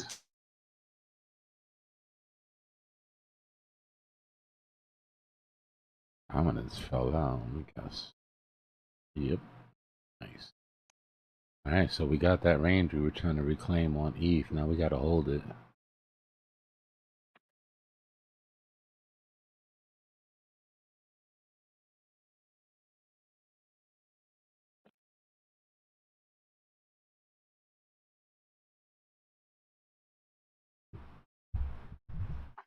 Dbloc, those sell walls that you have on your chart, those are spot limit orders, right? For the sell walls. Yeah. Sell orders. Yeah, because somebody was just asking about that. They said, and I said, I'm pretty sure that you're just tracking the spot market with those, but then the liquidations are based off open interest, giving sort of a rundown of the difference between open interest and actual like sell order, like open short interest and actual sell orders. Mm-hmm. But also, I mean, like sometimes they have a tendency to pull orders out. Like they'll let orders sit there forever, and then as soon as the price gets there, they pull them out. You know what I mean? I've seen that happen a ton of times too. Yeah. Just like any of those leverage positions could close at any time. Yeah, All we get exactly. is a Like they could snapshot close that at any position. given time. What? Yeah. If somebody's short and their liquidation will appear on the chart, but if they close their position in the profit, it will disappear. But I don't think that I feel like the spot sell walls, the longer they are there, the less likely they are to be removed. You know what I mean? Because then Yeah. if they wanted to put it back in, they'd have to go to the back of the queue. So if it's in there for like an hour, they're still likely to remove it. If it's in there for 2 weeks, probably not. This is So I don't think that ETH heavy these push particular here. Like Sol's not moving with this ETH push at all. I feel like Soul pushed first though. Yeah, a little earlier. Let me see. Please, dominance, just keep falling. This push is over. We are dropping down. ETH BTC got a really nice push there. All right. Well, remember ETH BTC. Remember that overlay that we're looking at. If this was to play out, this would be right around the time that we're supposed to be moving back up. Okay. And we just got that. Let me take this off. Bro, that's so clean. For that to be an overlay from 4 years ago, that shit is insane, bro. I mean, everything from the little candles to the getting bigger to then finally the one big candle is dumb. That's wild, yeah. That is wild. That's actually retraced. It's all a simulation, guys. Pretty much. It seems that way. I keep coming to that conclusion.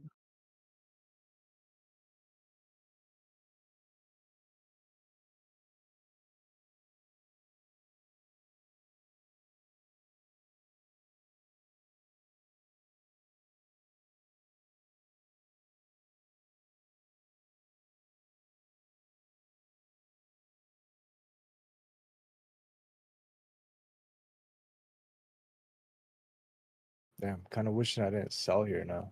Should have fucking held on longer. It'll be 10 push-ups.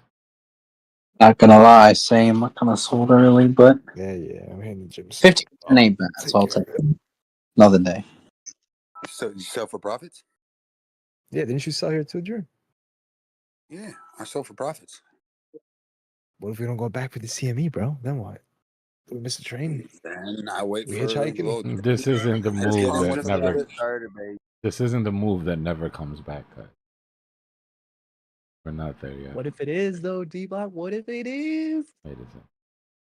I had too many birds chirping in my ear. Thank you for setting me straight.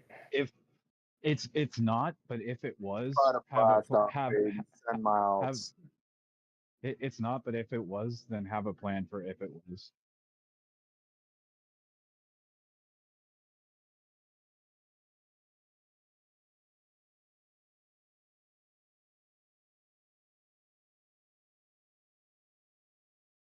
I mean, even if it is, like, I'm pretty sure it would. You'd have time to see a parabolic move as long as you're watching the charts, right? Might not catch the whole thing, but you could catch like 75% of it.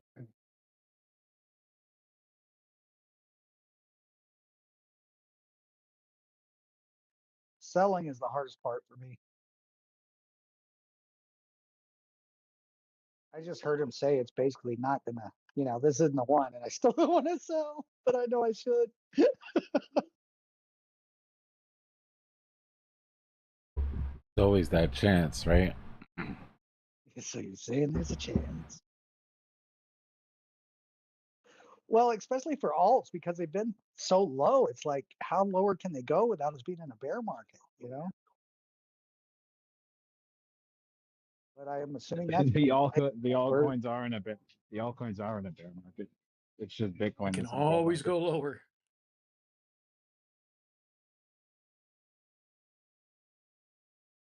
All right, so we talked about our false move up earlier and saying that we had an expiration date. The title of the stream is actually BTC false move underway, 24-hour expiration. I expect to put in the high for the week here at some point between now and tomorrow, right around US close. Problem is, with all these sell walls above, I don't know how sustained we make that move. We could very well just pop up, reject, and start our 3-day retrace sooner than expected. But our measured move would take us up to 110. The only reason I don't expect to get there is because I don't think we got what it takes to get through to absorb those sells, unless they move, right? Unless they just spoof their orders.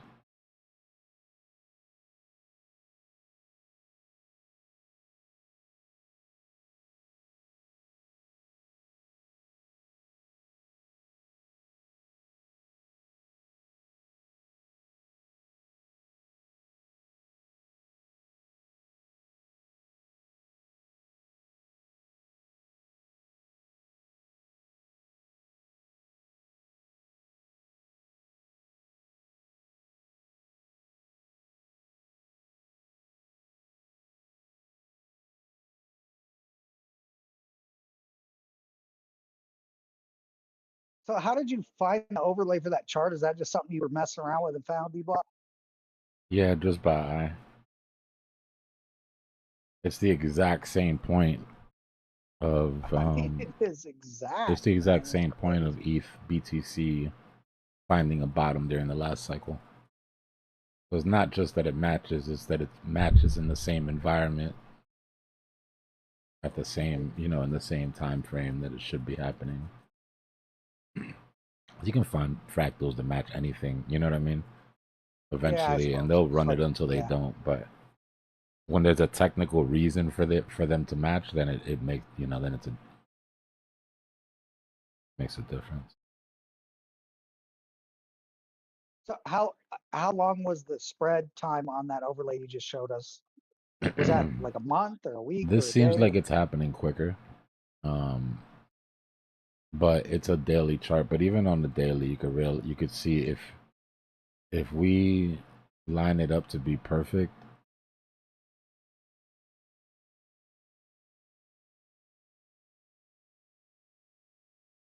Right, it seems like it happened over a broader period of time. Not by much, though.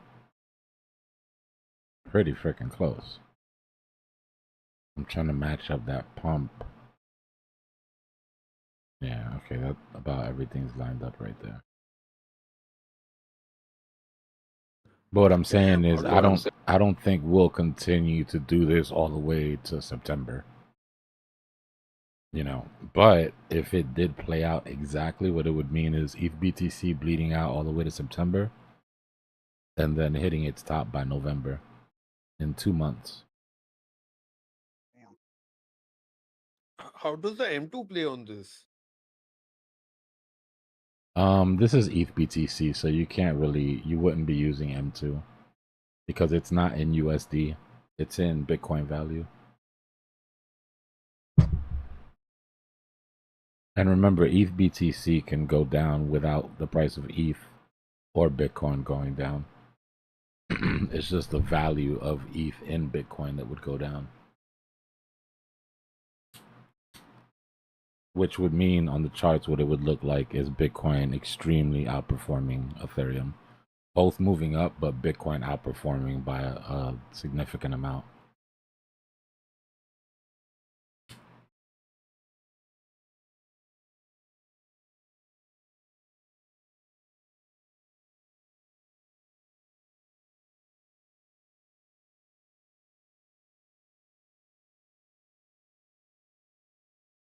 Yeah, we're looking good on M2. We come to the end of the dip on M2 on the 9th when Trump opens his mouth.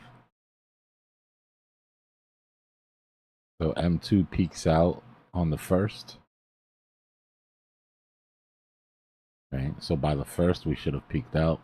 And then there's a bit of a downtrend into the 9th when he's supposed to announce, which is why I've had this box here forever that said, what will Trump say? We don't know what, but something's going to affect price during this time. Insert news story. Damn. Here we First go, is like baby. Tuesday.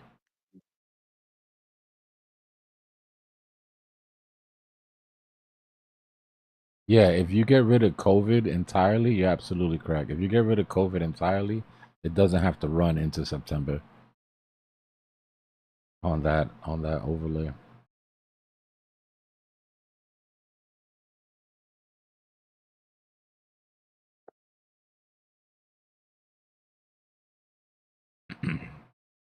Somebody just asked in chat how I knew that it would go up for a second high.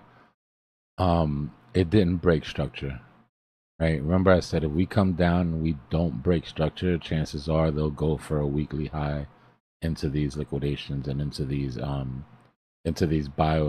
sell orders to bring some of this liquidity back on exchange. So we didn't break structure, right? We came down, held daily open, left the CME gap behind. So that leads more to my theory that we come up, put in a high for the week, and then a 3-day retracement to clear the CME gap and any sort of liquidity underneath it. Basically, what it looks like on the liquidity chart would be sweep. Right? Sweep the tops, sweep the lows.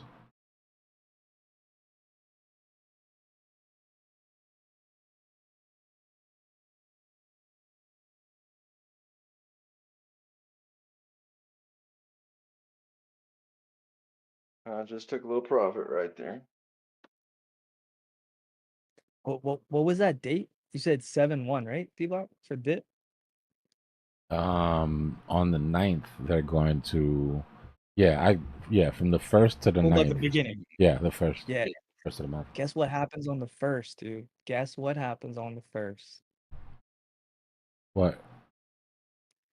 All the central bankers are meeting in Europe. Like Powell's gonna be there, the Bank of England's gonna be there. They're having like an ECB global meeting. It's gonna be broadcast live starting at 9:30 in the morning on Tuesday, on the 1st of July. Uh-oh, that's bearish, dog. That's bearish. Watch out. Is that where they There's get gonna be Powell's together and speech. sacrifice unicorns or something? Yep. I don't know what they do, but they're all gonna be together, and they all make the That's policies interesting, for though. Yeah. all the major countries. Yeah. Yeah. You got England there. I think Germany, France. Powell's gonna be there. I don't know if Japan's probably gonna be there.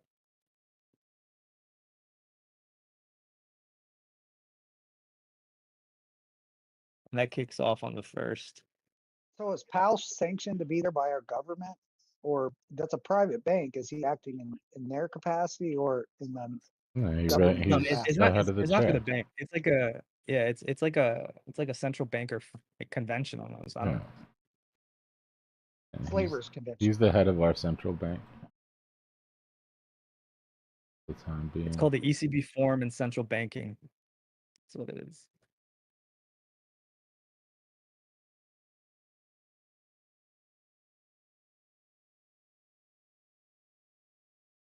It'd be great if we could make a new high here. We will, in my opinion. The question is, do we have enough to get through that little current stack of sell orders there to get to the big one at 110? Be a nice TP after a hard week's work. Yeah, I still got some. I'm just waiting to see. We just right at it, aren't we?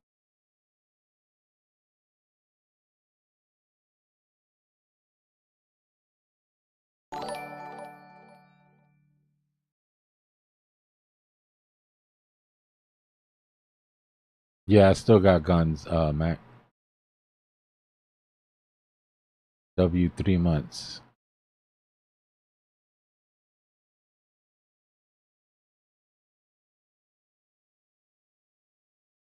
Los with the 5 gifties. W Los. Weekend's been good, mister. Weekend's been good. Scratched my eye, so I've been operating off like 50% efficiency. But they're gonna have to do more than that to stop me. Luckily, eyes heal very quickly. Hopefully, this shit is annoying. It's like a constant reminder every time you blink, right? You don't ever get to forget. Because you gotta blink. And if you don't blink, it dries out and it's even worse. You don't have anything to put in it? Yeah, I got some drops and shit. I got an eye patch too. I'm like a pirate right now. Crypto pirate. Captain Cold Wallet. Man, I did that one time. When I smoked, I threw a cigarette out a car window and it come back, went right in my fucking eye and blew up. Oof. And it like burnt my lens or whatever. But man, 3 days, I was pretty good to go. They say that your eye heals faster than any other part of your body. Yeah, that was what the say is like at least it's gonna be like it'll suck and then but like 2 days or 3 days later you'll forget about it. You'll wake up and be like, it doesn't hurt. I get your eyes and your tongue are like the two fast or lips are the two fastest healing. There's just a small chance you could remain cross-eyed from the stress. I made that part up, but it sounded funny.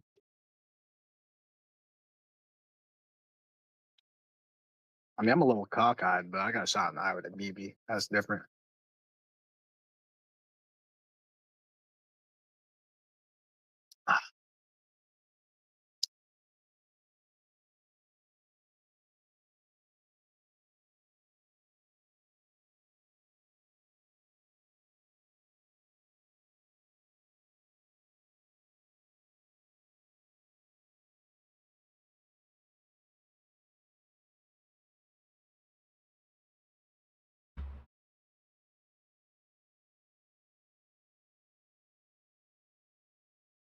All right, to prevent myself from buying back in too early, I'm gonna go for a ride.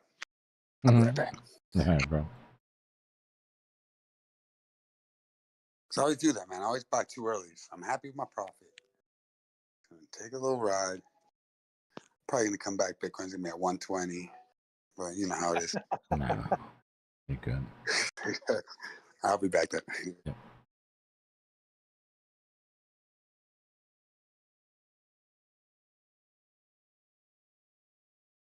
What usually happens in situations like that is that the coin you're looking at goes up just enough to get you. Like you're like, oh, you start to feel that FOMO, and then you watch it, and it's gonna go up just enough to get you to pull the trigger. Like that commercial and with the then boom. dollar bill on the end of the fishing line. Yeah. Just keeps teasing you. Yep, that's why I'm going for a ride, not looking at this no more. Good ride, bro. Almost. Drive safe. Almost. Thank you, thank you. Yeah, that happened to me on a coin last week. As a matter of fact, I had to sit through the whole fucking all the way down and back, and at least it come back up. But you know, it's money I didn't get to flip. Language, please. That's the second one.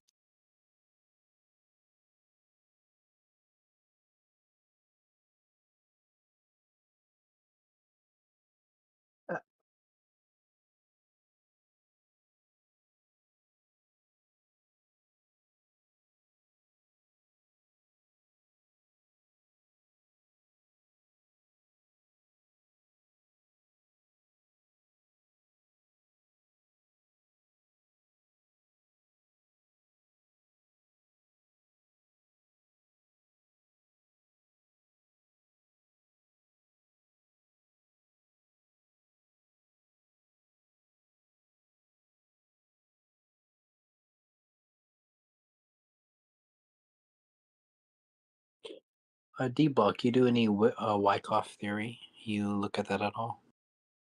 Yeah, yeah. If something's fitting really nicely, I try not to make things fit because you can always make things fit. But yeah, if something stands out, I'll pay attention. Mostly on the macro.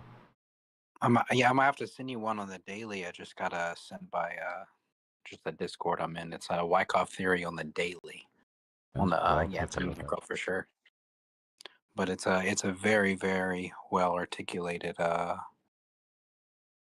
diagram. I have to send it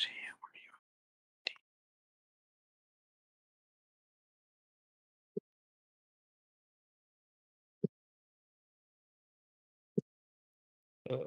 Stocks opened up super green. Russell's almost at 2,200. Yeah, I was telling Cloud I expect this shit to open crazy. I think you run till Tuesday, man. Till Powell. See what all these bankers say. It's crazy how that on that chart you had the first being like a dipping point. And then I was just like, wait a minute, something happens on the first.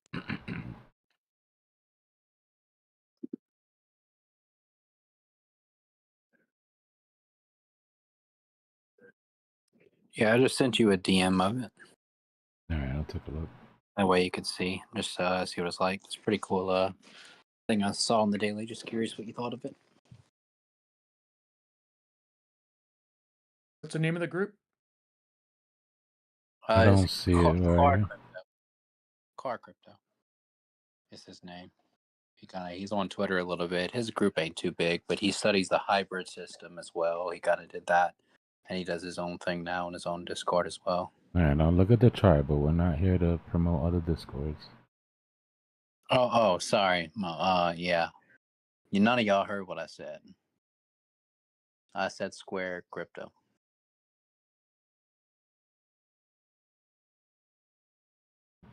And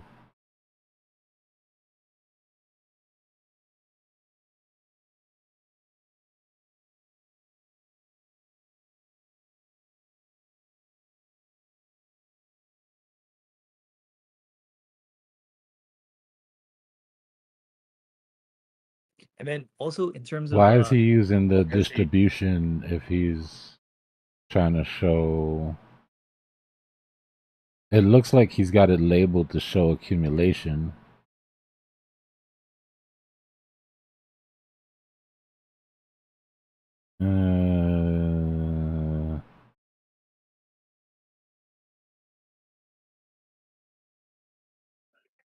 Yeah, he's talking about phase D starting to LPSY.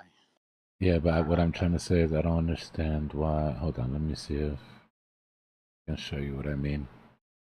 Okay, So, cool. Yeah, I was just trying to see your opinion. Yeah, so the distribution schematic that he's showing, right, is for distribution, is schematic 1.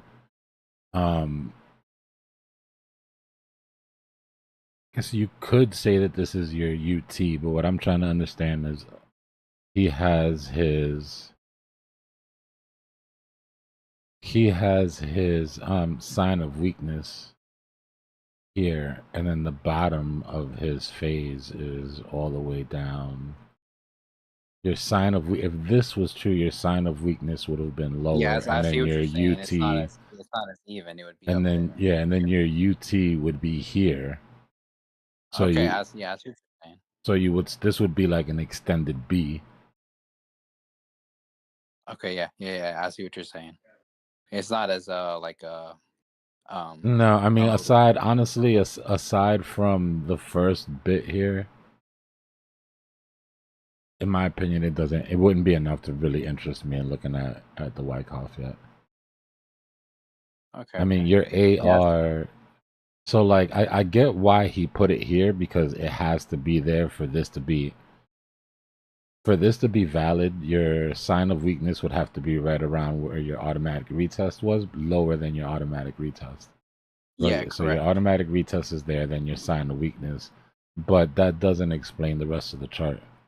If this was true, then your accumulation would have had to been in this range. You wouldn't I have see what you. come. Okay, it's not aligned. Is the correct word I'm looking for? You Not wouldn't have aligned. come way down. In my opinion, you broke structure. Right. So the range that you're trying to explain as Wyckoff would no longer be a range if you broke structure and retested it. This would have to be the sign of weakness.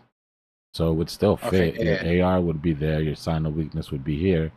But as far as the schematic, you would only be in this part. Just putting in I your. see what you're saying. I see what you're saying for Yeah. sure. For sure. You could possibly say that it was the downward angled accumulation. Yeah. But I'd have No, to look like I at said, closer. it gets to the point where you're just trying to make it fit. BTC about to fly up to 120. The reason that Wyckoff is so powerful is because it's not super common that you see a big Wyckoff on a large scale. I've seen it adapted to smaller time frame shit, but then you break a lot of rules to do that. And at that point, It's meant to be a larger time frame. Yeah. So thematic or I did whatever. want to ask you, Dbloc, for the because I know like they have the angular ones. Are they just not like it's kind of harder to like say that it's for sure an accumulation or a distribution at that point because of the angle or I mean, at some point you're in a or it just has trend. to be very precise. If you're at an angle, for the most part, you're in a trend, right? You're not in a range. You can consolidate downwards, but that's not Wyckoff accumulation. That doesn't match schematic A or B, 1 or 2. What you're looking at is a bull flag in that point. In that case, you're looking at a bull flag that hasn't broken yet. Copy that. Cool, some good info.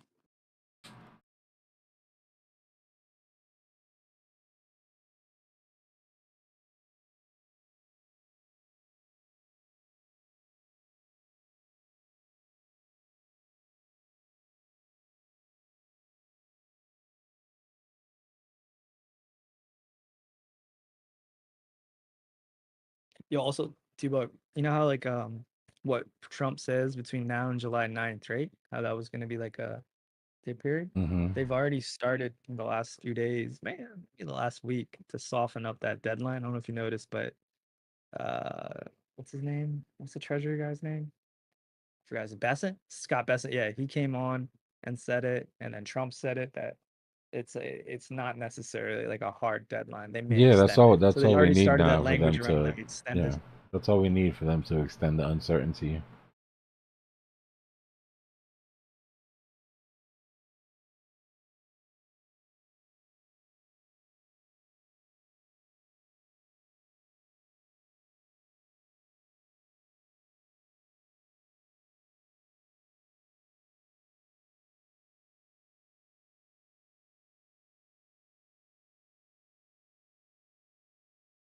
Yeah, I mean, we want to get rid of the uncertainty as soon as possible, guys. Uncertainty has people on the sidelines.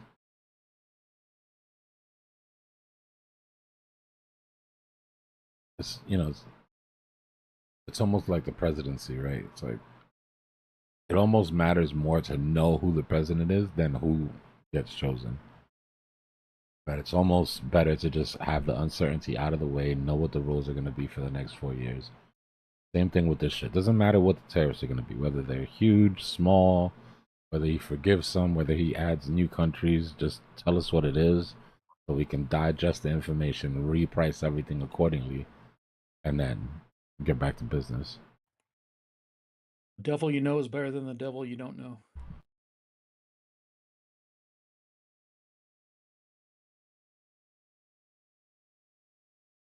Yeah, it sucks, bro.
Yeah, if CME didn't close, there would be no weekend trap.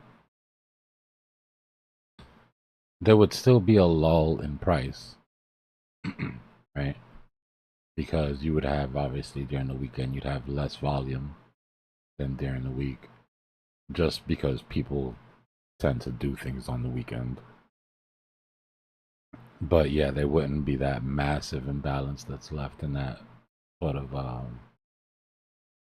order book imbalance that causes us to come back.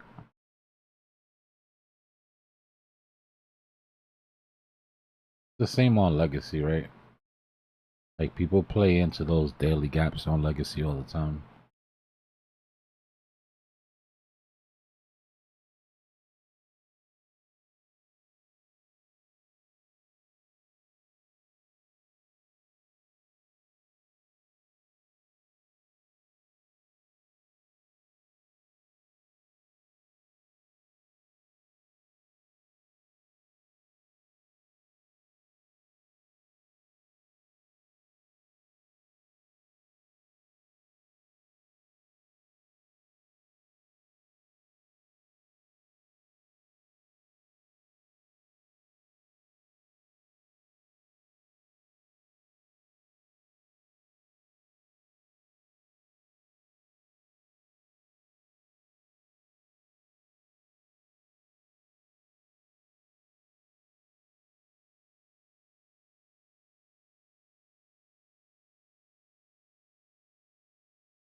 Come on, can we get a real pump or what?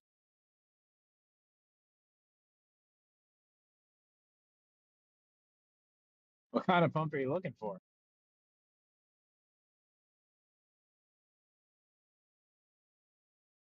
The pump.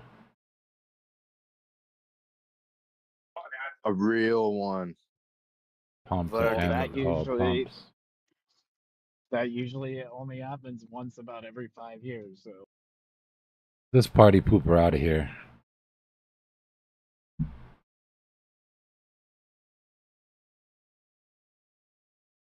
What a fun sponge.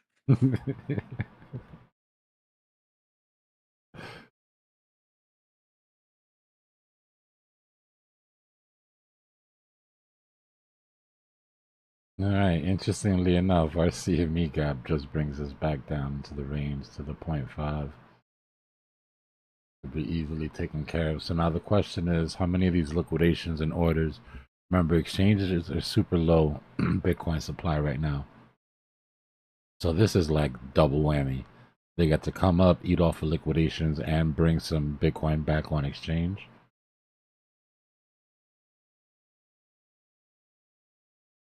So the question is, how much 10 are we going to minutes, sit come on, around pump, baby. and wait for it to happen?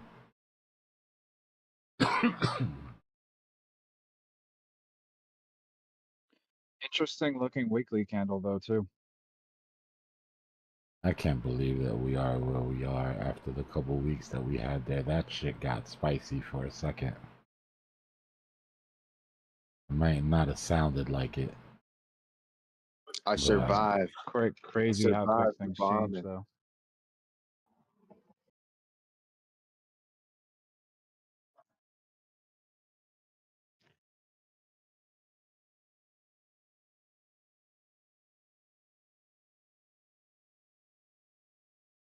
In my opinion, this daily chart here and the weekly where we were following on the macro for Bitcoin was one of the main things that kept everything together. Because there was some sketchy moments, but we saw them come in. We knew what to do once they happened. Didn't hesitate to swing once we saw it because we were waiting for it. Knew what we had to see. Accounted as recovered, and now we're already starting to take back some of our local highs. GG's, yo. That was some well played shit right there. I mean, I still think it's at least going to come back down to the bottom of that channel.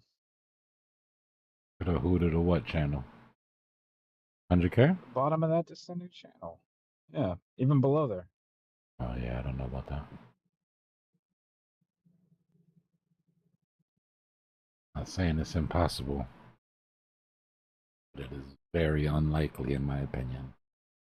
There's still a CME gap at 92K. Now we could have went to go get it when we went to 98 and we didn't. The reason for that. Everything else was taken care of.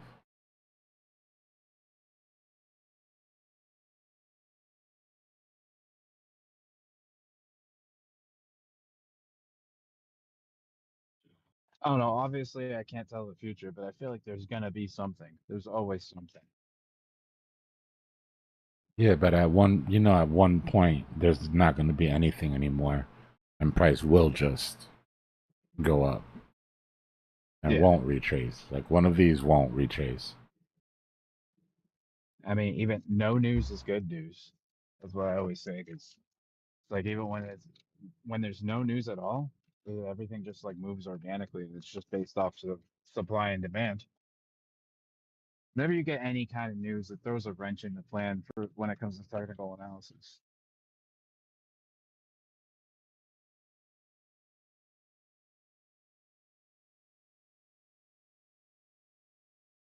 I mean, that's the thing. You could have lower targets. Some good news could come out and it pumps it higher and validates your TA, or you think it's going to go higher, and some bad news comes out and it invalidates your TA. That's why I hate the news.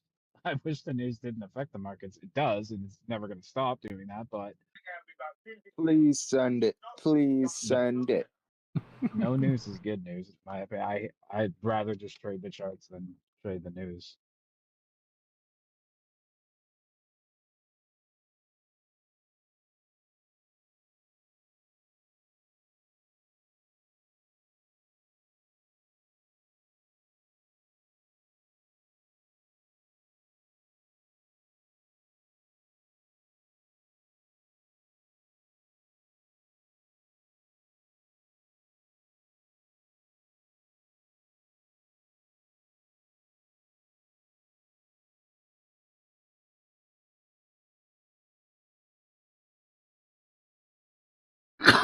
Excuse me. What's your invalidation for going under 100K?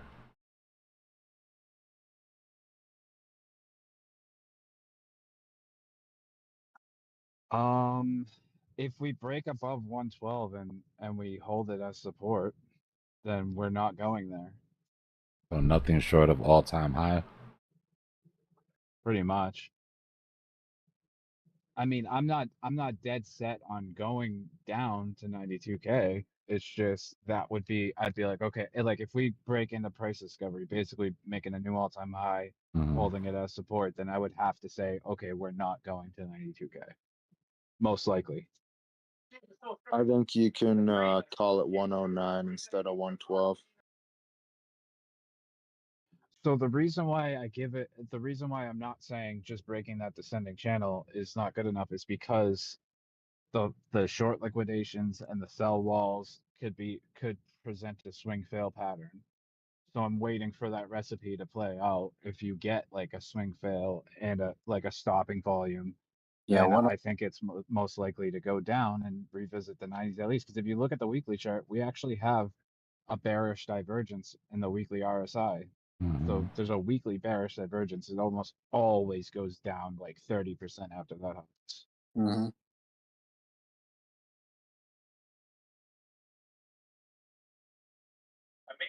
Can't trust that one.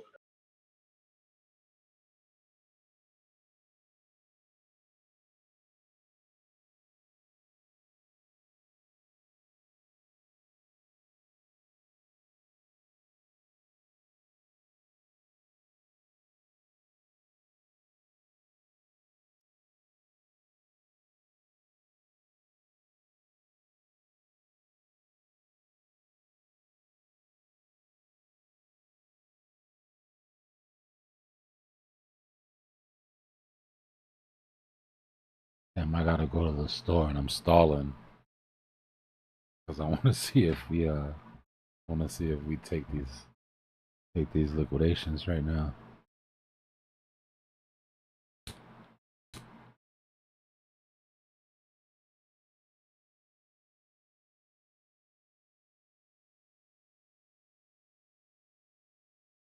So sad, man. It isn't going to give the weekly bullish engulfing on SHIB.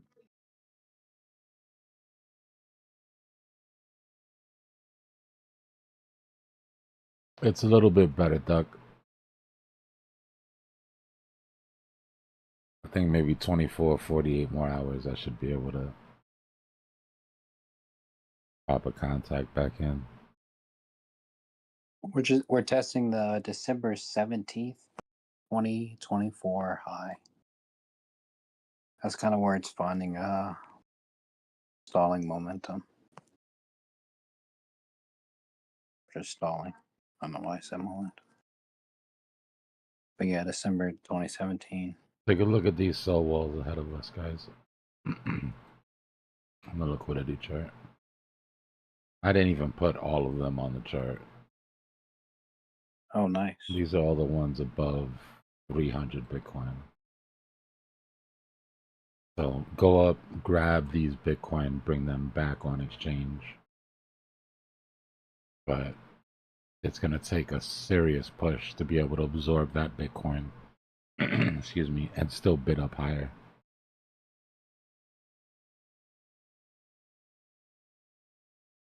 And taking all of that brings you right into those ranges, 109, 110, where all this liquidity is here. At some point, like I've been saying for a couple days, we'll Guess what take number both is the sides. daily high? Take both. 109,960 is the range daily high. That's pretty close.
Looks like retail does not like the plan. Market maker's not going to sit here and just hold the doors open forever. If retail doesn't bite, he'll take advantage and pay himself on these vectors. No harm, no foul.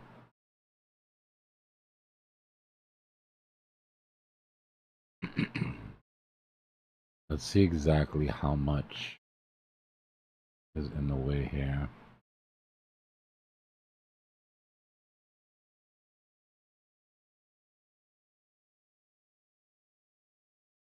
So hit that sell block of 197. Damn, it only dropped it down to 116. Yeah, couldn't absorb that. Had trouble absorbing 197. 393 is gonna be a bitch. And 541 isn't gonna be any easier. 503. That's what you call a wall.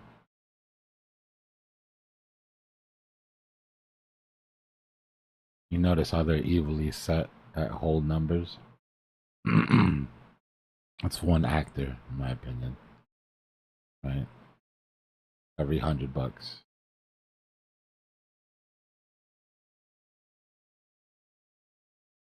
Somebody's protecting a short.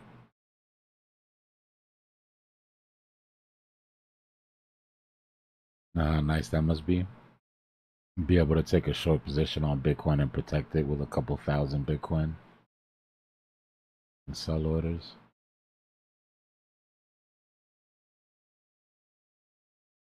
Goals. You know it's you, Dbloc. What happened? Nah, that's not me. I'd have been quiet about that shit. Nah, to have a couple thousand Bitcoin just as a hedge. Imagine what the main position is if that's just your hedge.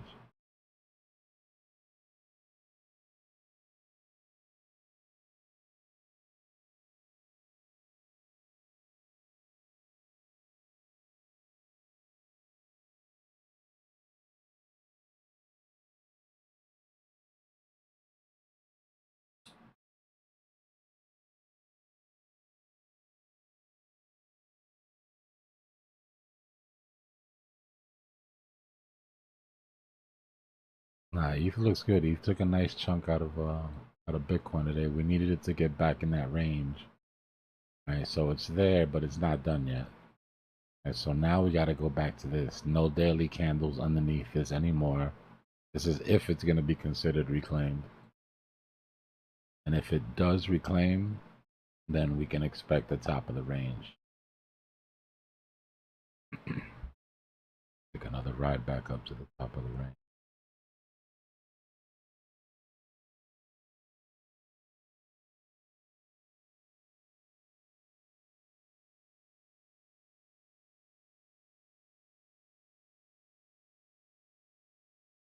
Didn't break that support. Came pretty close, but never broke. So we didn't have to worry about that measured move.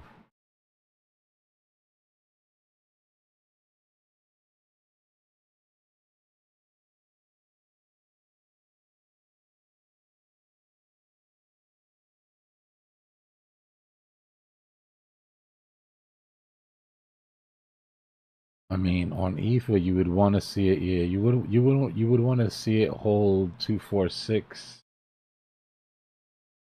Come back and hold 246. If it loses that range, if it takes the entire vector back to like 243, then you might have a situation just like here, right? Where we broke out of the range temporarily, but just to come back into the range. So we want to hold it, but we want to break it, but we want to hold it and then build out.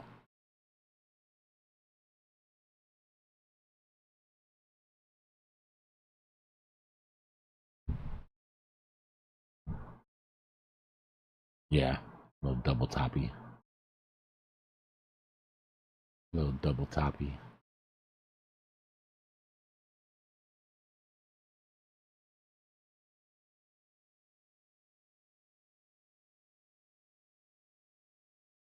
But most W patterns end up double topping at some point before they break out, if they break out.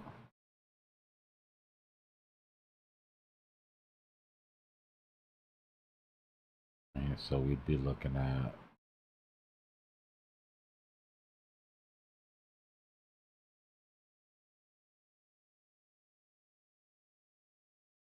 the question is what happens now? Right? Does it retrace far enough to invalidate the right side of this W, which would be losing support at 239?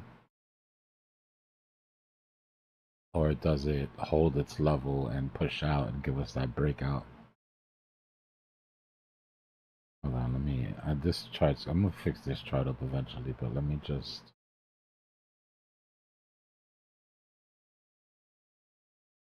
it doesn't start either. Yellow, alright. So that's the W I'm talking about there.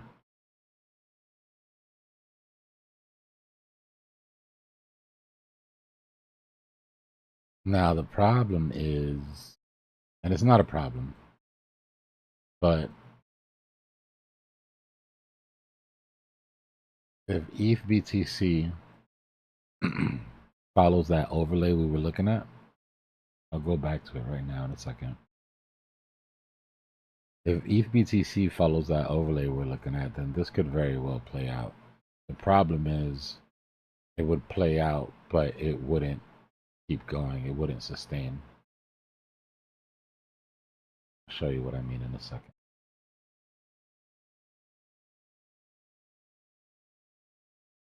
Right, so that plays out. You're looking at a 3K Bitcoin.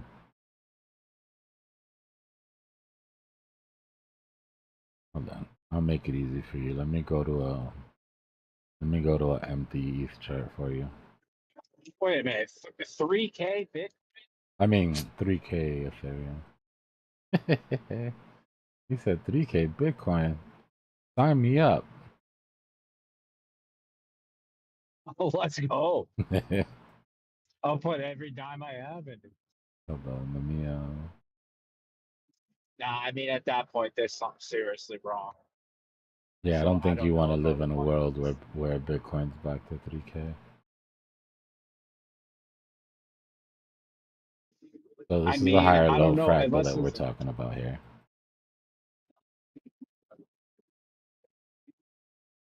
real estate bubble and collapse or something like that. I put it there, but I still don't think so.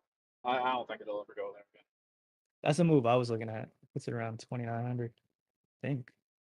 Oh, 3K. So the reason that I said it could be possible is because of what we're looking at on ETH BTC.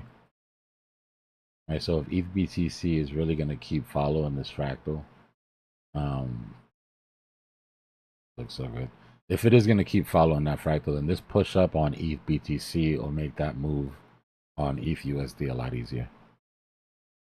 Right, that wouldn't be difficult at all. But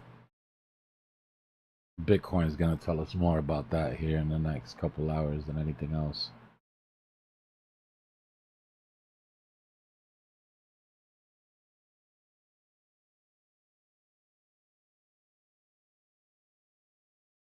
Damn, y'all are getting that excited about 3K ETH for real?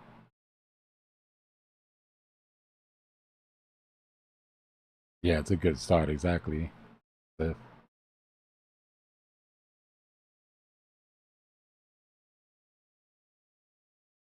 Nah, 3K BTC, you gotta sit on the sidelines for a minute. Something happened. You better look around quick just to make sure that something crazy didn't happen.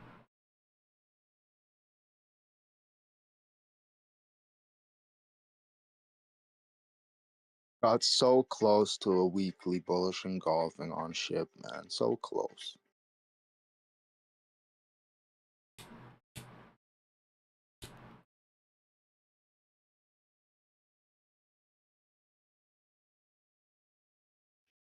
Yeah, this is where they make it look really good, and then they tear it all back down. Well, I mean, obviously, I don't know that for sure, but sometimes that happens with the weekly closes. They make the weekly close look really good, and then they tear it down after that.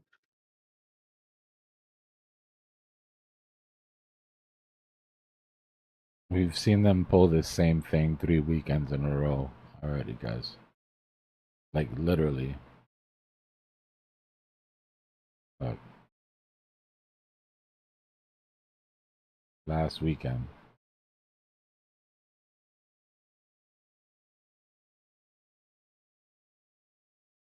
It was literally last weekend.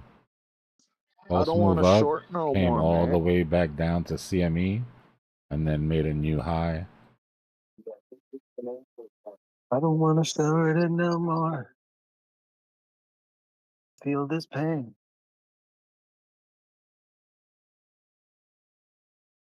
I don't have to trade if it's stressing you out, My bad. I was just. man. Nah, I got it, man. I got it. I got this massive position I'm trying to keep open. Yeah.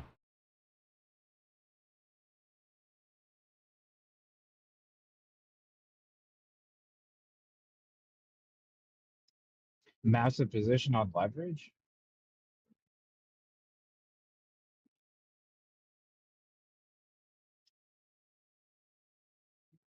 Like you have a leverage position, or Yeah. yeah, I've never held a leverage position for more than a couple weeks.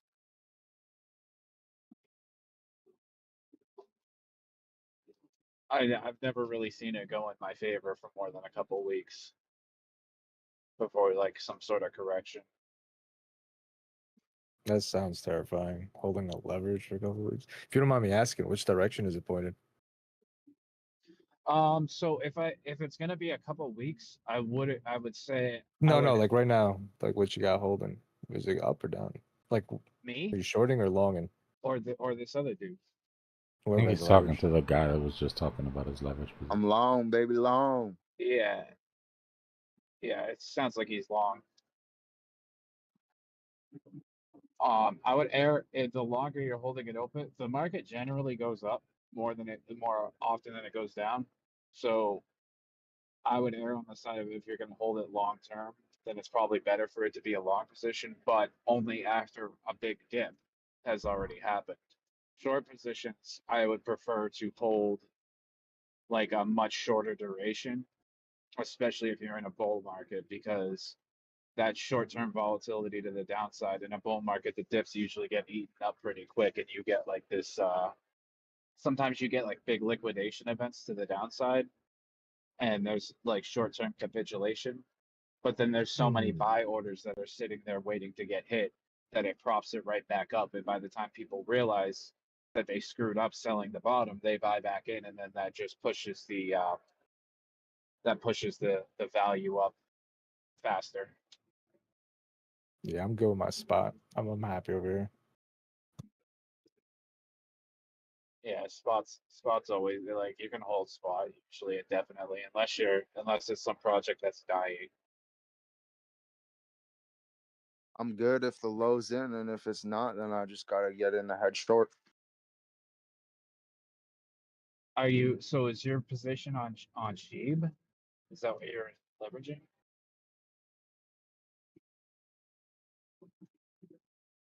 The guy that said he has a massive leverage position that he's trying to hold on to. Is it on SHIB or is it on something else? Go, go, go.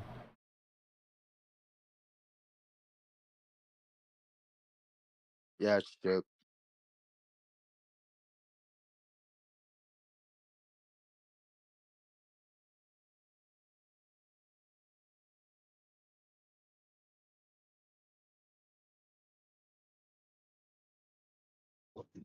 Yeah, all I'll say That's a is good that idea, I Lippy. have no investment in SHIB whatsoever. Is it potentially advantageous if you instead of using larger leverage positions to spread them out across multiple exchanges?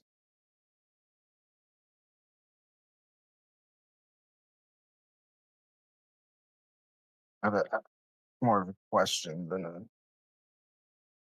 Depends on how big your position is. Like I don't want to be the hyper liquid whale with everybody on my ass. Like he should have definitely spread his positions out across different exchanges. But for no other price, no other reason than just privacy, really. You shouldn't have that large of a leverage position at one time, anyways. Yeah, and I guess I'm sure telegraphing that probably isn't the best idea either. But yeah, Is that a tree branch? What is that? Poking it with a stick. I thought that was a new chart style, man. Nah, the other day when Bitcoin was running flat down here. Hey, we got to go back and see when I started poking it with a stick because I'll be honest with you, I don't think it dropped any more than when we first downloaded that stick. It was just dead, bro. It was literally, we were in like a $500 gap for 7 hours. So I started just poking it with a stick. Like, is this thing still alive? Can you go download a bigger stick? I need to. That's how you use it, man. Hey, you gotta be like Ren and I'm Stimpy robbing the and use bank, baby. log. My bad, whoever.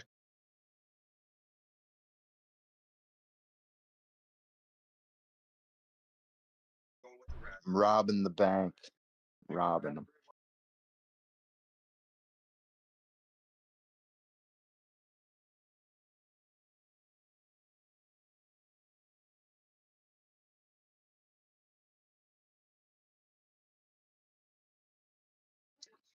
If my last name was Banks, I would definitely name my kid Robin.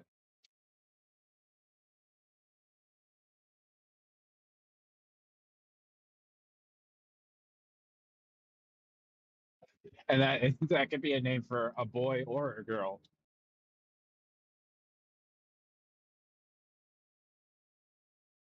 Yeah, man. I don't blame No Drew for cap. taking that ride. That Watching would be this is kind of fucking. lit. This is definitely torture. This is torture right now. That's real, bro. That's real.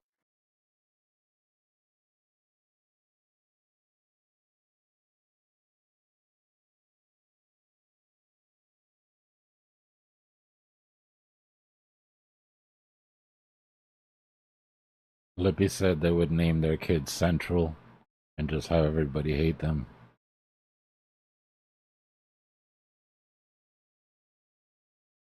Damn, man, that's rough. Why do you want everyone to hate your kid? Build his character, bro. They have Yeah, I too guess much so. love outside of the house, or they won't come back home. That's how you get, how they run away on you.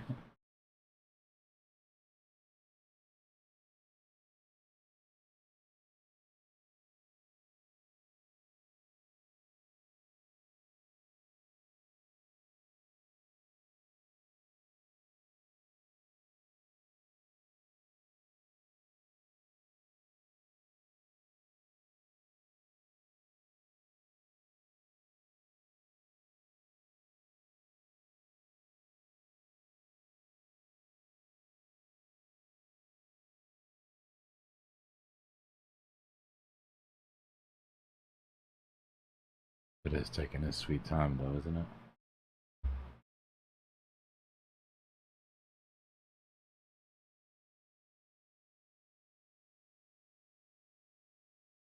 Yeah, I already tried playing some video games to kill time, and I didn't really do it.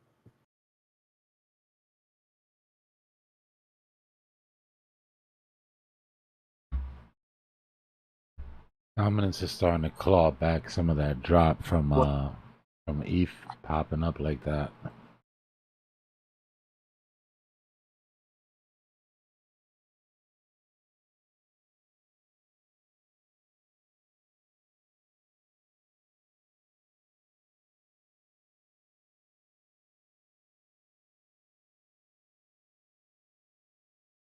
Yeah, I agree. I think these guys are toast.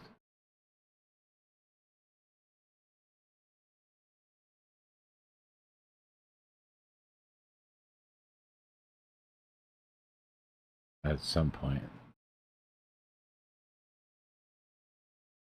These guys.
I wonder if that has anything to do with what's going on in the news.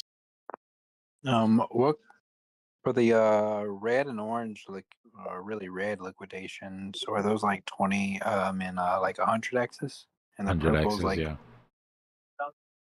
is purple 50? Yep. Cool. And the blue is 25. Yeah, I don't even see blue right now. That's Yeah, why I they're was. safe. They're off the chart. Yeah. Okay, cool.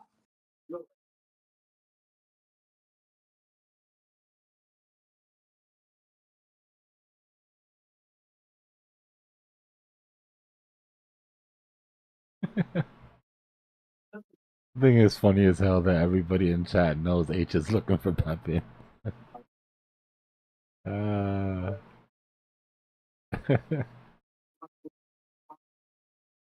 told you.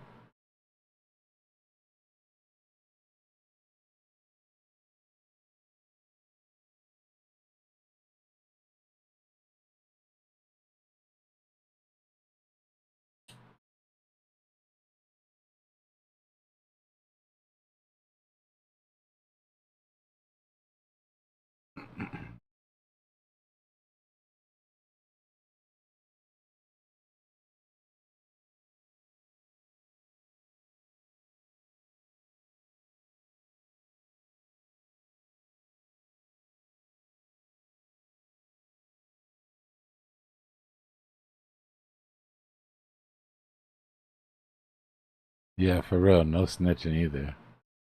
If he pops in, no warnings. He made his bed, let him lay in it.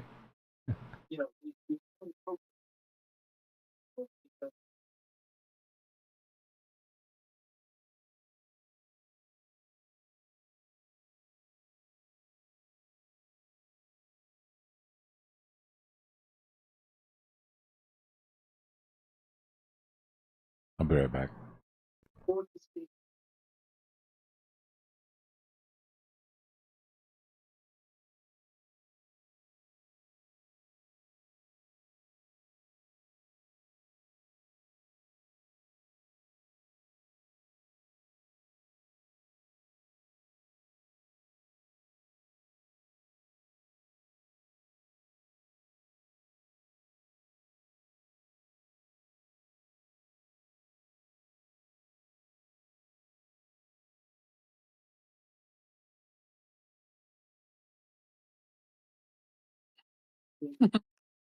Take my eyes off the chart for literally 3 seconds. What is that candle, bro? It's the candle he poked it with. That's a golden stick. That golden stick feel good. That's the magic stick right there. All right. Enough. It's a blue candle, so there's not that. It's a vector, but it's not as much volume as the green ones. Yeah. Not 200 yet. So it's sort of running out of gas. Like I think those liquidations are providing the gas that's needed. Well, let's So see we if it got hit with not. Let's see if it turns green. We got time, right?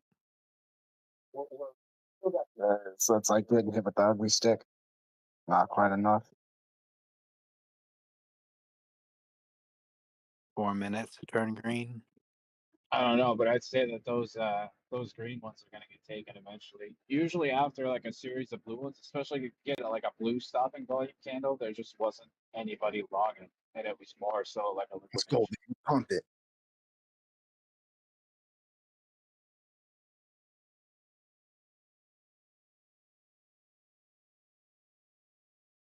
Yeah, we're just So- really close to the liquidity above is the only thing. Yeah, but look at how much red is down below. Yeah. Problem. You mean green? Well, all the green vectors, yeah, like that'll Yeah, probably green get taken, down.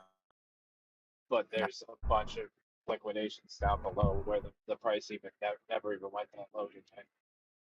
So a bunch of people were longing probably that retest when it dipped earlier I'm back. this morning.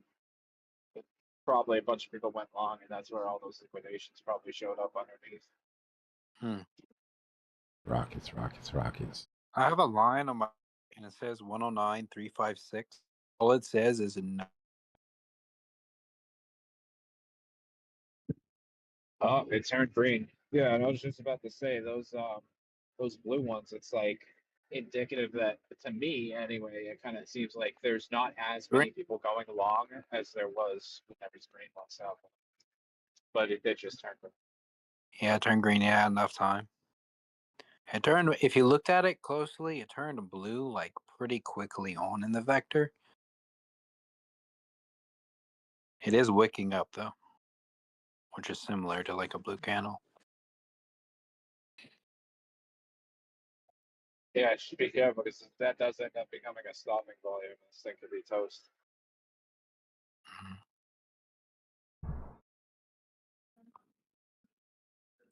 Definitely liquidity above though. Yeah, it's pretty. I feel like it's too close to those cell walls to not Great. hit it. Just curious, Dbloc, where's Yeah. those the last order at the top? What number is that? 9 109033. There's more though. I mean, they've added more. I had a 109.356. I just haven't gone in and added all of the walls that are sitting here. That's why. Yeah. Okay. That makes sense, huh?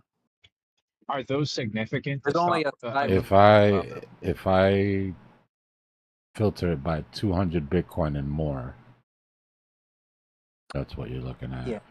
That's pretty significant. Yeah. Okay. I was just curious. That's what I thought. Exchanges want that Bitcoin back on exchange, which means market maker will be more than happy to be the opposite side of that trade. Right, that brings Bitcoin back on exchange.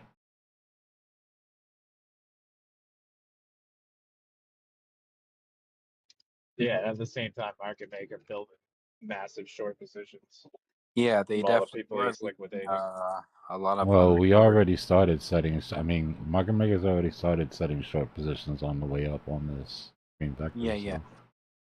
Because he's not recovering any of them, or not. I say not any of them, but not all of them. Like 50% of each vector. Only one of them seems to be 50% recovered, which is that 638 BTC mark.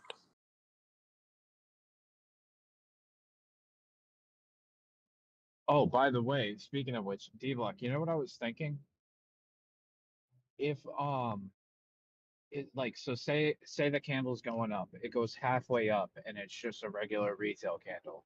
And then it makes the other half of the body and turns into a vector, then it probably means the market maker didn't get involved until halfway through the candle. So that's why Yeah. those candles only half of them get taken back. Some of them, right? yeah. Yep. Alright, Yeah. But cool. when things are very bullish, even if the vector started at the bottom of the candle, you'll see market makers satisfied with only taking half. I have a feeling what the algo does is if there's bullish sentiment, the orders get layered in heavier at the tops. So if you take 50%, you're taking more than 50% of your money back.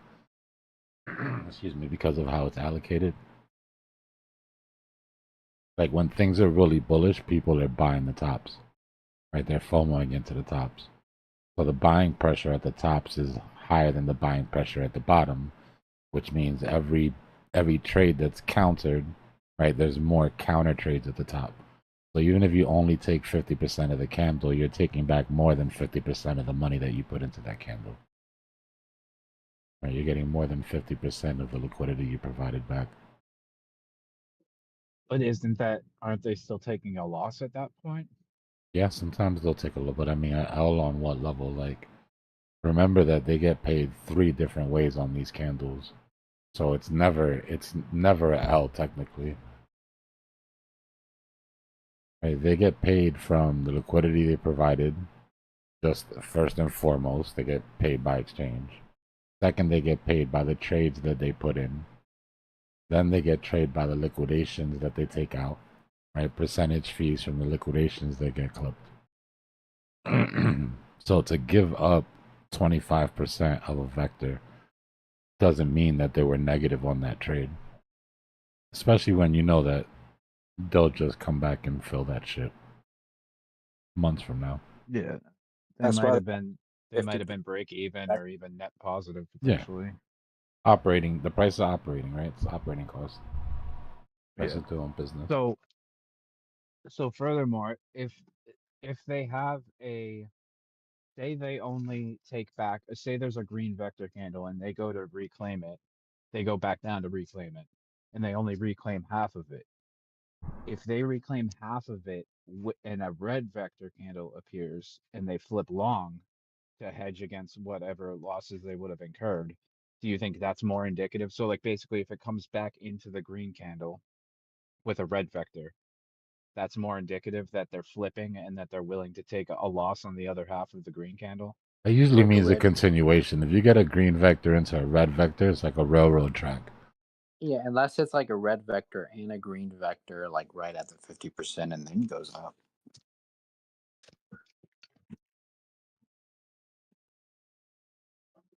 Like a red vector is continuing down. It's just more selling. Or You Well, he's asking or? absorbing the long positions. correct.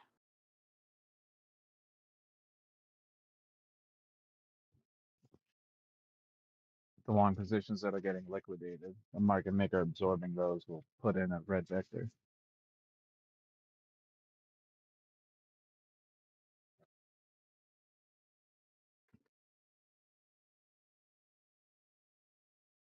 Yeah, he'll hit the liquidations and the stops, and then make his own position.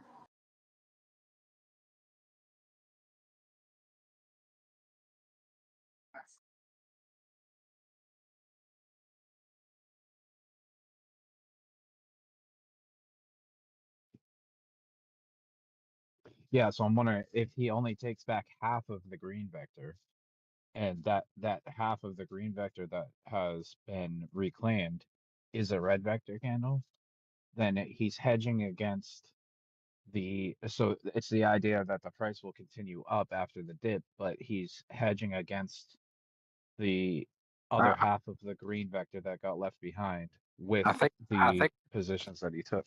I gotta see what you're saying because it's like opposites. Like a green is technically short and red is technically a long.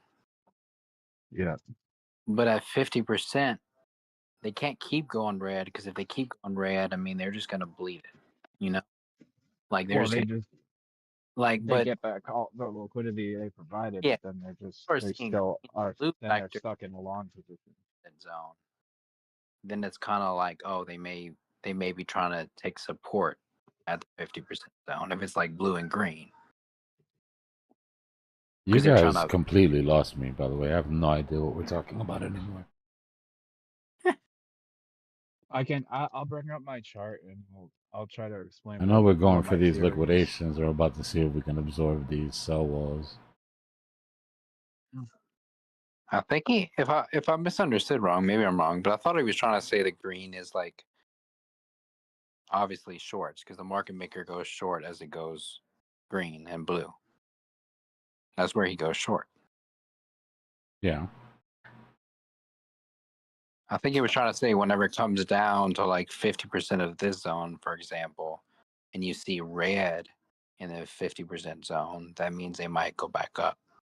That's what I understood. Maybe I was wrong. But I was trying to say that, like, you know, if red keeps bleeding 50% zone, then it's kind of like commitment. Gotcha. Man, what the hell is...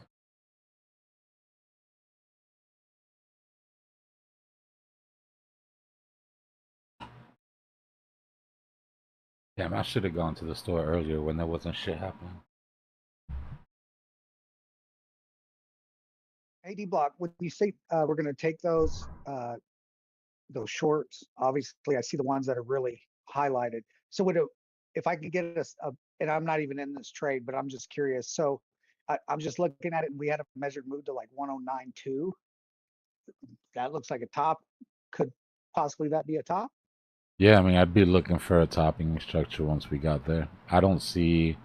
I can see the gas to go grab this, but once it's done, I don't think we're going to get tons of FOMO that's just going to keep pushing us up. Technically, our measured move is 110, but when I drew that measured move, I told you guys I don't think it gets past these sell walls. And if it does get past these sell walls, very little chance it gets past 110. So I think 1092 is just off one of the flag, off the flag there. yeah. Yeah. So I'm looking at, like I said, the false move up, popping out today at some point, and then our 3-day retracement after that. Yeah, they're massive.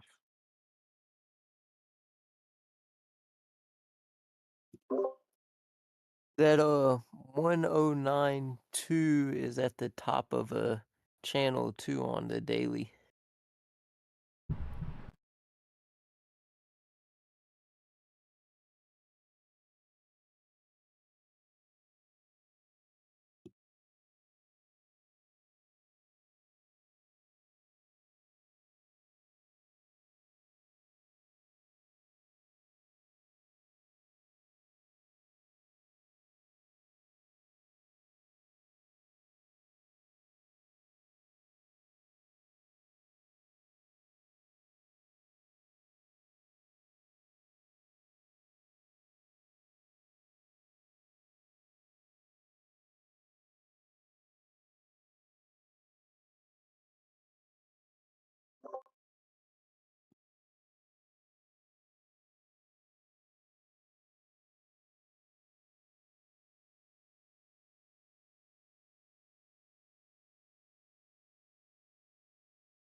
So one thing to notice, like typically when these ranges are small like they are this week, they're super small.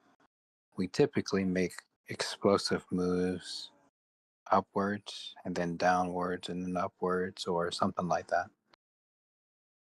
Whenever they're bigger, they're typically like more of a trend. It's more of a slower grind upwards rather than any volatility taking place.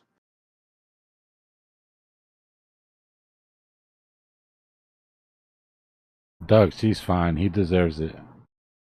I warned him when he was doing it.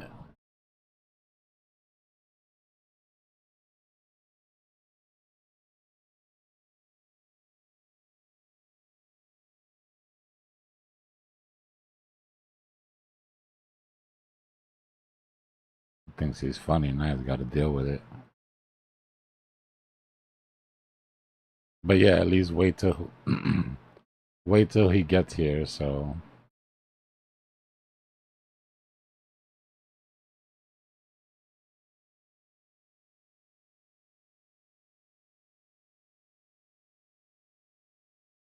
And he wasn't trying to be he wasn't trying to be disrespectful. He just thinks that everybody in the world has his type of humor. And they don't.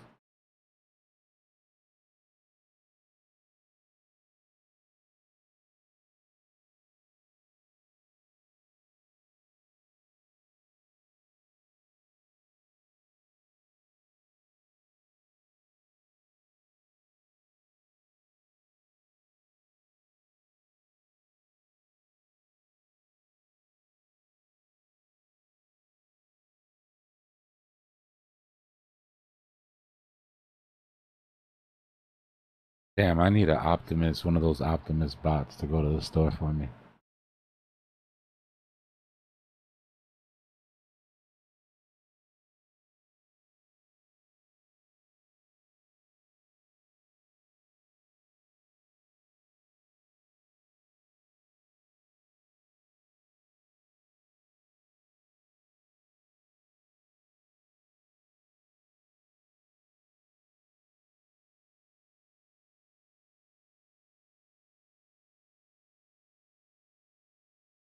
Nah, that would be obscene.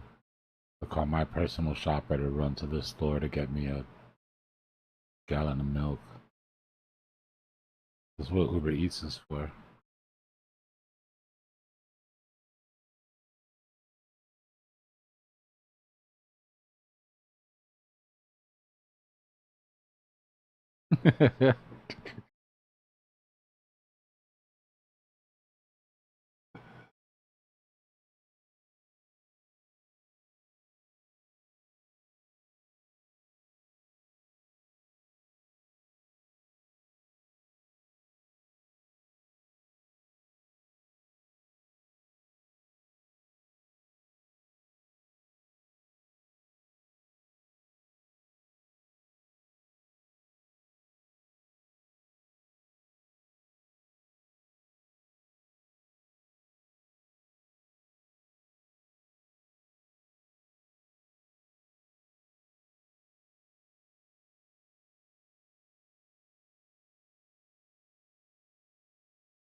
Call it crypto Cypher side quests.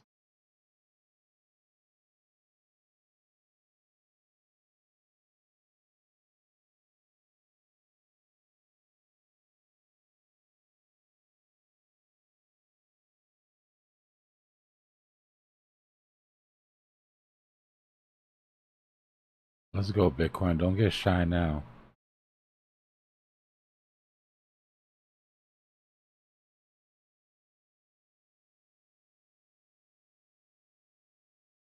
Nah, I'll be honest with you. I'm not even waiting for anything crazy. I already got TP set and all that. I'm just stalling because I don't want to go.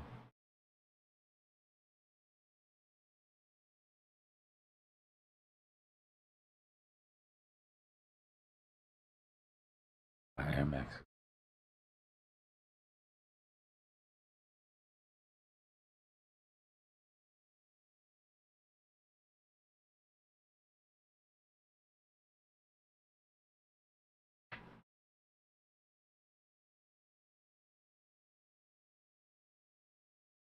Alright, so I'm gonna go to the store. When I go to the store, this is probably gonna pump. I'm just telling you now because I don't want any old Dbloc market maker allegations. Right, I'm expecting it to pump. I'm just gonna go to the store because it might take longer than expected, and I need to go grab this shit. Already know how y'all are in chat, so I'm copping please early. You said you're gonna go set the algorithm?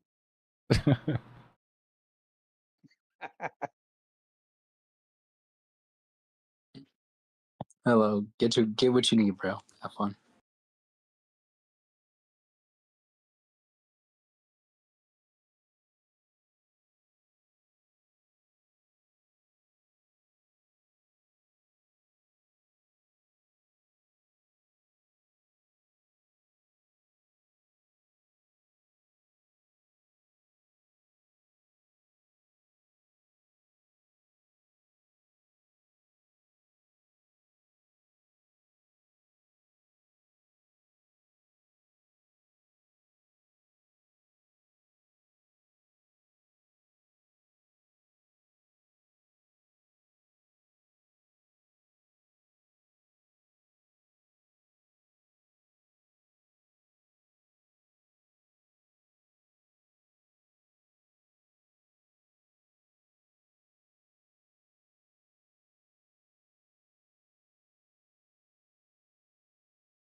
at that 180 Bitcoin sitting there.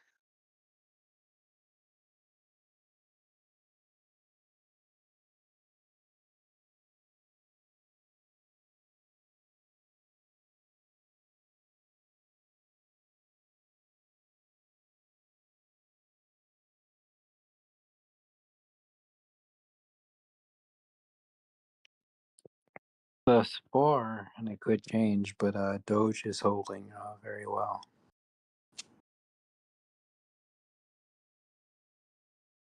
Nice break right above the wicks would be nice. It's a very, very tight consolidation. Interesting both up and down, depending on which way it breaks.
In a bullish divergence here on the 5 points.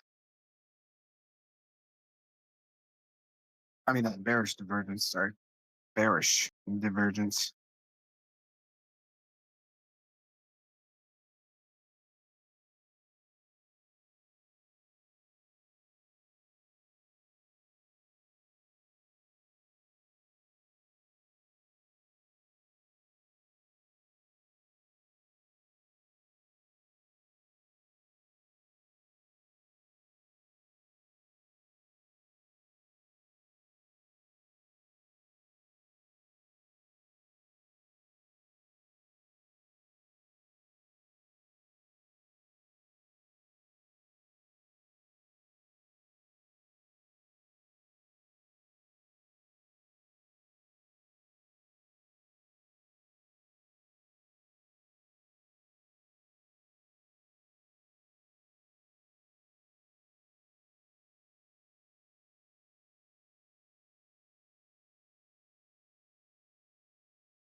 Mic test.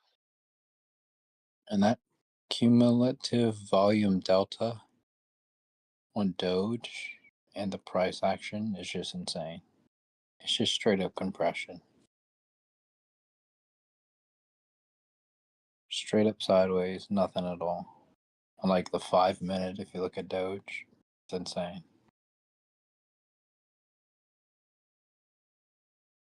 Compression waiting for an expansion.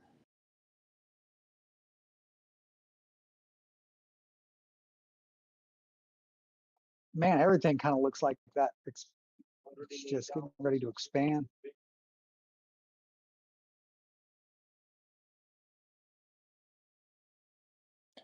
Yeah, I don't know. Doge though is like and it completely sidewards. It's weird. It's like really, really, really compressed between a very tight range. So it's either going to explode up or down. Doge will, yeah, it'll do one or the other. Come down and retest the 50 or even the 200 in the 5 minute, or shoot up and go towards the daily. I think that's the daily, right? Yeah, the daily 50. Nice W. Right below the 800. Man, I feel like Bitcoin's going to go a little higher at least. I think it's going to 109 too. That's personally what I believe now. But I don't know that much. But so if that goes up, Doge is going with it. Yeah. 102. No. What am I saying? 109.2 and 109.3 are my resistances. Right. So I didn't even go by that. Not mine, but actually other people's out of trust. Right. Yeah. Mine.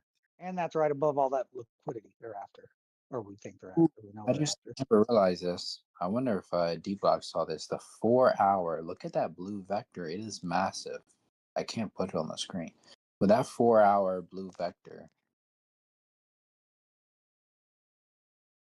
that's massive. And only recovering a tad bit of it. They're going to come back for that 4 hour vector, man. At some point. They don't have to be, they could be a while away, but.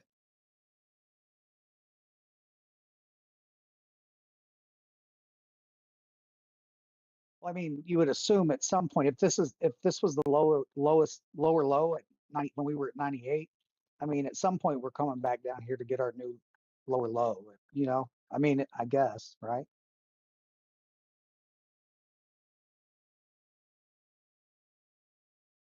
Or at that point, if we kept going up, I suppose we would be in a different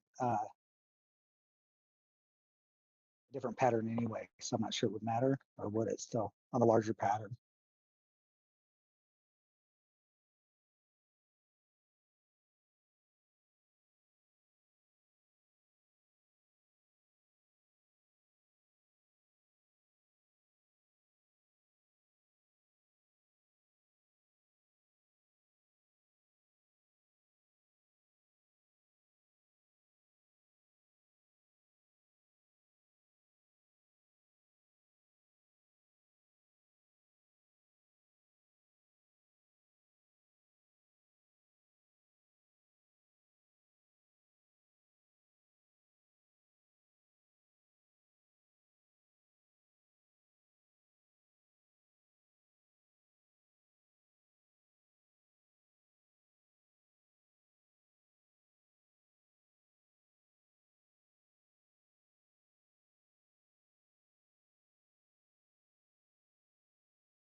Big sell coming in. Big sell.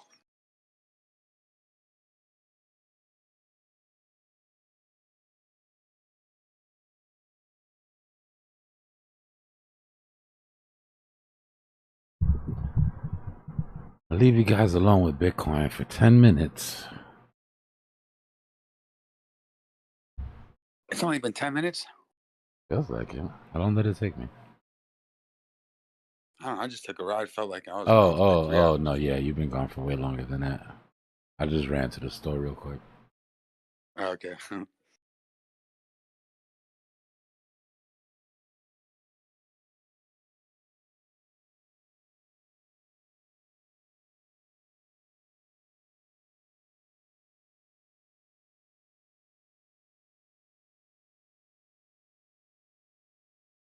I'm just glad to not be going sideways.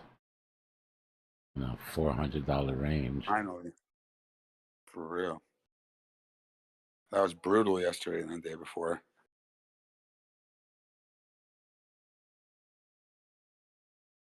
Even on Binance, dude, I was just looking at the bars. I was like, it's like minute after minute, nothing.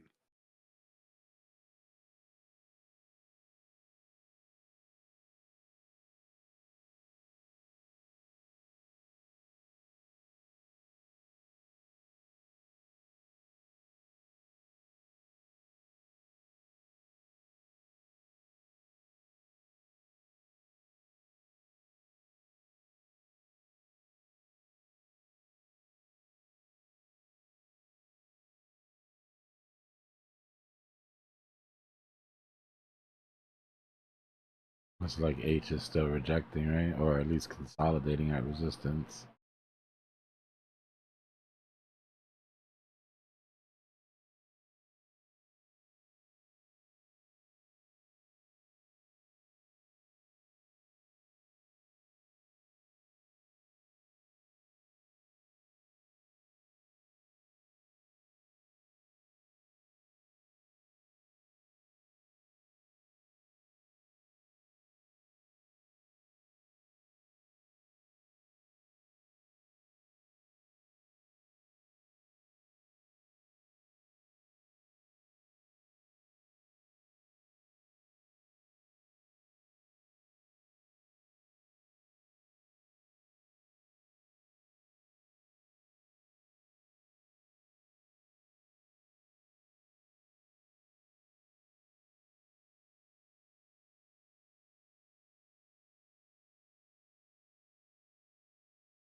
I got you, It's Doug. I looking like see the it. Bulls.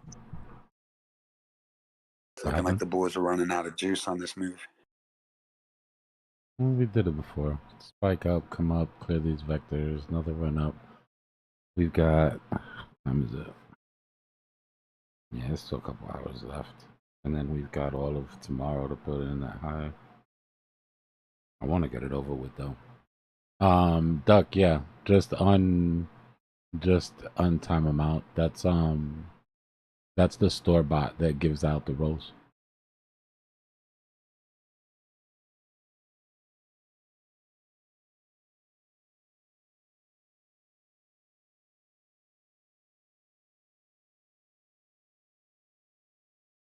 I appreciate the vigilance.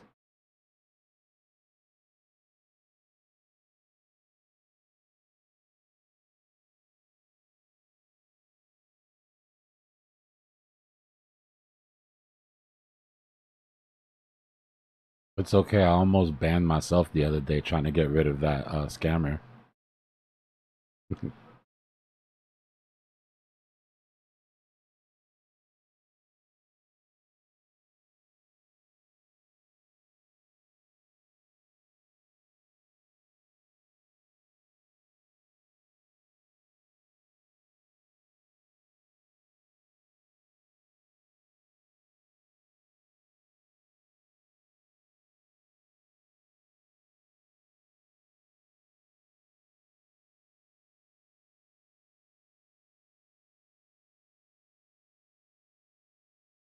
Drew, I got a lawsuit for you. Well, I got a lawsuit for you for me. Oh yeah, let's go. What's up? So remember the problem I was having with the bit rate? I Yep. mean, it's good that it happened because I found out a problem that I had on my card or whatever. But before I even got that fixed, I was talking to AI, and AI was like, you know, I started getting frustrated, so I started giving AI too much information. Like, this is the stream I'm running, this is how many hours I run it for, this is what I'm running it on. And it was like, you know, there's a chance that your service provider is throttling you on purpose because you're a streamer.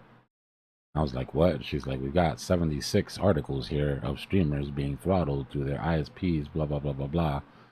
So the consensus is if you change your VPN and your bit rate stabilizes, then you're being throttled by your ISP. And I did it and it worked, bro. Mm-hmm. So that means Yeah. I'm paying for Dude, a Xfinity, yeah, speed that I'm Xfinity's not shady, getting. man. Dude, I Yeah, saw so Xfinity trying to steal money a few years ago. Like they you were have to over. call your you got to call your ISP because your ISP will do that period. Like they won't do it right away, but they will always do that. So you call them and you let them know that your business is related to internet service. And then there are a lot more, they have a lot more issues. Like you could say I work from home. You know what I mean? You don't have Yeah, to and tell I them more threw than that. that But if you say I VPN work, on and that shit was fine. I was like, yeah, wow. I mean, I always, as a gamer, you always suspect this type of shit, right? Those you go through those streaks where you're just getting whopped and you're like, come on, but there's no way in hell. But it Yeah, I had makes to call sense. them and tell them to stop throttling me, and then they quit. yeah, yeah. I learned that from gaming because it used to happen when I was gaming and stuff. But yeah, like you have to actively let them know or they will throttle you. Period. Like they have to. They take on too many customers for the size of the network that most of them have. Listen, this is the part. Listen, this is the part that pissed me off. So apparently they only throttle a certain type of traffic. Remember, my Discord stream never went down. My voice was never choppy. All of my speed was coming in fine on my speed tests. It was only the stream to YouTube that was getting throttled. That's the crazy part. It wasn't like they were just throttling me altogether. It was literally just that up to just that download to YouTube. Yeah, they go after like well because Discord works differently in Yeah, how the it's networked, AI but explained it all. they It go was a after different, it's they different go after like brackets and streams yeah. because if they'll go after gamers and they'll go after like streamers. So like especially if you Twitch while gaming, like you have to call them or they will just absolutely wreck your service.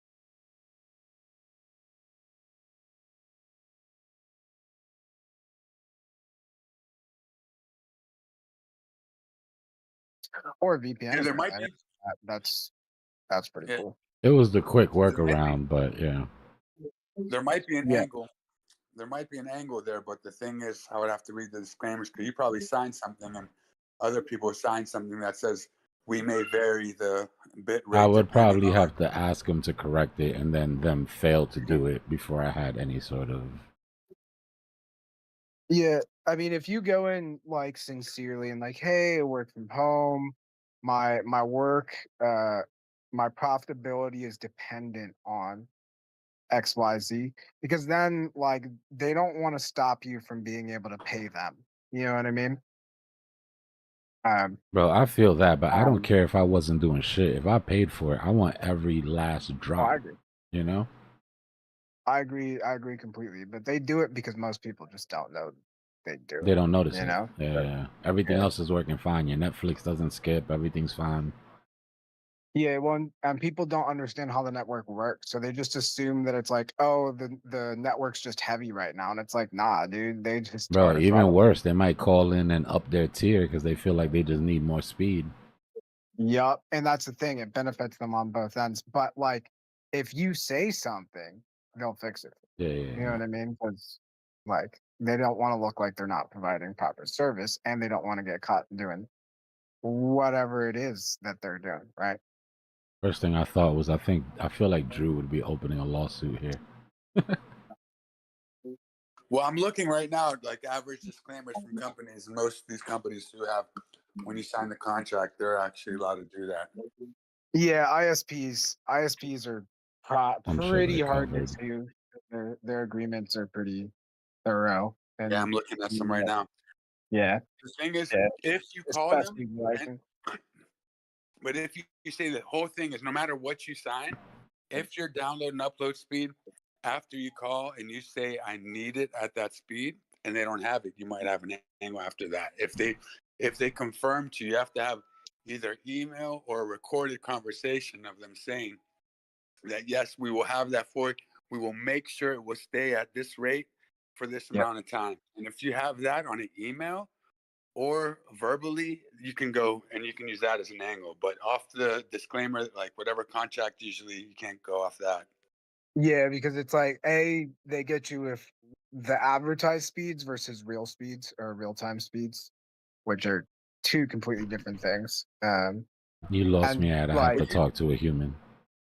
yeah, You'd be surprised. Yeah, you definitely have to talk to a human. You have to get the human to slip. You have to leave some breadcrumbs. Yeah. And you can't force it, because you don't want to do anything illegal, but you just leave some breadcrumbs and you kind of, because I did this with Helium Mobile, man. I was like telling him, I was like, because I'm mining with a thing. And, I put some, I was like, yo, what are you guys doing? And they're like, before we can get you to give you the app service, you have to make sure you pay the last month. I'm like, what? I have to pay this last month for me to see the app or something for me to be able to pay. And she was like, no, you just have to confirm that you'll pay. So I'm like, that's basically you're forcing me. You're like, that's blackmail. You're like, I'm not going to give you something if you don't tell me you're going to pay me. So and I looked it up, realistically, and there was an angle, and I pressed them on it, and they ended up giving me like 3 months for free. And they're like, sorry, please don't sue us. yeah, and realistically, a lot like the reason they do it is like a lot of the people that are streaming and XYZ are not, like businesses. They're not like communities. It's like some kid, streaming his game or whatever. And so for them, they it makes more sense to algorithmically target everybody and then they just have a switch, right? So they can always switch it if you're doing anything professional on it, right? Yeah, either Don't that or the say it's market makers trying to nerf us. Yeah, don't say it's your business. Say you work from home, because if you say it's your business, they'll try to sell you on the business plan, right? Because like technically that's what that's for. But like you still should be able to get like the rates that you're advertised and that are in your contract when possible, right? Because they do it so that they can reserve the amount for the people that actually need it. But yeah, it's like I'd say it's scammy. It's legally bound BS, but it works. Yeah, I'll look into So it. I'll give them a chance to fix it. yeah, if you go in politely, like because if you come in like a raging gamer, obviously they're gonna not care. But if you're coming in politely, like these are my needs as a customer, XYZ, like. Have you tested the upload and download on a cellular phone, like on a mobile phone? Nah, it's fine. That's what I'm saying. My speed test is fine. They're throttling a certain There's like That's a crazy. certain That's not wild. Okay, yeah, transaction, I but get it. you know what I mean? Yeah. It's just that And sort of pipe that goes to YouTube that they're throttling. if you're doing a speed test, they know you're doing a speed test. They know what servers those are, right? So it's like those are always going to look great, even if they're throttling you. So, There's been many times yeah, where I've I thought get about throttled. Starlink as a backup, but Starlink just has too much lag. For me, I would notice it, and it's not great for streaming. Yeah, exactly. Certain packets. There you go. That's what I was struggling for. now, do you I talked have? to AI for like 3 hours about this shit. None of it sunk in except for the fact that I was getting jerked. That part I understood. Are you hardwired or are you on Yeah, I'm Wi-Fi? hardwired. Yeah. So if you're hardwired, now is your modem upgraded to whatever your Wi-Fi capabilities are or your cabling is. Because yeah, then you should be good. Otherwise, you know what I mean? Yeah, I didn't even think about that. That absolutely makes sense. I didn't know they did it specifically to streaming. I I didn't knew they either. did it for gaming. But that actually makes a lot of sense because I used to stream M game and like I would notice like I had great ping and then all of a sudden like it would just suck. So um, that adds up.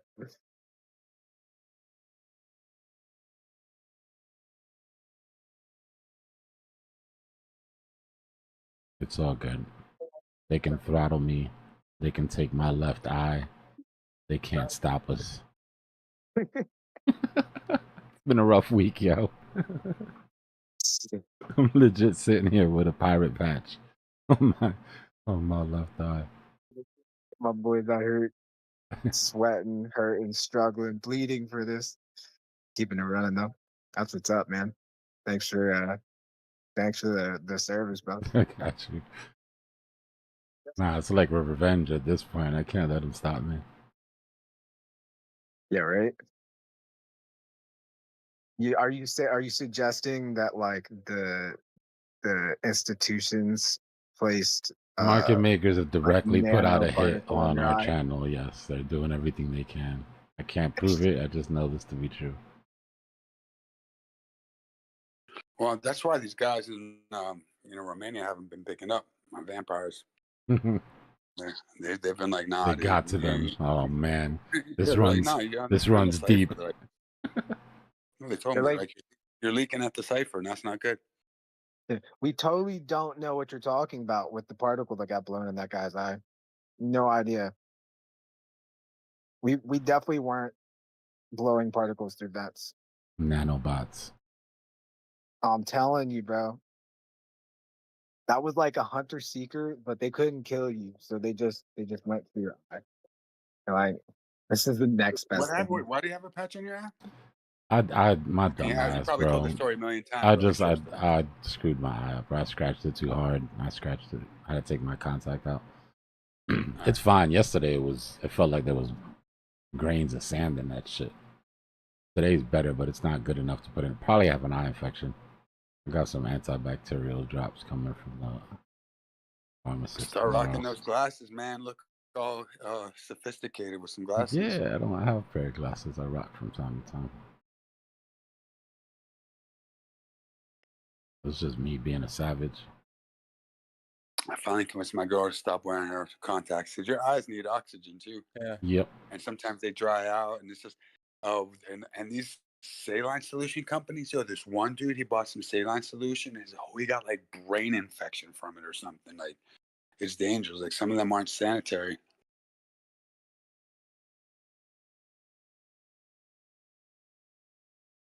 Look it up on Google if you want to freak out.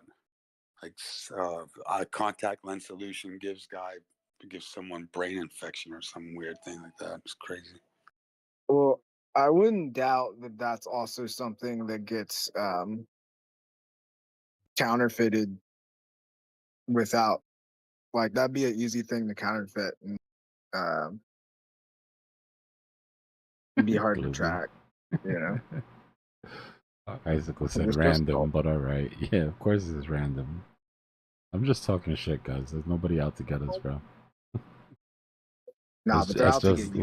life got to life in this week. That's all that happened.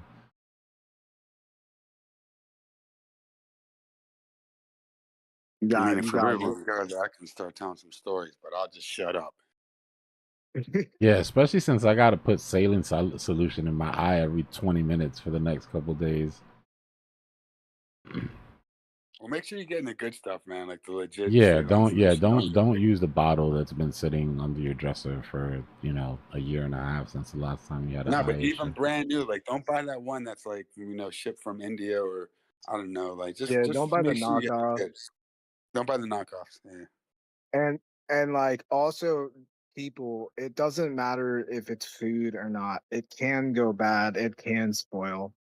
If it's been sitting around for like 2 years, dog, don't. Just don't. It's not worth it. bacteria can get inside of things that are. Your bacteria's about to get in Bitcoin and dump it. Let's go.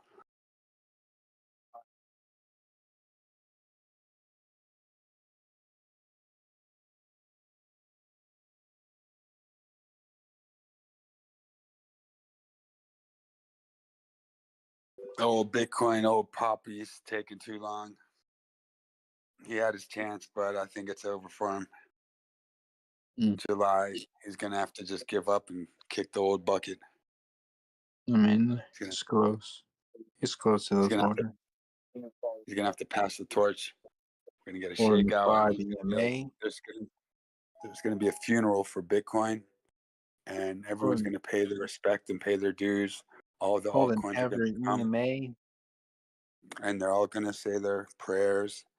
And after the shakeout, when the funeral is over, they're all gonna go and hang out and eat and plot and see who's the next runner, who's the next in kin, and who got the will. Because I think Bitcoin's leaving a will for someone. We just don't know it yet.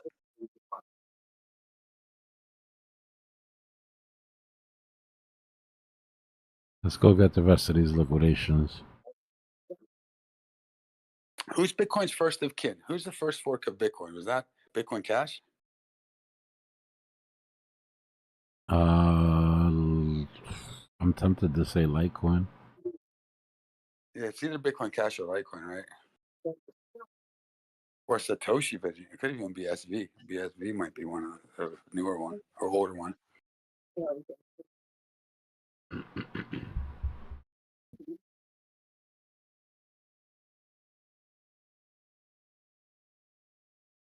I think Grandpa's death is going to be a bloody death, though, unfortunately.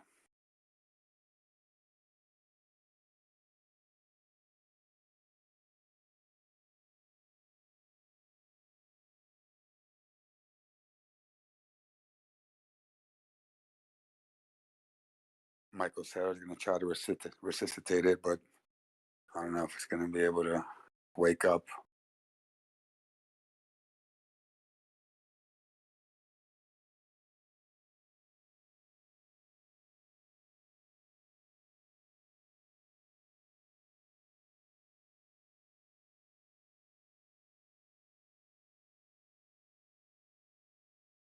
Yeah, I got a little regimen, guys. I'm knocking all that shit out. I don't play when it comes to my eyes. Well, not since the last time I played with my eyes and got into this position. Your warm chamomile tea bags compress does miracles. And Straight chamomile tea, just not. Y'all gonna have a tree growing out of my eye socket by the time I'm done with it. I'm putting so much shit in my eye. I'm gonna start sprouting roots. No joke, that's like some old school Romanian like witchcraft stuff. Like chamomile tea, dude, on anything. Like it's a good antiseptic and antimicrobial kind of thing, and it soothes and it's anti-inflammatory too.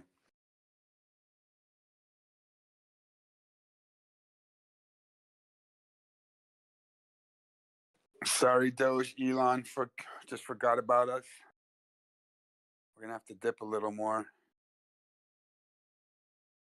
Elon's not tweeting. It was his birthday. We tried to give him birthday shout outs.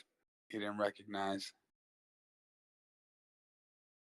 Serbo, nothing's 100% in play, but that's what that's the thesis I'm running with, yeah. After we put in a high, remember, we still have the rest of the day today.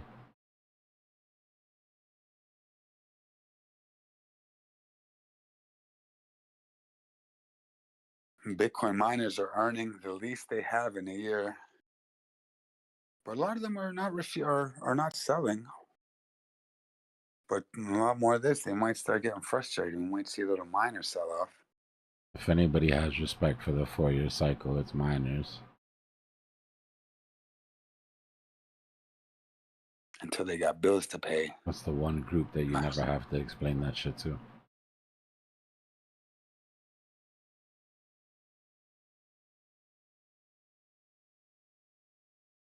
Yeah, the revenue's dropping, but they're not selling right now.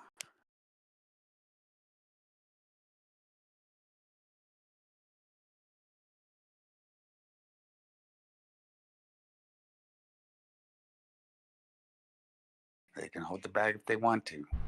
It's like, So what's the yellow warning triangle? Oh, looks scary. Yeah, there's a pretty big pool of Bitcoin sitting there, and 110's a pretty heavy psychological resistance. So that's just warning when we get up there, because I know that our measured move takes us to 111, but don't have a lot of faith in getting that full measured move. Not on the first go, anyways. I'm trying to see how much ground we can cover here in the next 24 hours.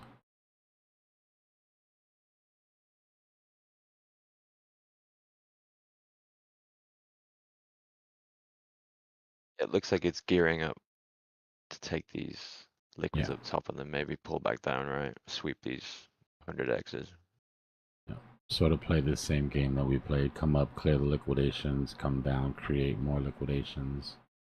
Sort of farm those shorts for the next 24 hours.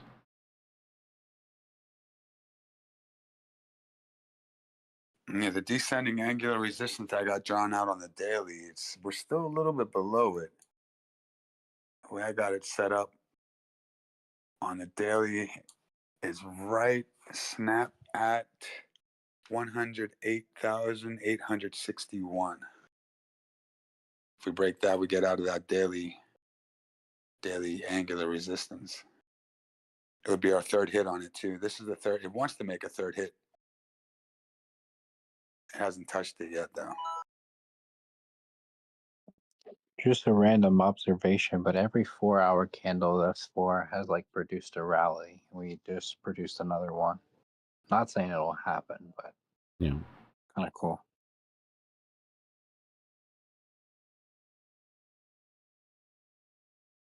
I don't know. I smell something fishy here. I'm not buying nothing except USDC, baby. I wouldn't be buying into any of this. This is not where we buy. No. Well, not financial advice, but this trade should have already been entered way before. Yeah, correct.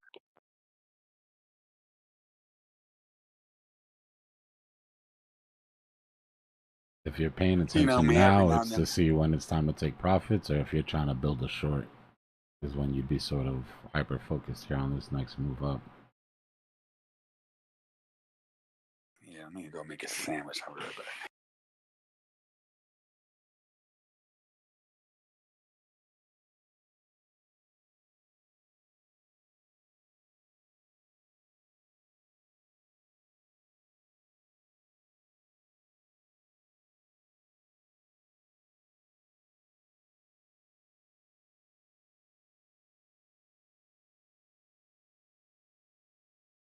Two 2:30 in the morning for me. I'm trying to figure out if I just set a limit order and go to bed and hope for the best or not. Just want to catch that short knife catching. Yeah, I hear you. I mean, you got about a $1,500 range, right? Between like 185 and 110 for possibilities in my opinion. If we look at the order book, or just look at the liquidity heat map. Like, we got some pretty solid walls ahead of us.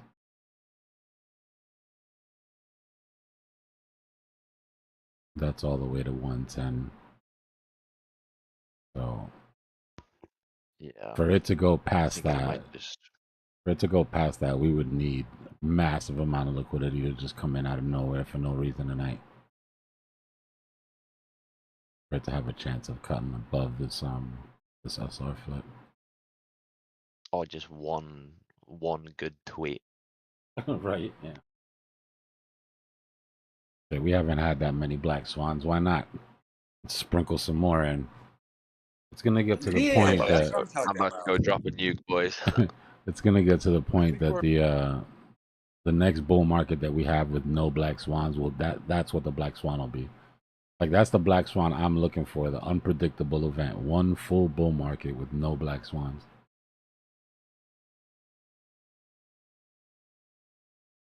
Which was the worst one? so far. I've only really been in crypto for like a year now, so I kind of missed COVID the was last bad. 4 years. China, Definitely Alright, Terra China's Luna. yeah, well, yeah, that was bad. I won't say that it's a black swan. It's a black swan that it happened to Luna. It's not a black swan that it happened. It's a black swan that it happened to who it happened to. Yeah. Well, But that also caused a China's blanket cascading ban, effect. China's blanket ban at 69K was pretty bad, which started our last bull market. I think COVID COVID was obviously kind of takes the cake. COVID was the worst. It was the most effective black swan in my opinion. COVID was the one The, that sort of stung the hardest, just because of when it happened. the reason why I think Terra Luna was the worst was because it was totally unexpected that it would actually happen. But also when it did happen, it caused a cascading effect because Three Arrows Capital got liquidated, and then Yeah. Celsius went insolvent, and Voyager went insolvent, and that basically locked up a bunch of the customer funds were lost and couldn't be like redeemed or refunded for a long time.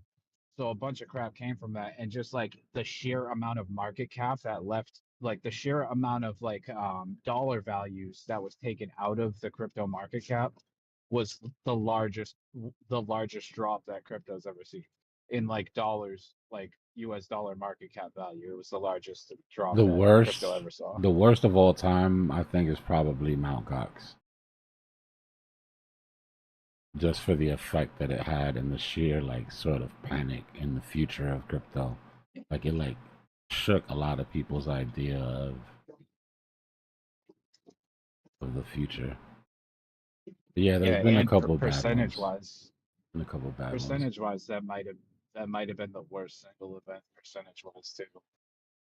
Not sure. I mean, mostly everybody was on Mt. Gox at the time. It wasn't very diversified. Like people didn't have tons of exchanges.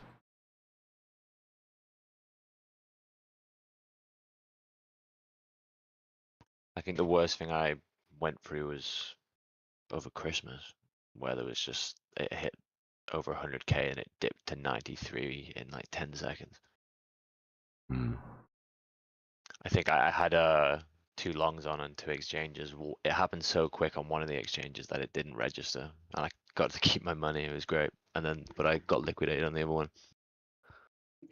I think I was in a core trade.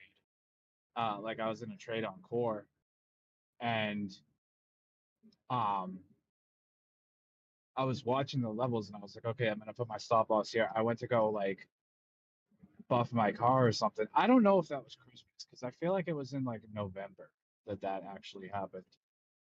But I remember there being a huge drawdown, and the altcoins just completely collapsed, and core dropped like 70% in like an hour, and I got liquidated for like $3,000.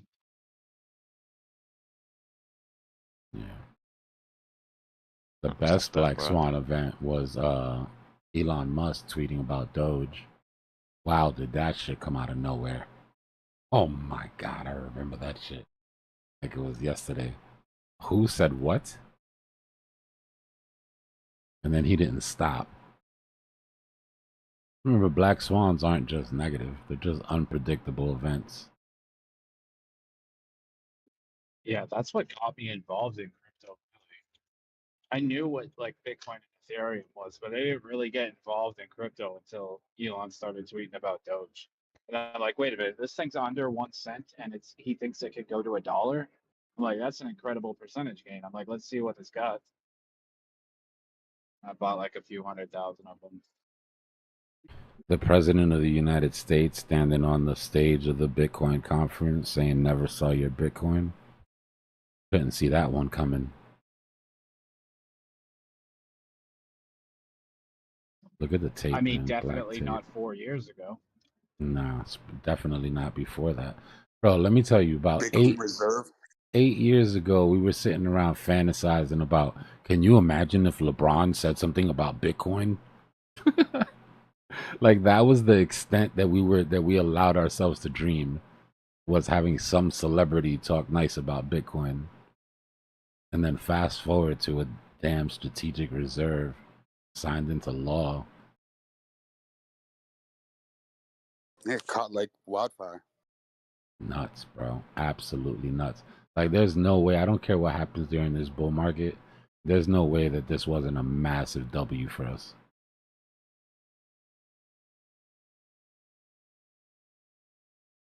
Oh hell yeah!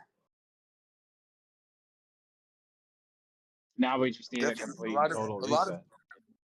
Definitely a lot of coulda, shoulda, wouldas. But even with all those coulda, shoulda, wouldas, it's still like profits, profits, profits. You know, and it was a good year. It was a good 3 years, 4 years. Do we have any anticipation for like what could end up being like the end of a 20-year Bitcoin cycle? You know what I mean? Like the real estate cycle that's got its 18.5-year We'll know thing. We've here. got the business cycle. We've never seen Bitcoin. Bitcoin was born at the bottom of the last real estate cycle, right? Bitcoin came out of the ashes of 2008 collapse and all that. That was the bottom of our last cycle. So Bitcoin's never had to perform, never had to prove itself as the hedge that it was meant to be against that happening again until now. So now we'll see if Bitcoin continues its 4-year cycles, even with real estate coming down, which should take about, honestly, a good 4 to 6 years, if not more, for it to hit bottom. If Bitcoin can keep trucking along and becoming that hedge, the question is, where's the money going to go, right? 2026, 2027, stocks are still going to be coming down. Bond market's going to be screwed. Real estate's going to be coming down. Bitcoin should be close to the bottom of its bear market. Where does the money go? Where do you protect your money? Remember how we always talking about needing just 1% of investable capital to come into Bitcoin? So, do you think it's out of the question that with everything else taking a downturn, that the money doesn't only go into metals like I'm expecting it to go into gold and silver, but that it 1%, just 1% of that comes into Bitcoin?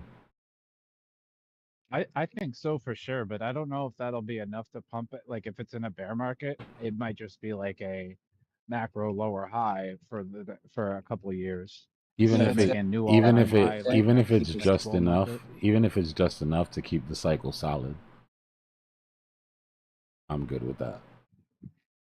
Well, not for nothing. Like you said, where's the money going to go? Well, what happened last time? It went into USD. The DXY was ripping. Yeah, but For you were 2 years. also getting tons of money on yields with the bonds. If we don't fix that, right, then it's not going to go into that. And if we do fix that, then that means that we have to print. If we're Which printing, brings then the that's going to value of get everything interesting. down. Yeah, that's going to get That brings interesting. the value of everything down anyway, because inflation's going to get bad. But I don't know. We'll see. The question is this truly going to be recession proof? You know, Yeah, that's is the it biggest going to question. be the hedge that it's supposed to be, or are we not there yet? Well, maybe it's not this. Maybe this is just the conclusion of the first 20-year cycle. The next 20-year cycle is when it really shines.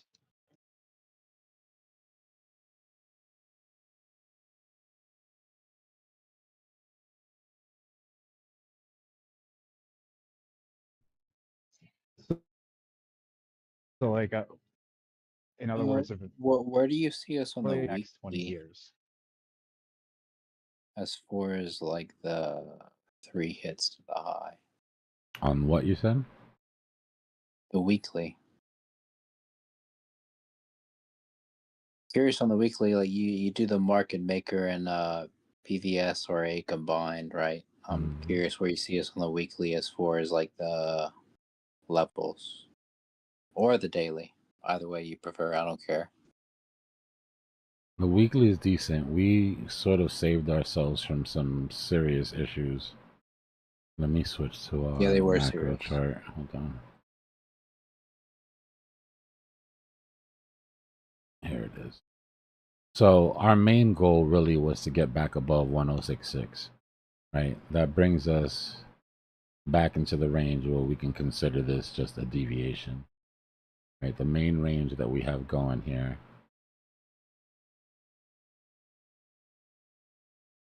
is right here, right? We had our deviation above, we had our deviation below, right? So we had our counterbalance there. Now we've had a second deviation underneath.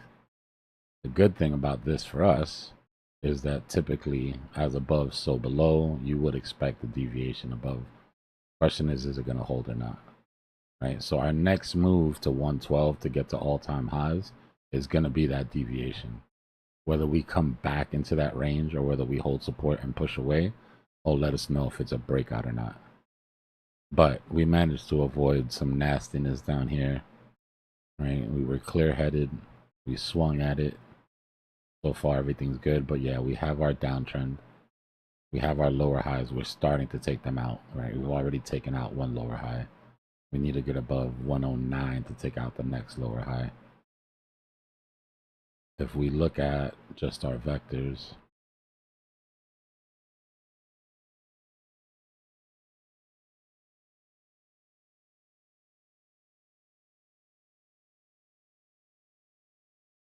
we're clean up here. Daily,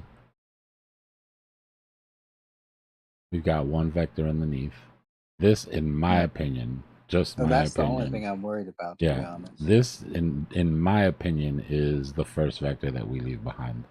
Complete speculation. That's the only thing I'm worried about right now. Yeah, it's complete speculation, but this is the first vector we leave behind. I'm not ruling out coming back to the 50, 104s, 105s, but we don't come back into this range, in my opinion. And it's really hard to sort of quantify why that is. It's just at some point we start to leave these behind. Right?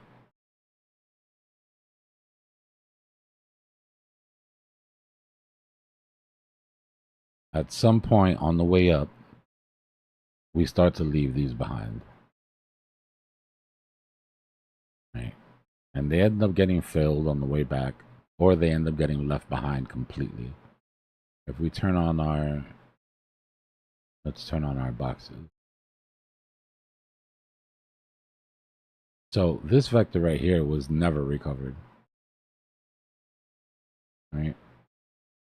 Even when we came down during the next bear market and we took out all of these vectors that we left behind, there are some that get left. As of right now, we've had a pretty clean run, right? Like when we've come down and taken, or when we've left, they've usually been 50%. This is the only one that was in question. This is the same sort of deal that I'm talking about here where we are. Right? Should this have come down and tested that 50 and taken out these vectors? Yeah. But there was just too much bullishness. Right? It was time to go. And in my opinion, after seeing a hit like that, especially on the weekly, the way we held on this 13, or the way that we hit our 50 on the 3-day with a stopping volume candle, like that to me is the beginning of a spring out. But can it come back down into the 104s? Yeah, in my opinion, yeah. We're just seeing way too much buy pressure.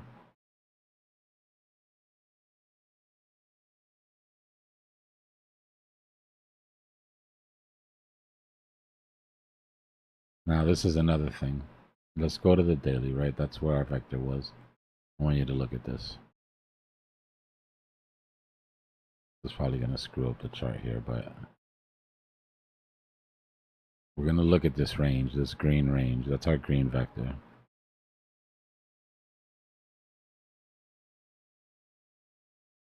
Right, but we're going to go down to the hourly. These are all the candles that make up that green vector on the hourly. You see how you have one vector up top and then a big gap and just one vector at the bottom? I think they come down for this, but this is the one that gets left behind, right? So then let's look at that hourly vector. So is that like 103.5 or so? That's 102 to 1 flat, right? That's the one that people are sort of shooting for that takes us back to 1. Thanks.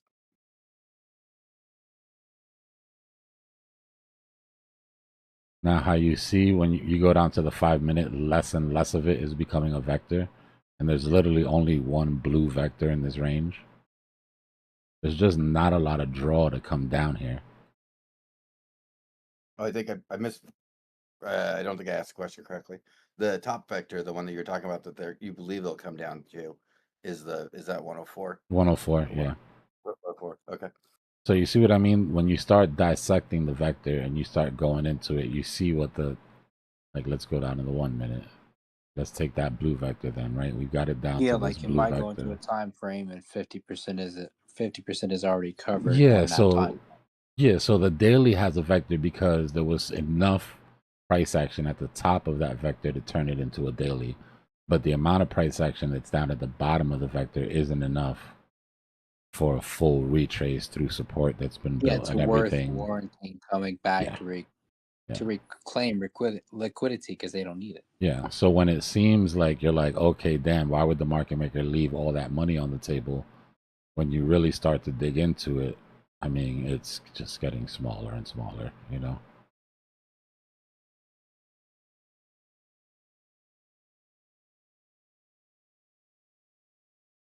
It takes a little bit of experience to get used to sort of being able to tell the difference between one that needs to and one that doesn't. But that's a good way to sort of dig into it.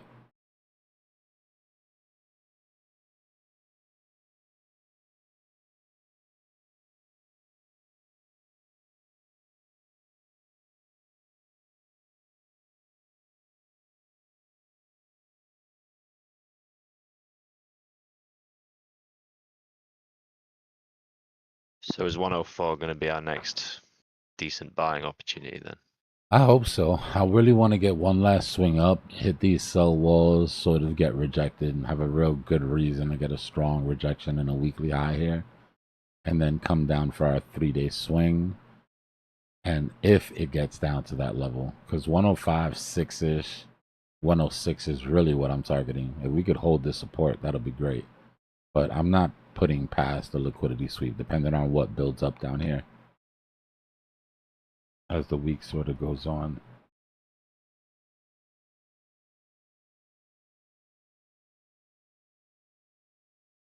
Yeah, I mean, we've got some 100Xs starting to peel down under. But something like the 800 EMA on the 30-minute would be a nice little catch.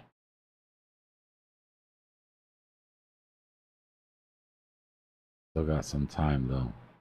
Until we break structure, we still have the possibility of going higher here for the next 24 hours. Well, actually, less now.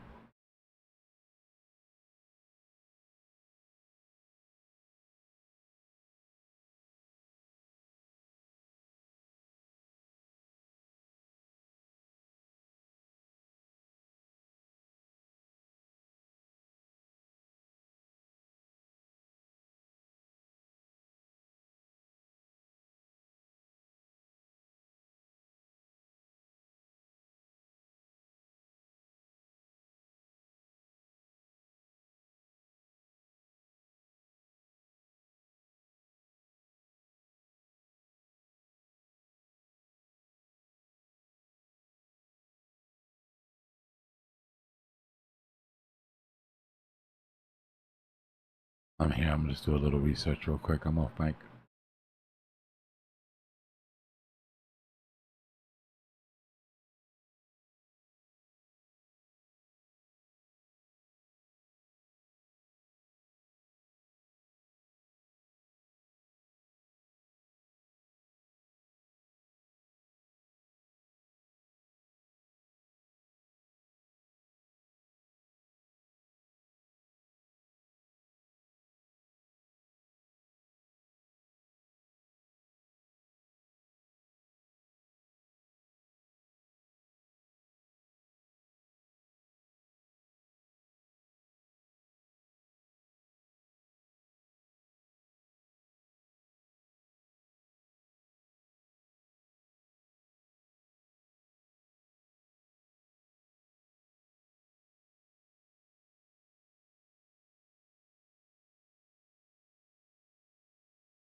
Did I see that number right?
I'm back in.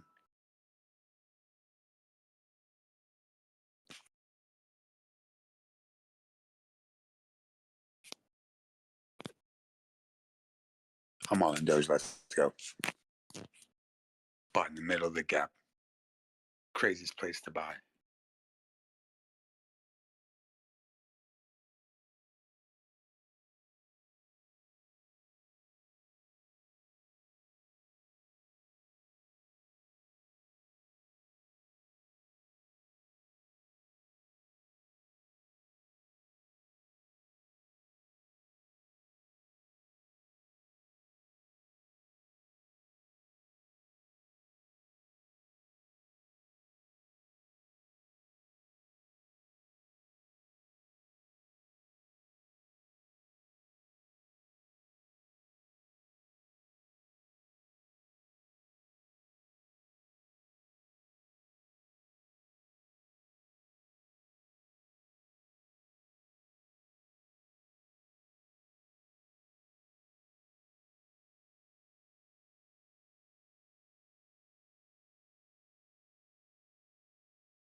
Big buys coming in. Big buys coming in. A little bit of big buys. A little bitty big buys. Biggie little buys.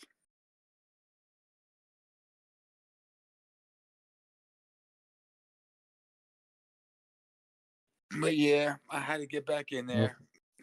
Scout me some extra Doge. Got a fatter bag. See what happens. I might have got in way early in the middle of nowhere, no man's land, right in the middle of a gap. But whatever. I got more Doge now. Let's go.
Because before my girlfriend was always like, no, I don't want any babies. No. Now, she said like, yeah, no, maybe. Okay. Why?